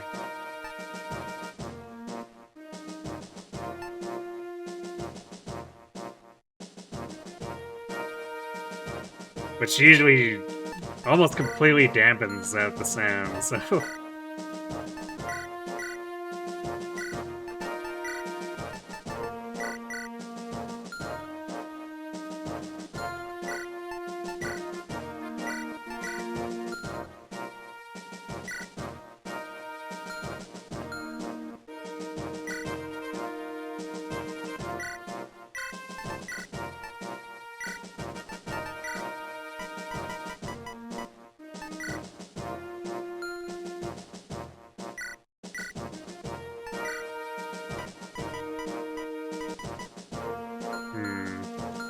Maybe I should have also bought an additional fire.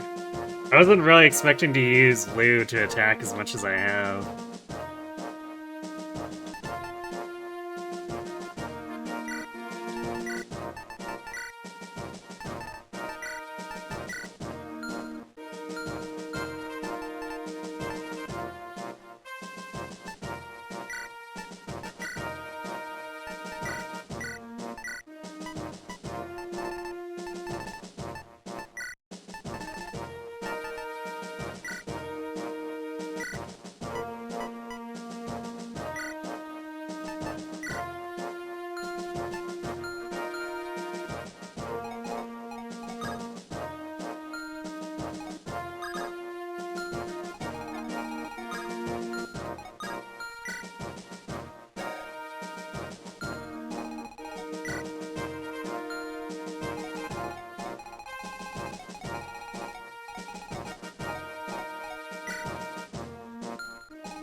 Wait, we have Soul. I don't know if we need 3 healers.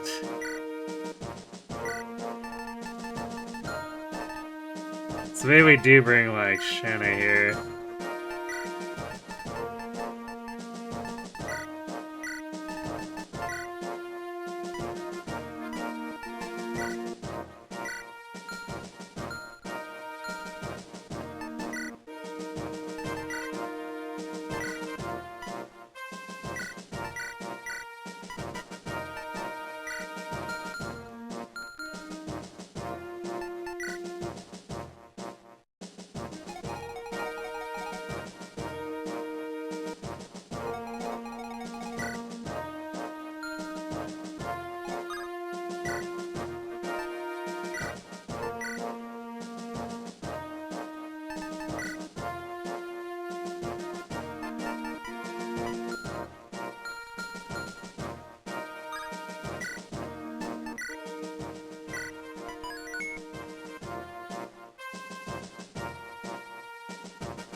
Real Curse of the Spanner high school dress codes upon Corin. I mean, it's not like Corin's outfit is...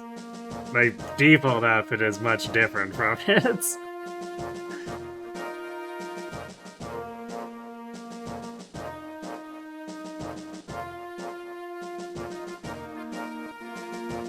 Yeah, of course it's going for good ending. Why wouldn't it be?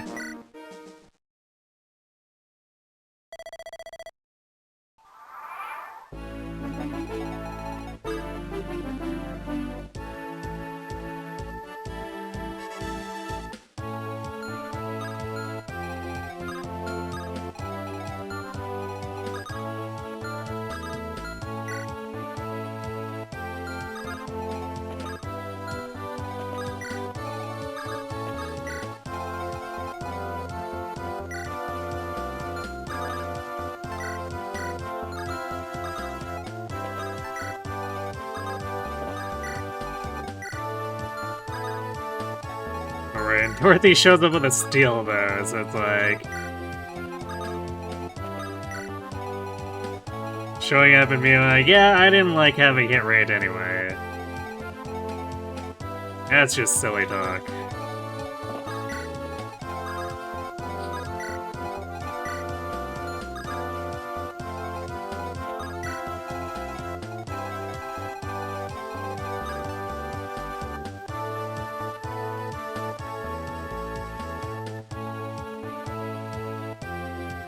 Wearing shoes of the horror?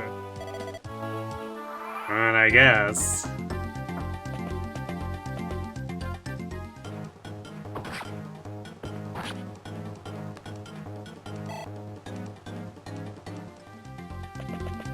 Yeah, I definitely should have bought more iron bows. Because I only have one spare to go between both Sue and Dorothy.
Should be having both swords crit out their respective mercenary opponents is pretty funny.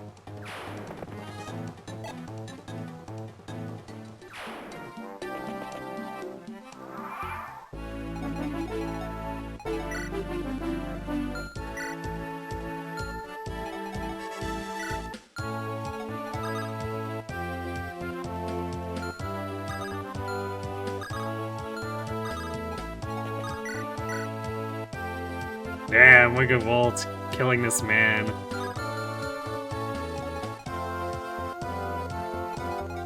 Absolutely destroying him.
It's funny that Roy is just actually generally a better tank than Deke right now.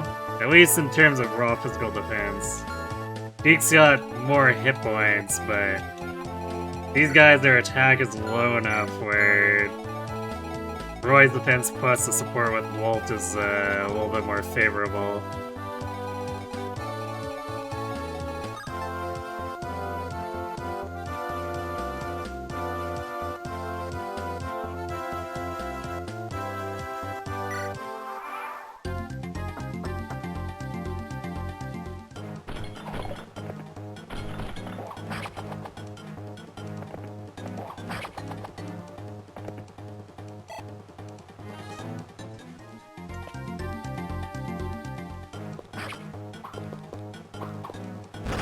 Oh, right! You weren't supposed to crit. Well, now that knight might kill him.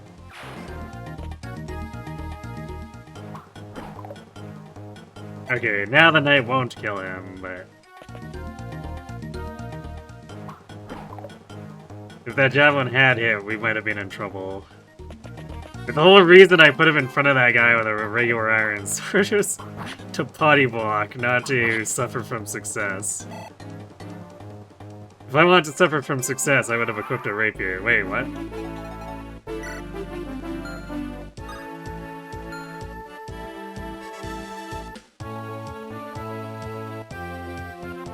This guy was asleep at the wheel? Question mark?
I guess there's not really any reason to get too crazy about that.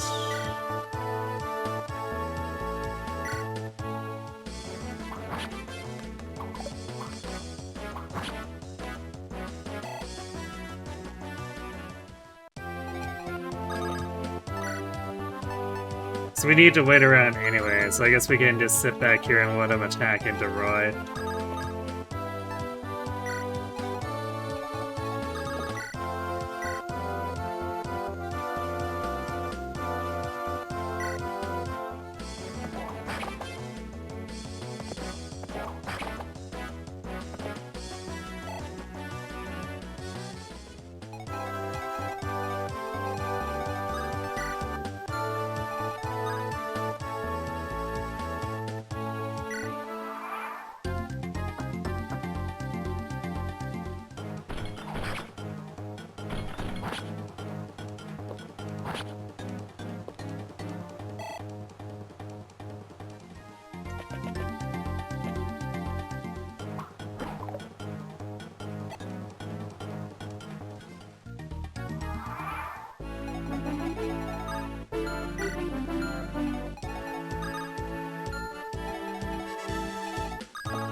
And once again, Roy is back to being allergic to speed.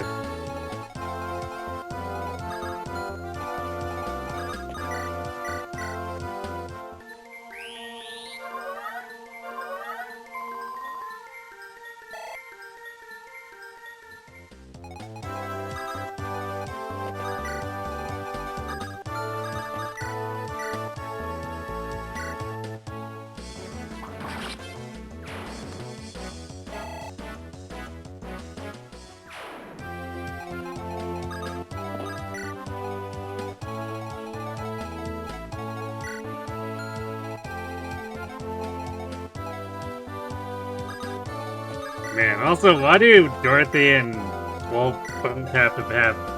Well, I guess Wolt's luck is technically not that bad. I think we've only gained a few points, so I think he had a pretty decent starting luck, but still.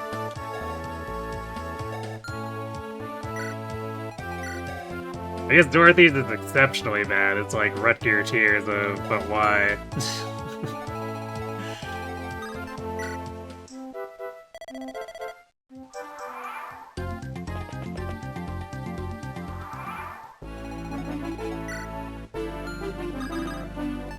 You came here just to give me a new set of lockpicks?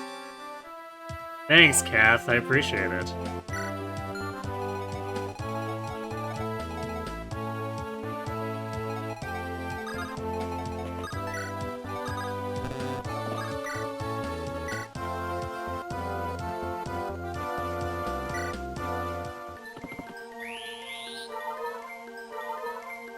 Sacaens have bad luck. They kinda do, I guess. Whoa! Magic for Clarine and speed! Clarine knows where it's at.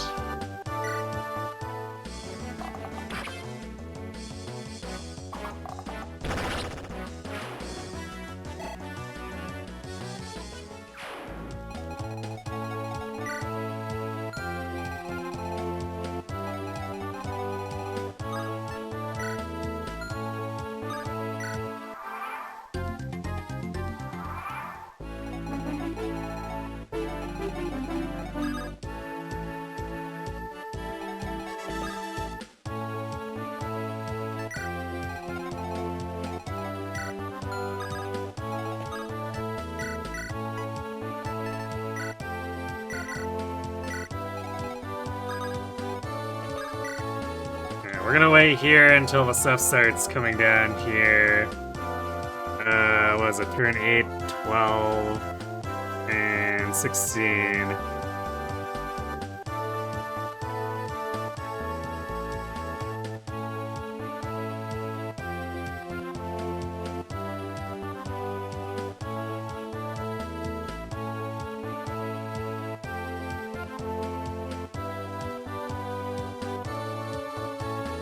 Because this team's definitely gonna need some breathing room to fight the stuff that spawns behind us.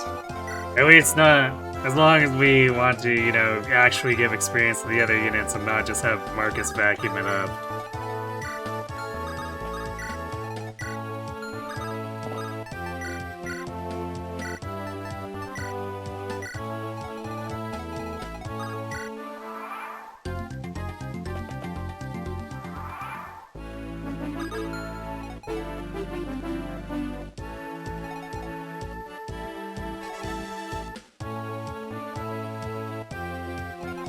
I guess we'll have, like, everyone else stand apart so that they don't use up points that I really want.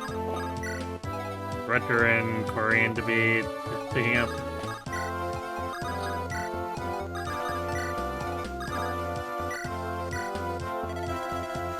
Alright, well there's the Seeds of March.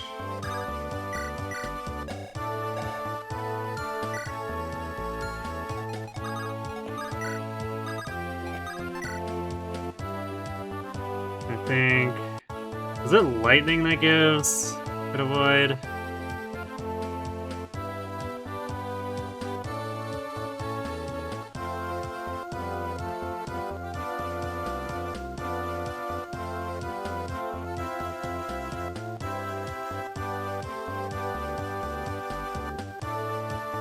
Oh, Dark and... Is it Dark and Thunder? Yeah, Dark and Thunder both give it.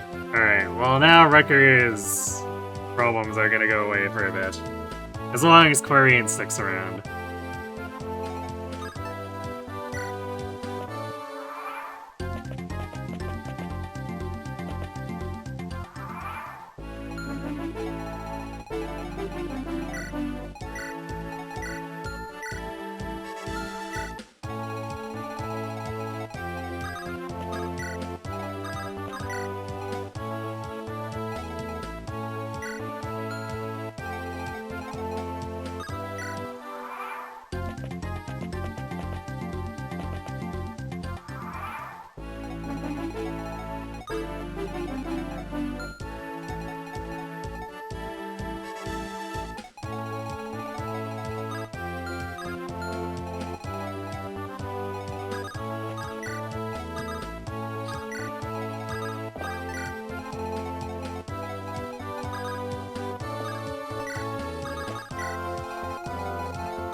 Wolt doesn't even double because he hasn't gained speed in forever.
Well, at least Dorothy gains a lot of experience.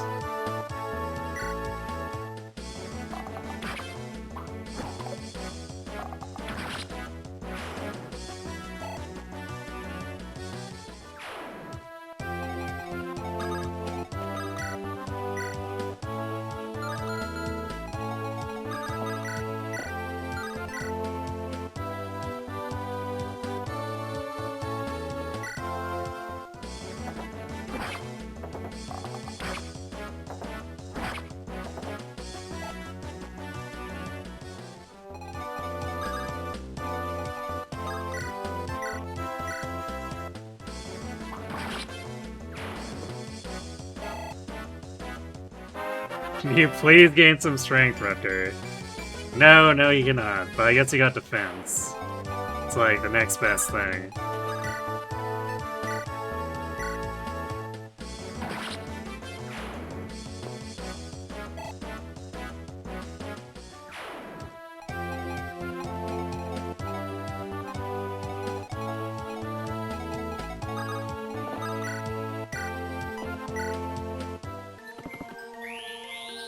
That strength belongs to Wolt. Yep, apparently.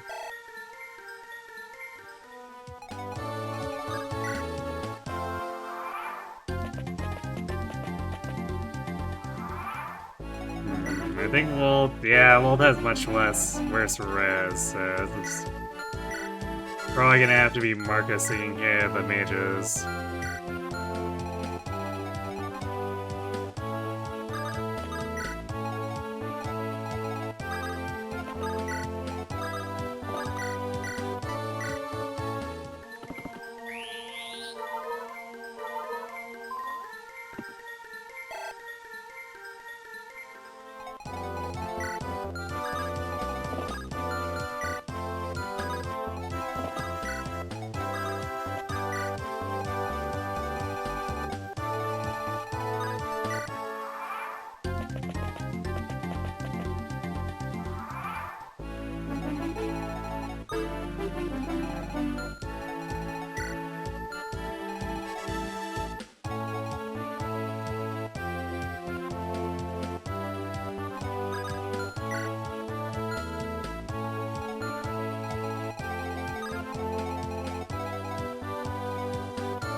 One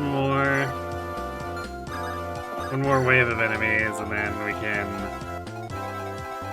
look at advancing up and spawning all the crap behind us, and then actually loot stuff. What I'll probably do is when we go to pull the guys behind us, we'll go out the left side so we can recruit Sue and maybe get her some experience at the same time.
Alright, Dorothy. She gained some luck, I guess.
She's no Wolt.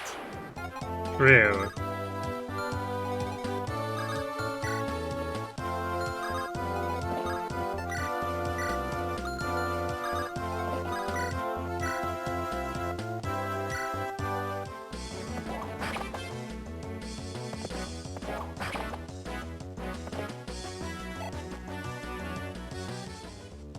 Which way should I be worried about?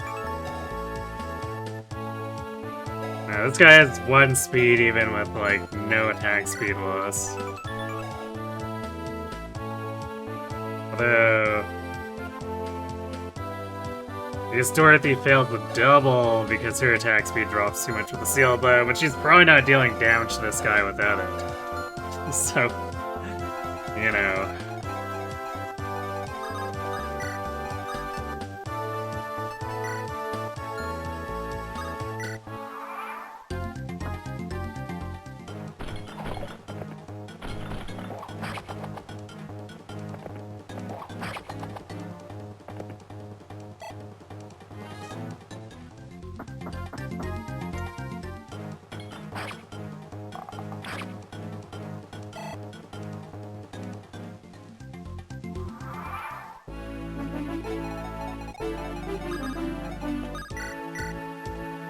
Yeah, Wolt deals 8 damage to these harpers. Oh, that is actual comedy.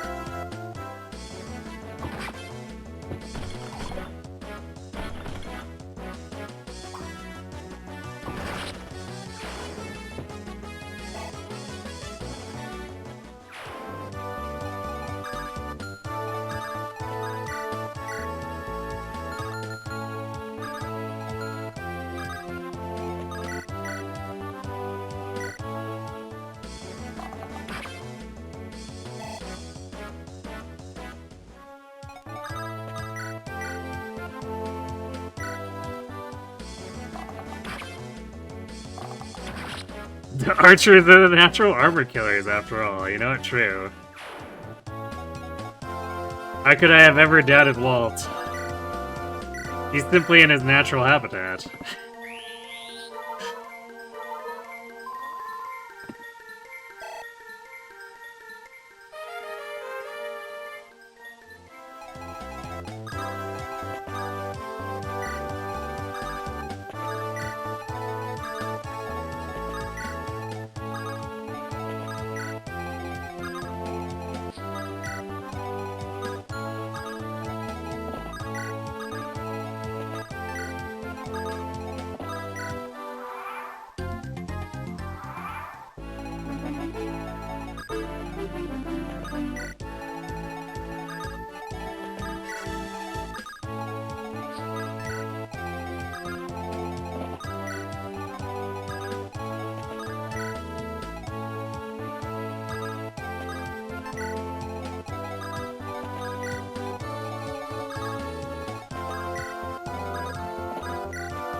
Getting a little crowded up here.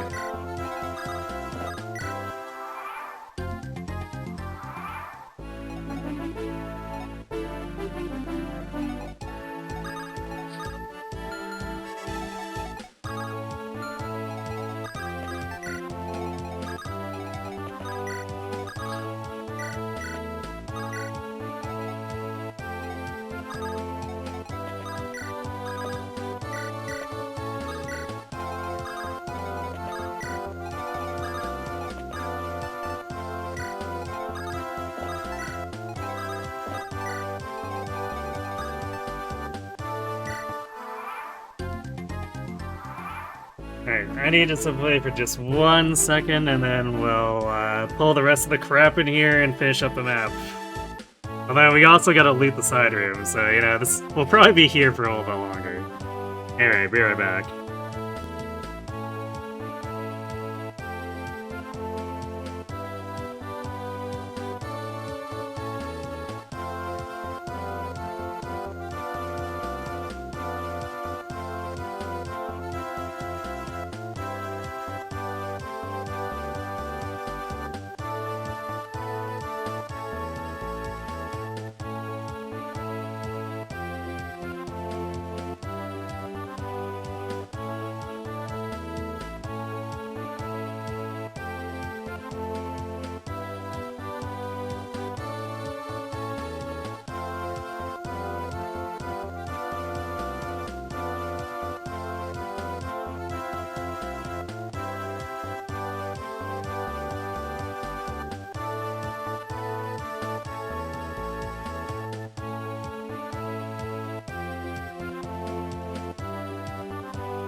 Alright, let's see.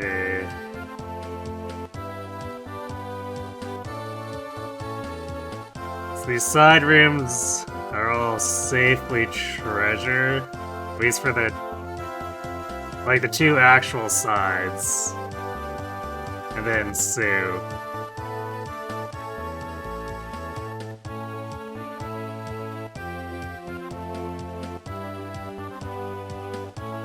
Then the ones to the left and right of the boss have goons in them, so we'll have to,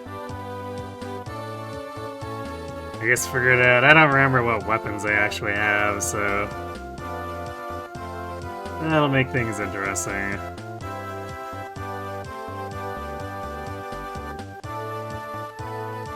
Hey, Knight. Speed moving along. Welcome back to. We're about to go actually recruit Sue. See if we can actually get her experience.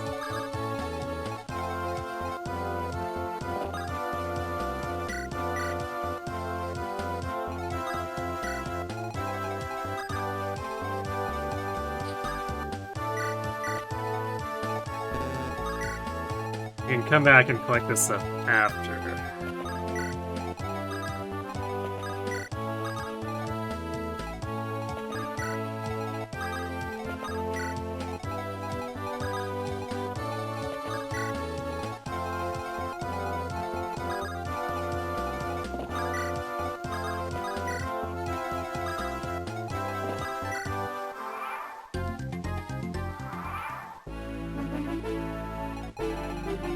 Wait, is that the turn after we cross the line?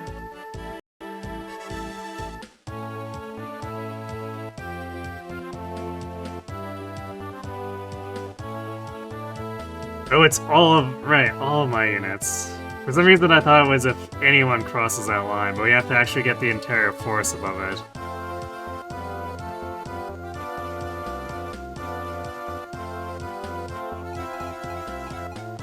So you know what, maybe we do open this here and go get these first.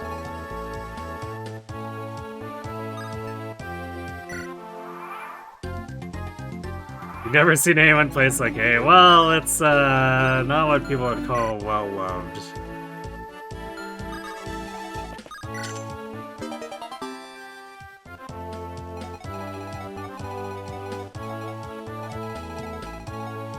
Especially with the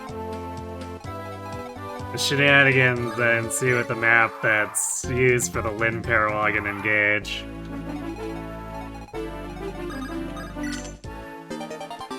Finding way enforcing fair ambush reinforcements. Sort of, I guess.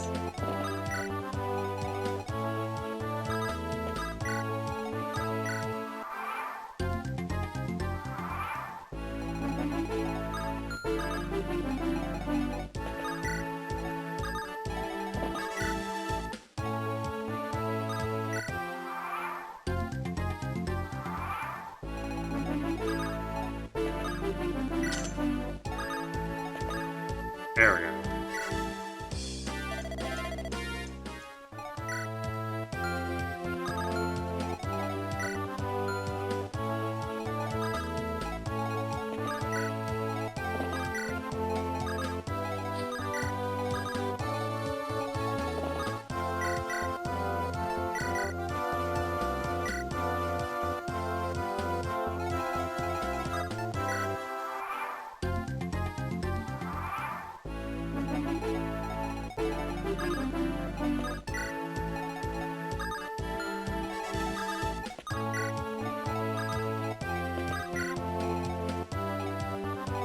Now let's move everyone above the line.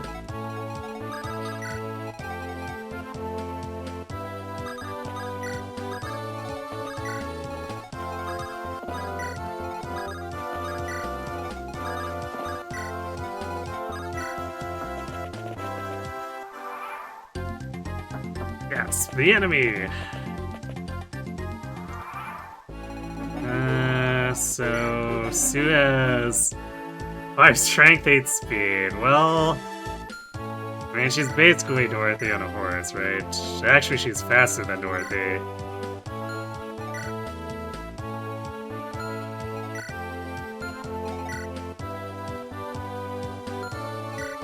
With more skill. More skill, more defense. I don't know what Dorothy is supposed to have on her here.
Yeah, all the archers. We're getting Shin later too, so we're not done with the archers yet.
to make sure we don't accidentally support Wolt to Roy here too. That would be tragic.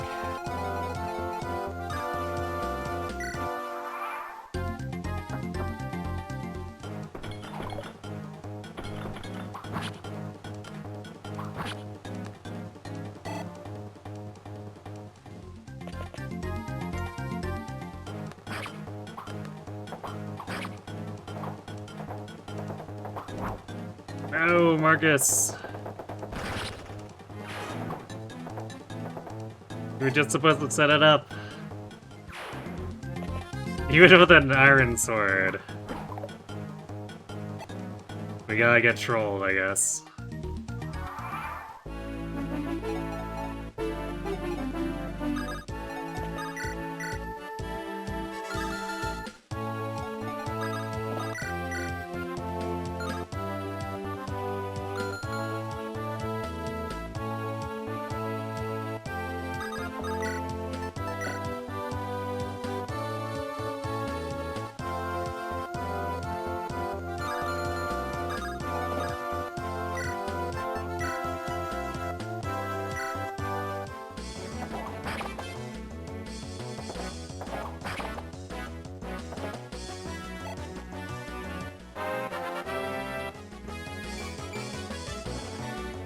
Okay, Marcus.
The experience leap. Unk don't got it. Nope.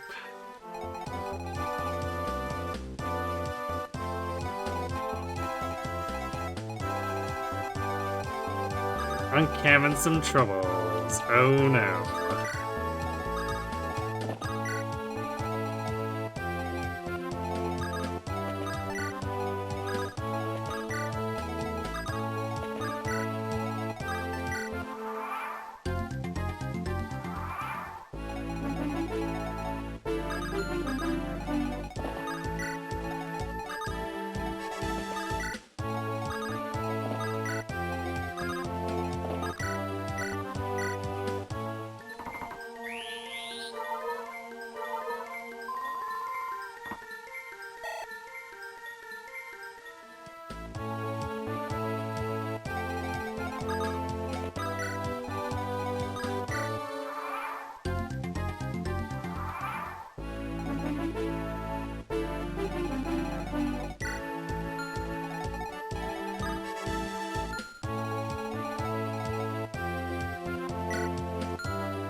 I guess who do I have to fight the boss after? I guess Wolt would have a reasonable time fighting him despite the 0 res.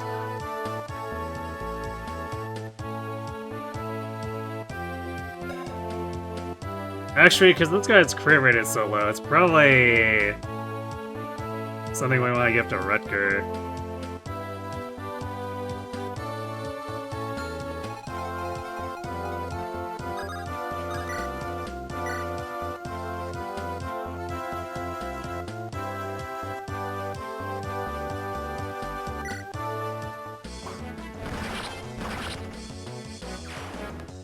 Speaking of Rutger taking things.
Truly, I should not have Deke by Shanna. I think they have a support together. Might be a little late at this point, but...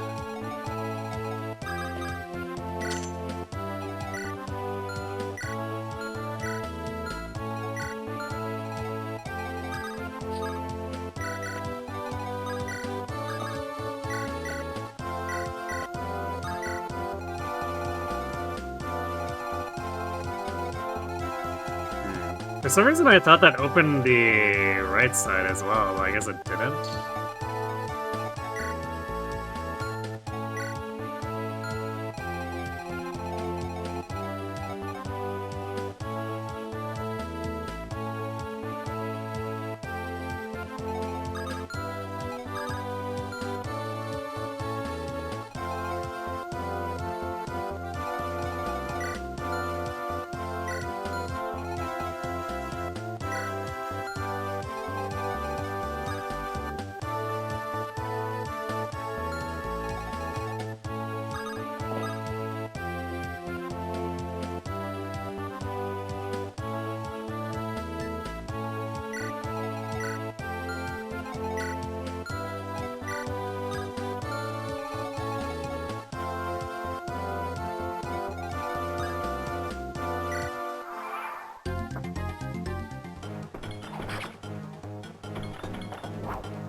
No, Marcus! Well, actually, that crit won't...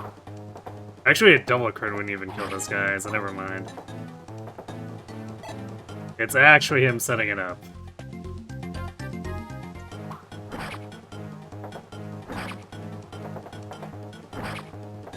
In fact, I guess he didn't kill that guy either. Convenience.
Defense and res.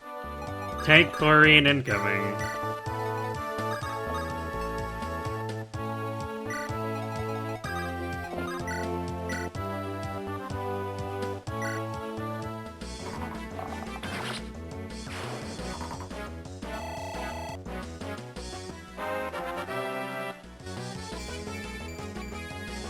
Alright, well, if someone knows how to get speed at least.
This definitely does feel like this is turning into, like, Archer Emblem.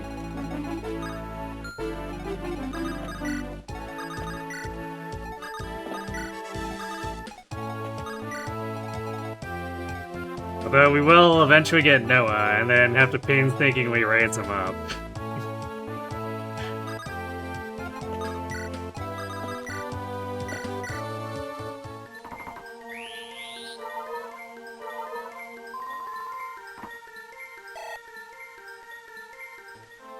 But hopefully we can get a decent enemy phaser out of that.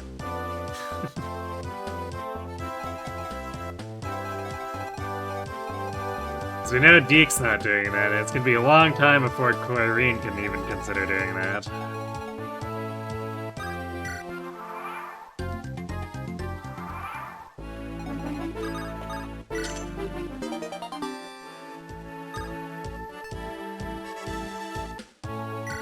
Ah, yes, plenty on Lock Staff.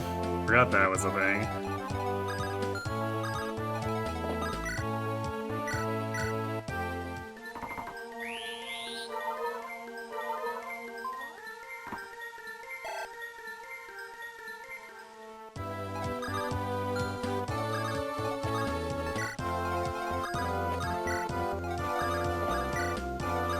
I'm pretty sure these armors don't move.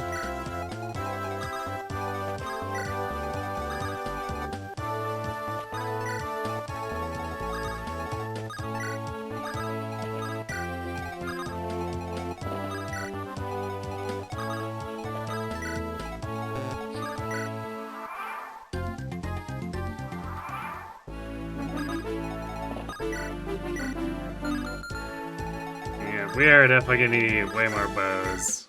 This knight's 1 damage.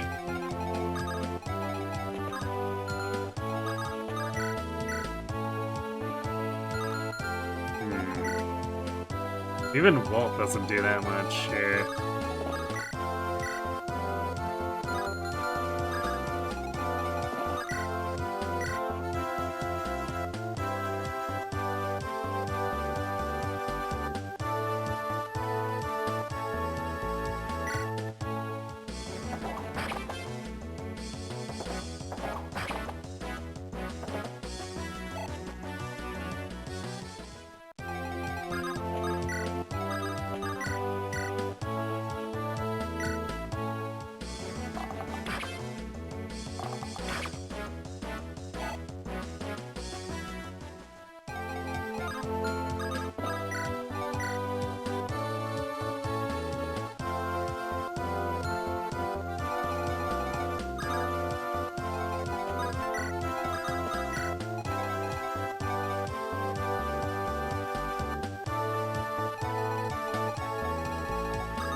Wow, this guy would rather fight Marcus over Wolt. That's actually crazy.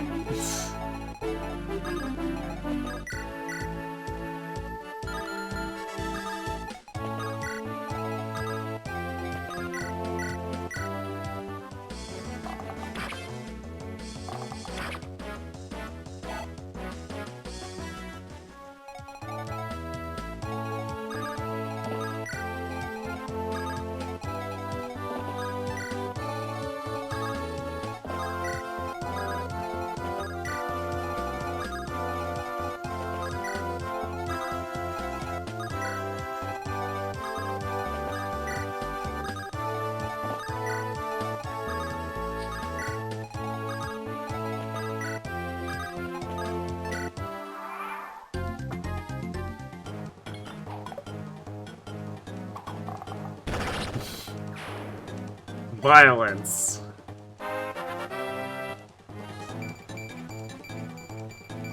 Yo, there we go. There's a level for Wolt. Man, 14 strength, 10 speed. The speed's a little bit behind, but I don't know. 14 strength is pretty gun.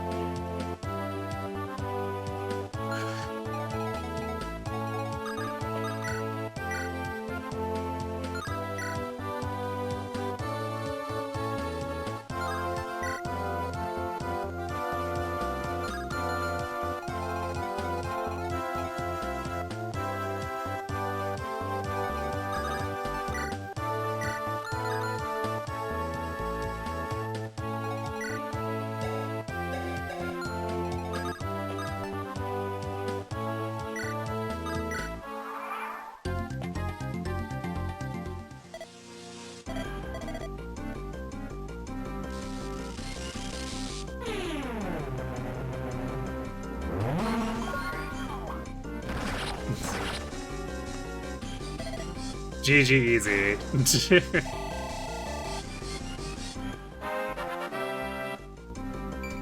Hey, he got strength too. Congratulations, Rutger. You finally figured out what double digits is.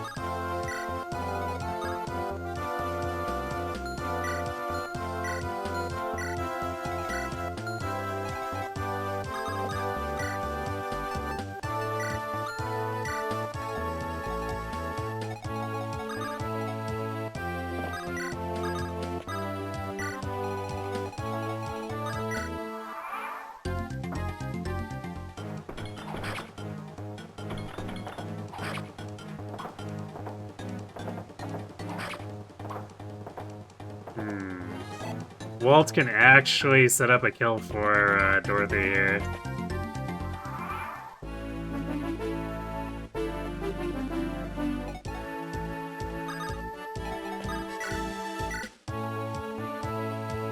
Or wait, does this guy just have like no defense? Why is Wolt doing so much damage? Actually, I guess he gained 1 strength, so he would have been doing 8 times anyway, but... that's... Oh yeah, I guess if Dorothy is doing 3, then this guy just has 2 less defense. Well, okay, I guess that makes it less of a setup.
The inconsistency is kind of weird.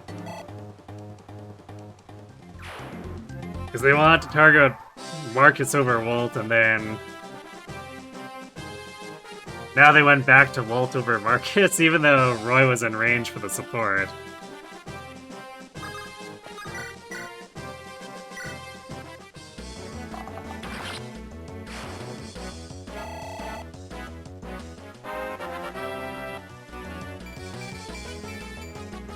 Alright, some defense and some hit for Dorothy. We take those.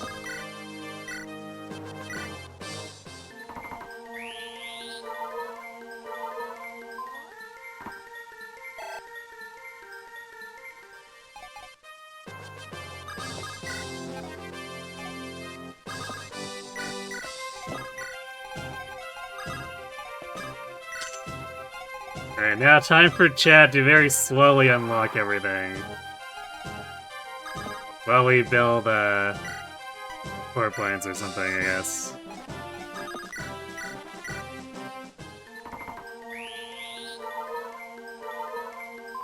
Although, we probably have hit the map cap at this point.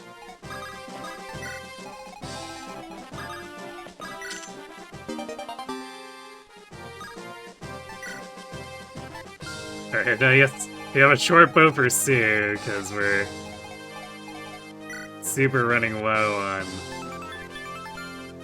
his bow uses in general.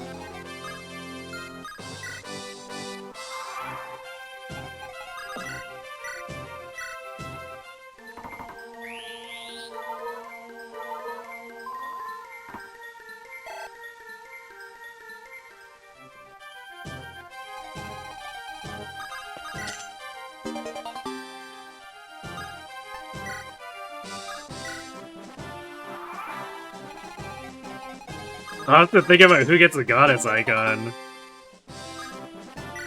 We have so many units with, bad luck.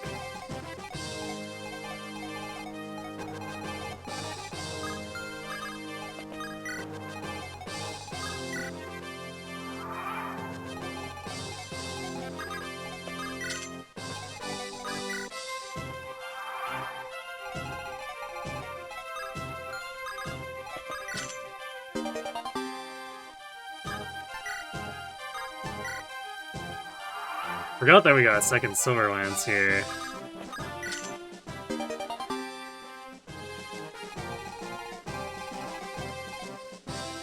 Alright, well that's all the chests.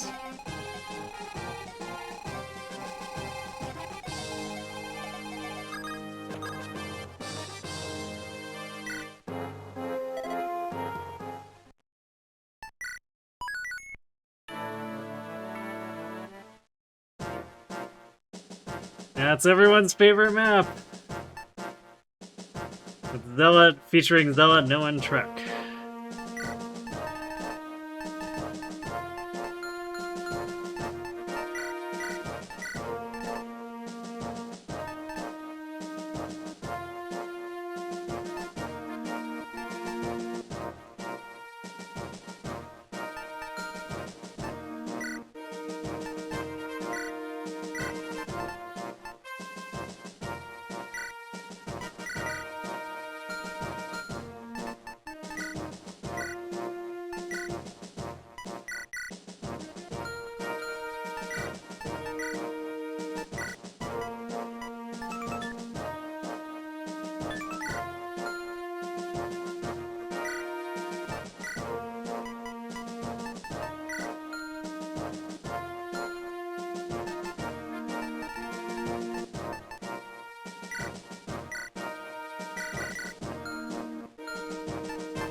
Oh, does your city manage to refrain from having people shoot off fireworks well after the actual 4th?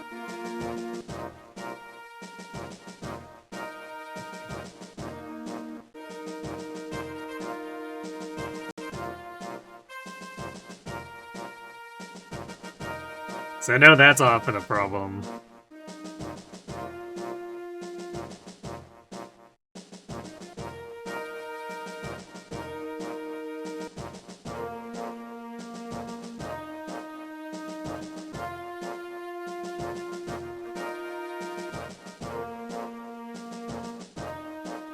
Okay, the reinforcements.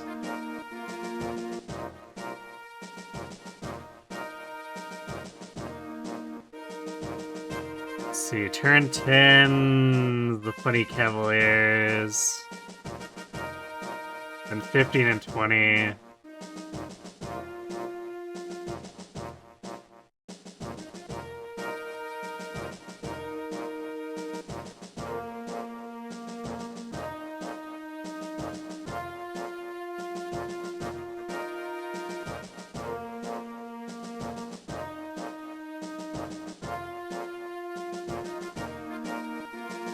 And once we get inside the gate, it spawns dudes by the boss.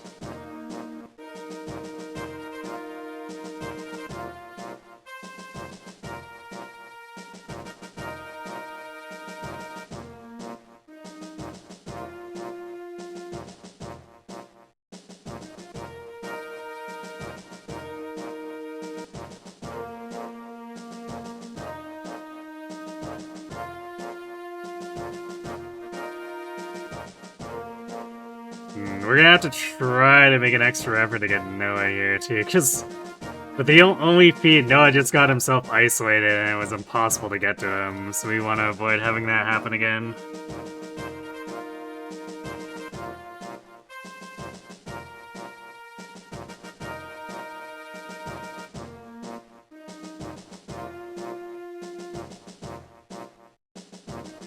That's why I was life-threatening until 7 AM.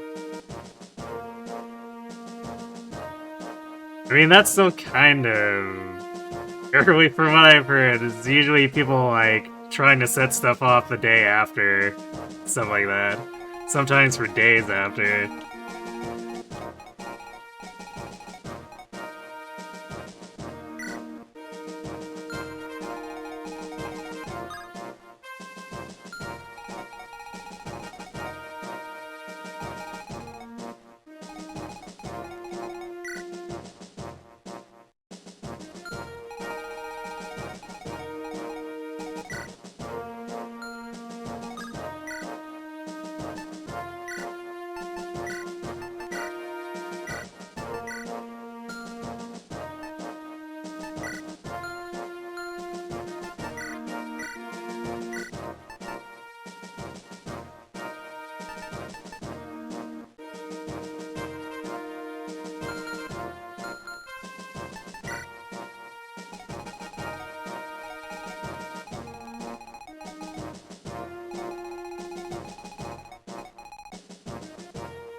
Oh, you have laws about that point because you only legalized fireworks 16 years ago, I see. I guess that might help, move things out a bit.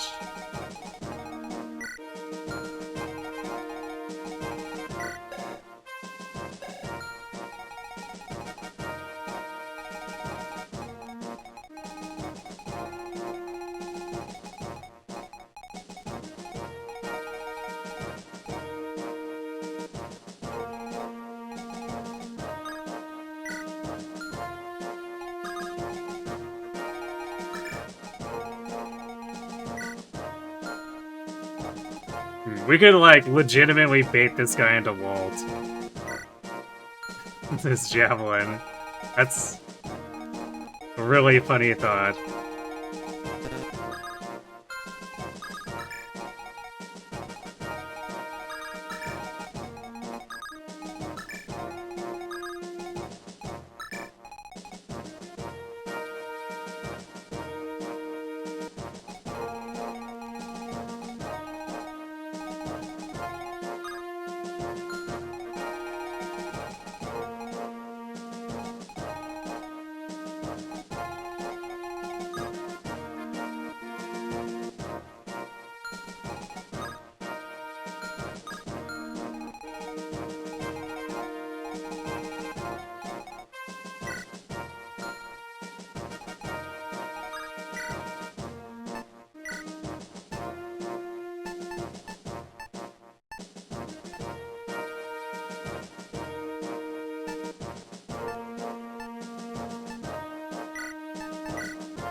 Good old smuggling them over the border.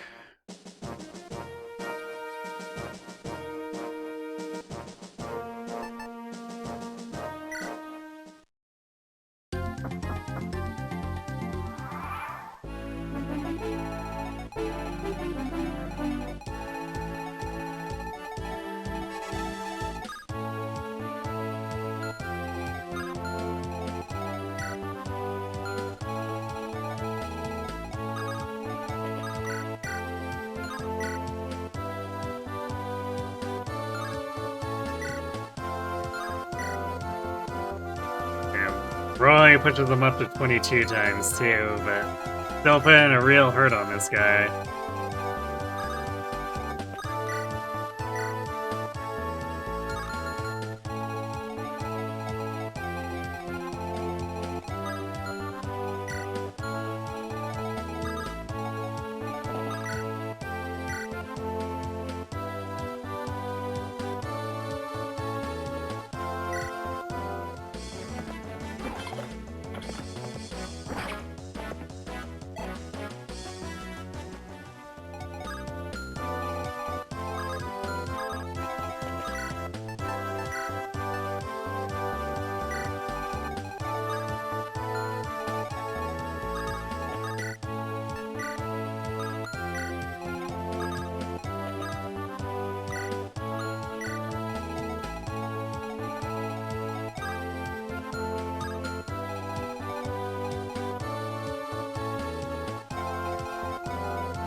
Oh boy, smuggling drugs in too, eh?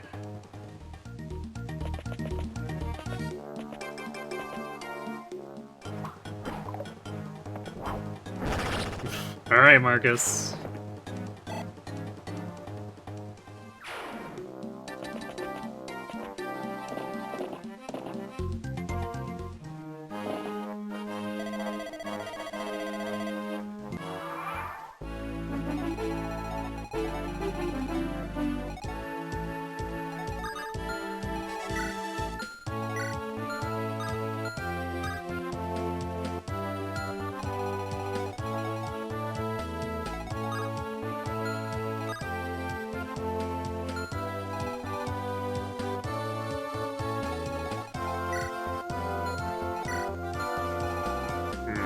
This might be a little bit of a problem.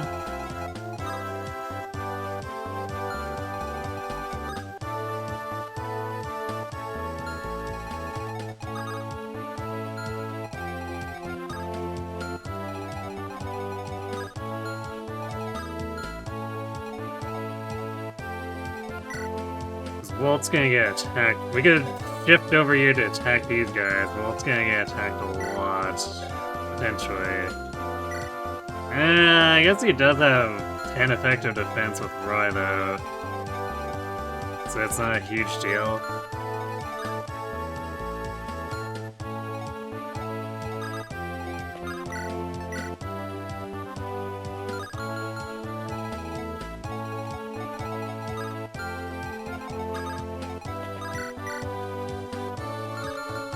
The bigger annoyance is trying to actually land the kill on stupid Merc. It's the hit rates.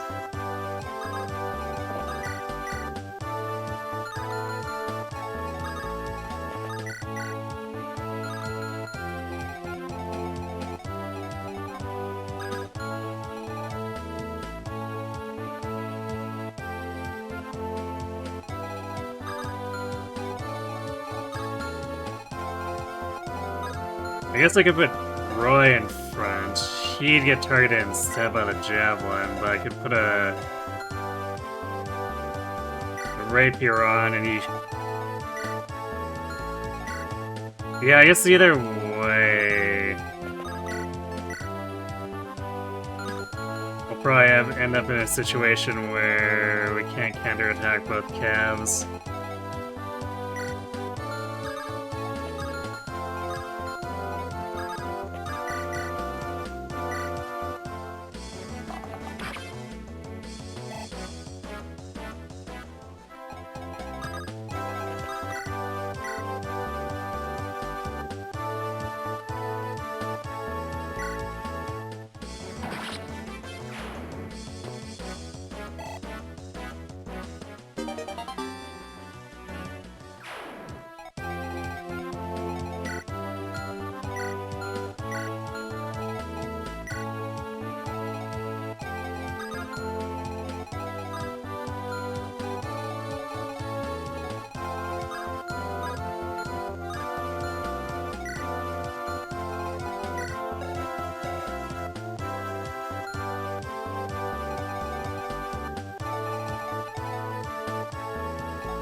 Oh, a customer tried pulling a there's a hair in my food when your chef was bald.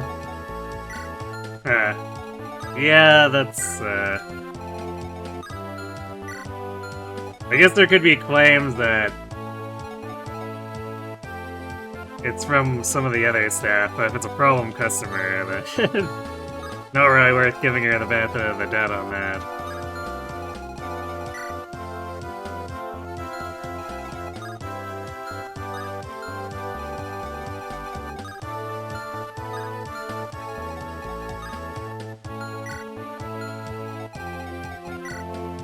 I remember I had a friend who had a really weird one where he discovered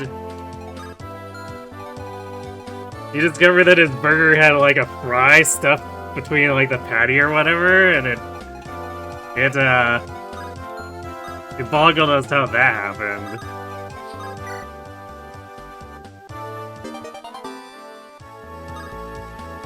And he went to point it out to the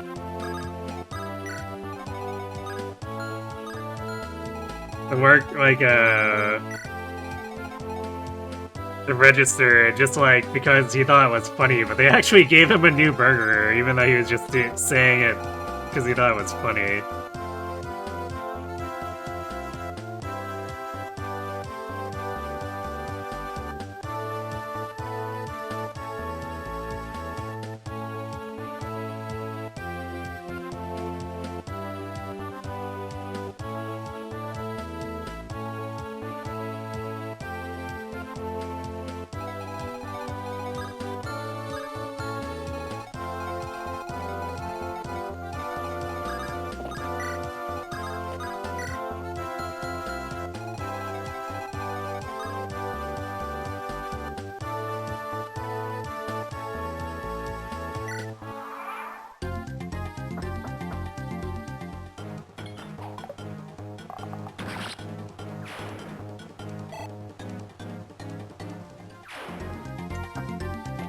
That moment when you get destroyed by Wolt.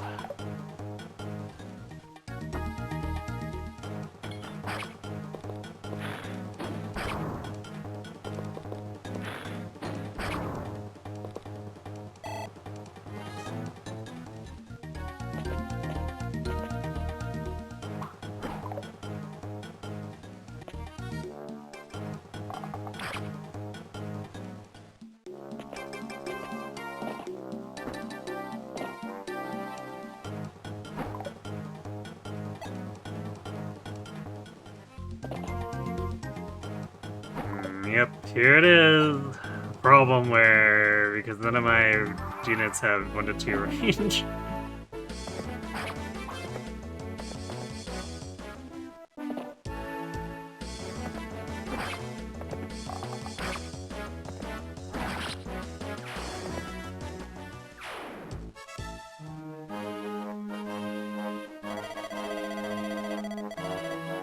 Trek might just be like super dead.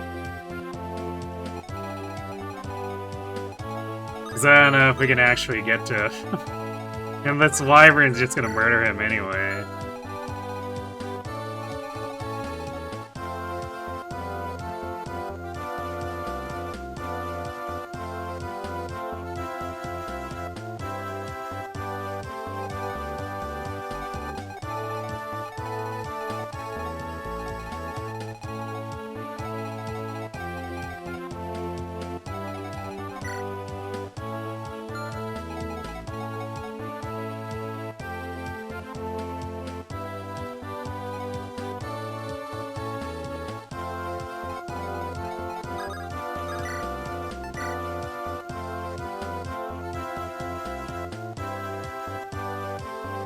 Well, I guess the good news is that Rutger can kill this merc, but...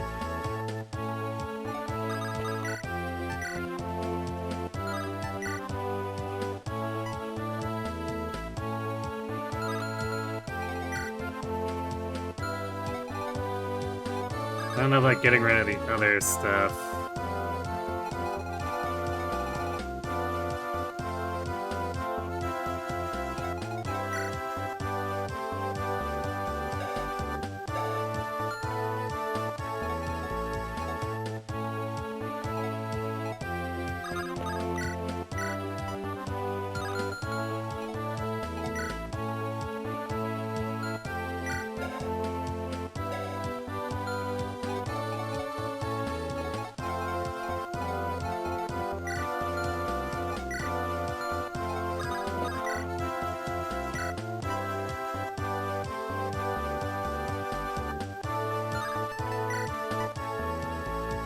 Damn it, Marcus can't even kill this guy.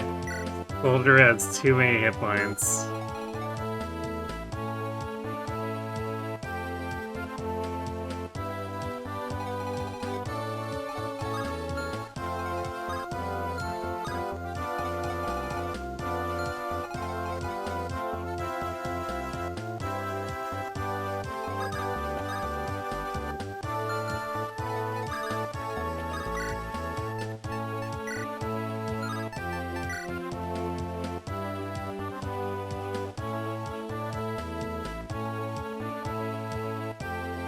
This hit rate is really sketch.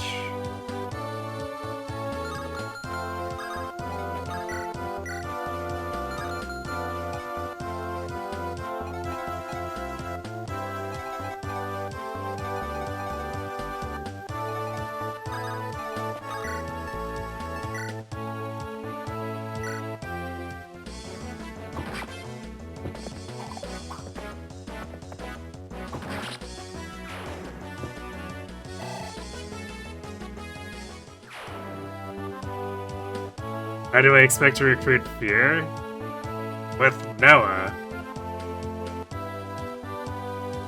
who is not in the middle of all that crap, and he's over here and we can actually recruit him.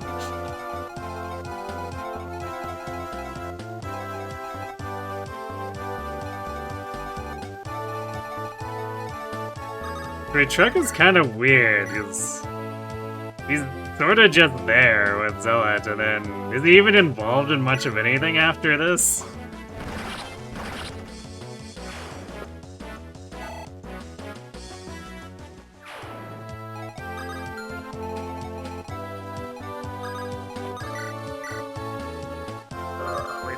this guy. Oh, Roy does. Really now? 11 speed is enough, huh?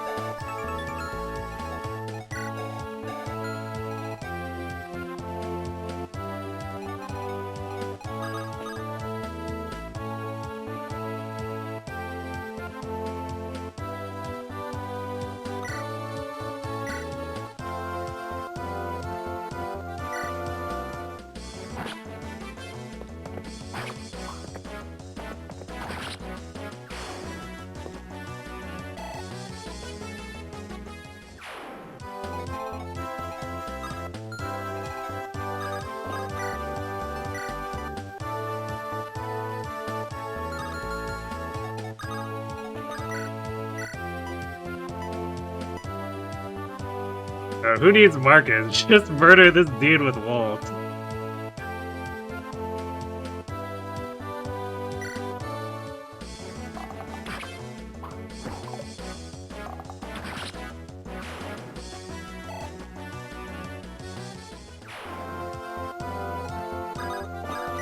No, why is the guy with the me without the personal? I guess that makes sense.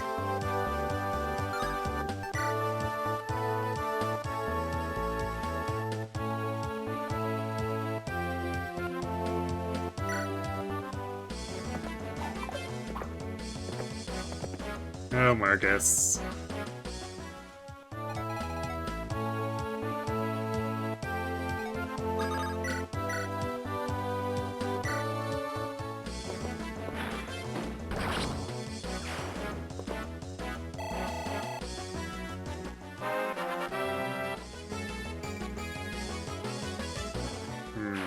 Okay, well, that's a lot less good compared to his previous level. Makes me feel less bad about benching him now.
Unfortunately, base Lou cannot tank this guy.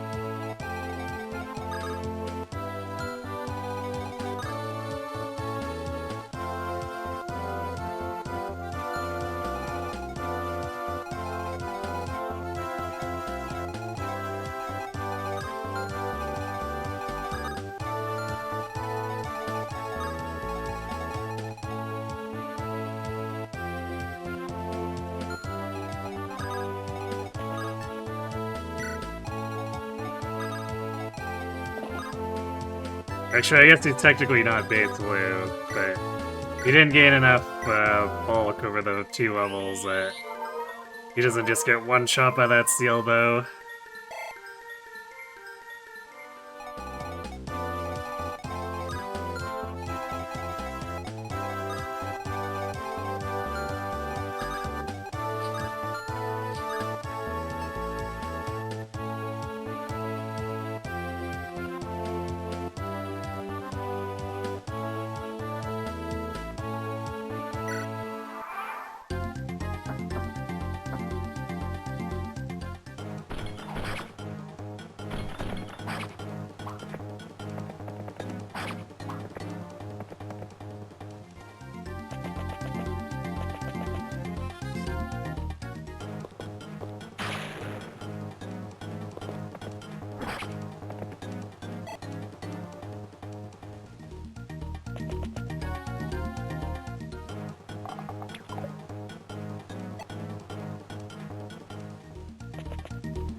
This is a lot of dudes.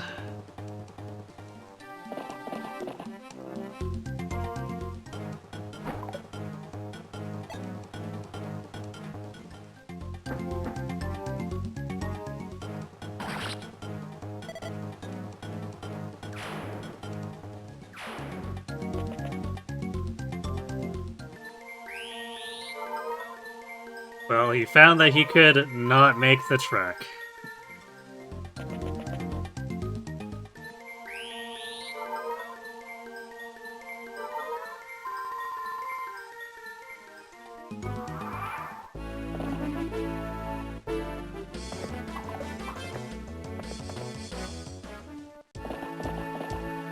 Ah, Zella, where are you going? Zella might be killing himself too.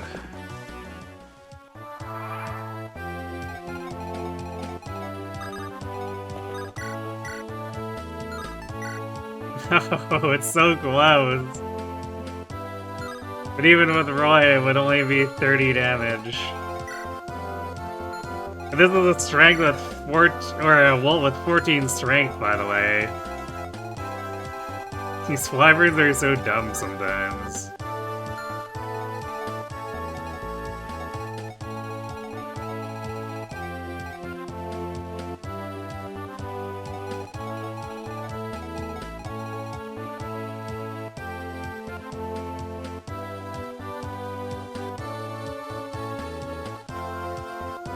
Yeah, well, 15 volts. Hello, Silent Lurker.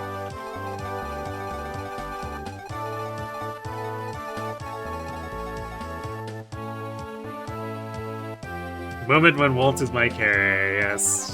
That's how we know things have gone very strange.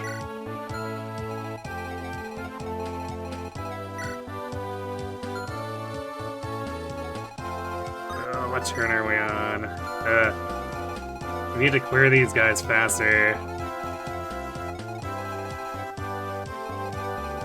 It's a problem we can't, like, counterattack with most of our units, though.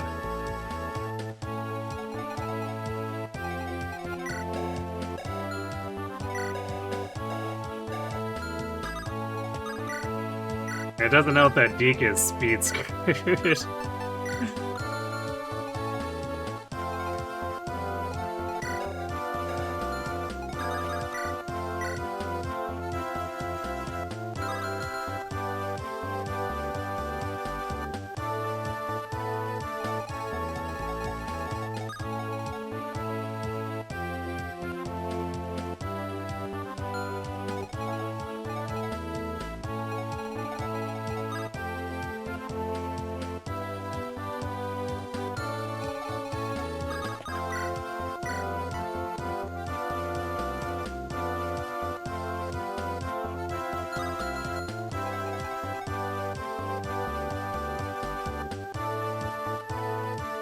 Roy, doubling is the new one on you? Well, these guys are weighing themselves down with a javelin, otherwise he wouldn't be.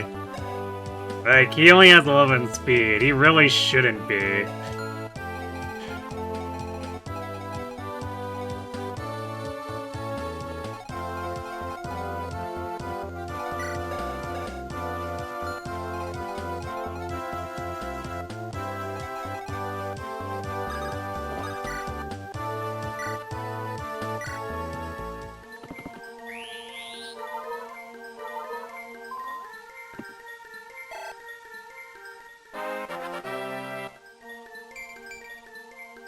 Oh, Corrine.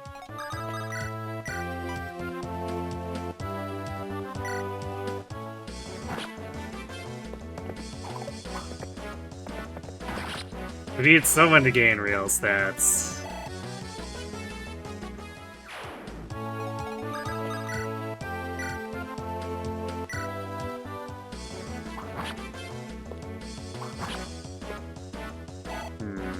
Well.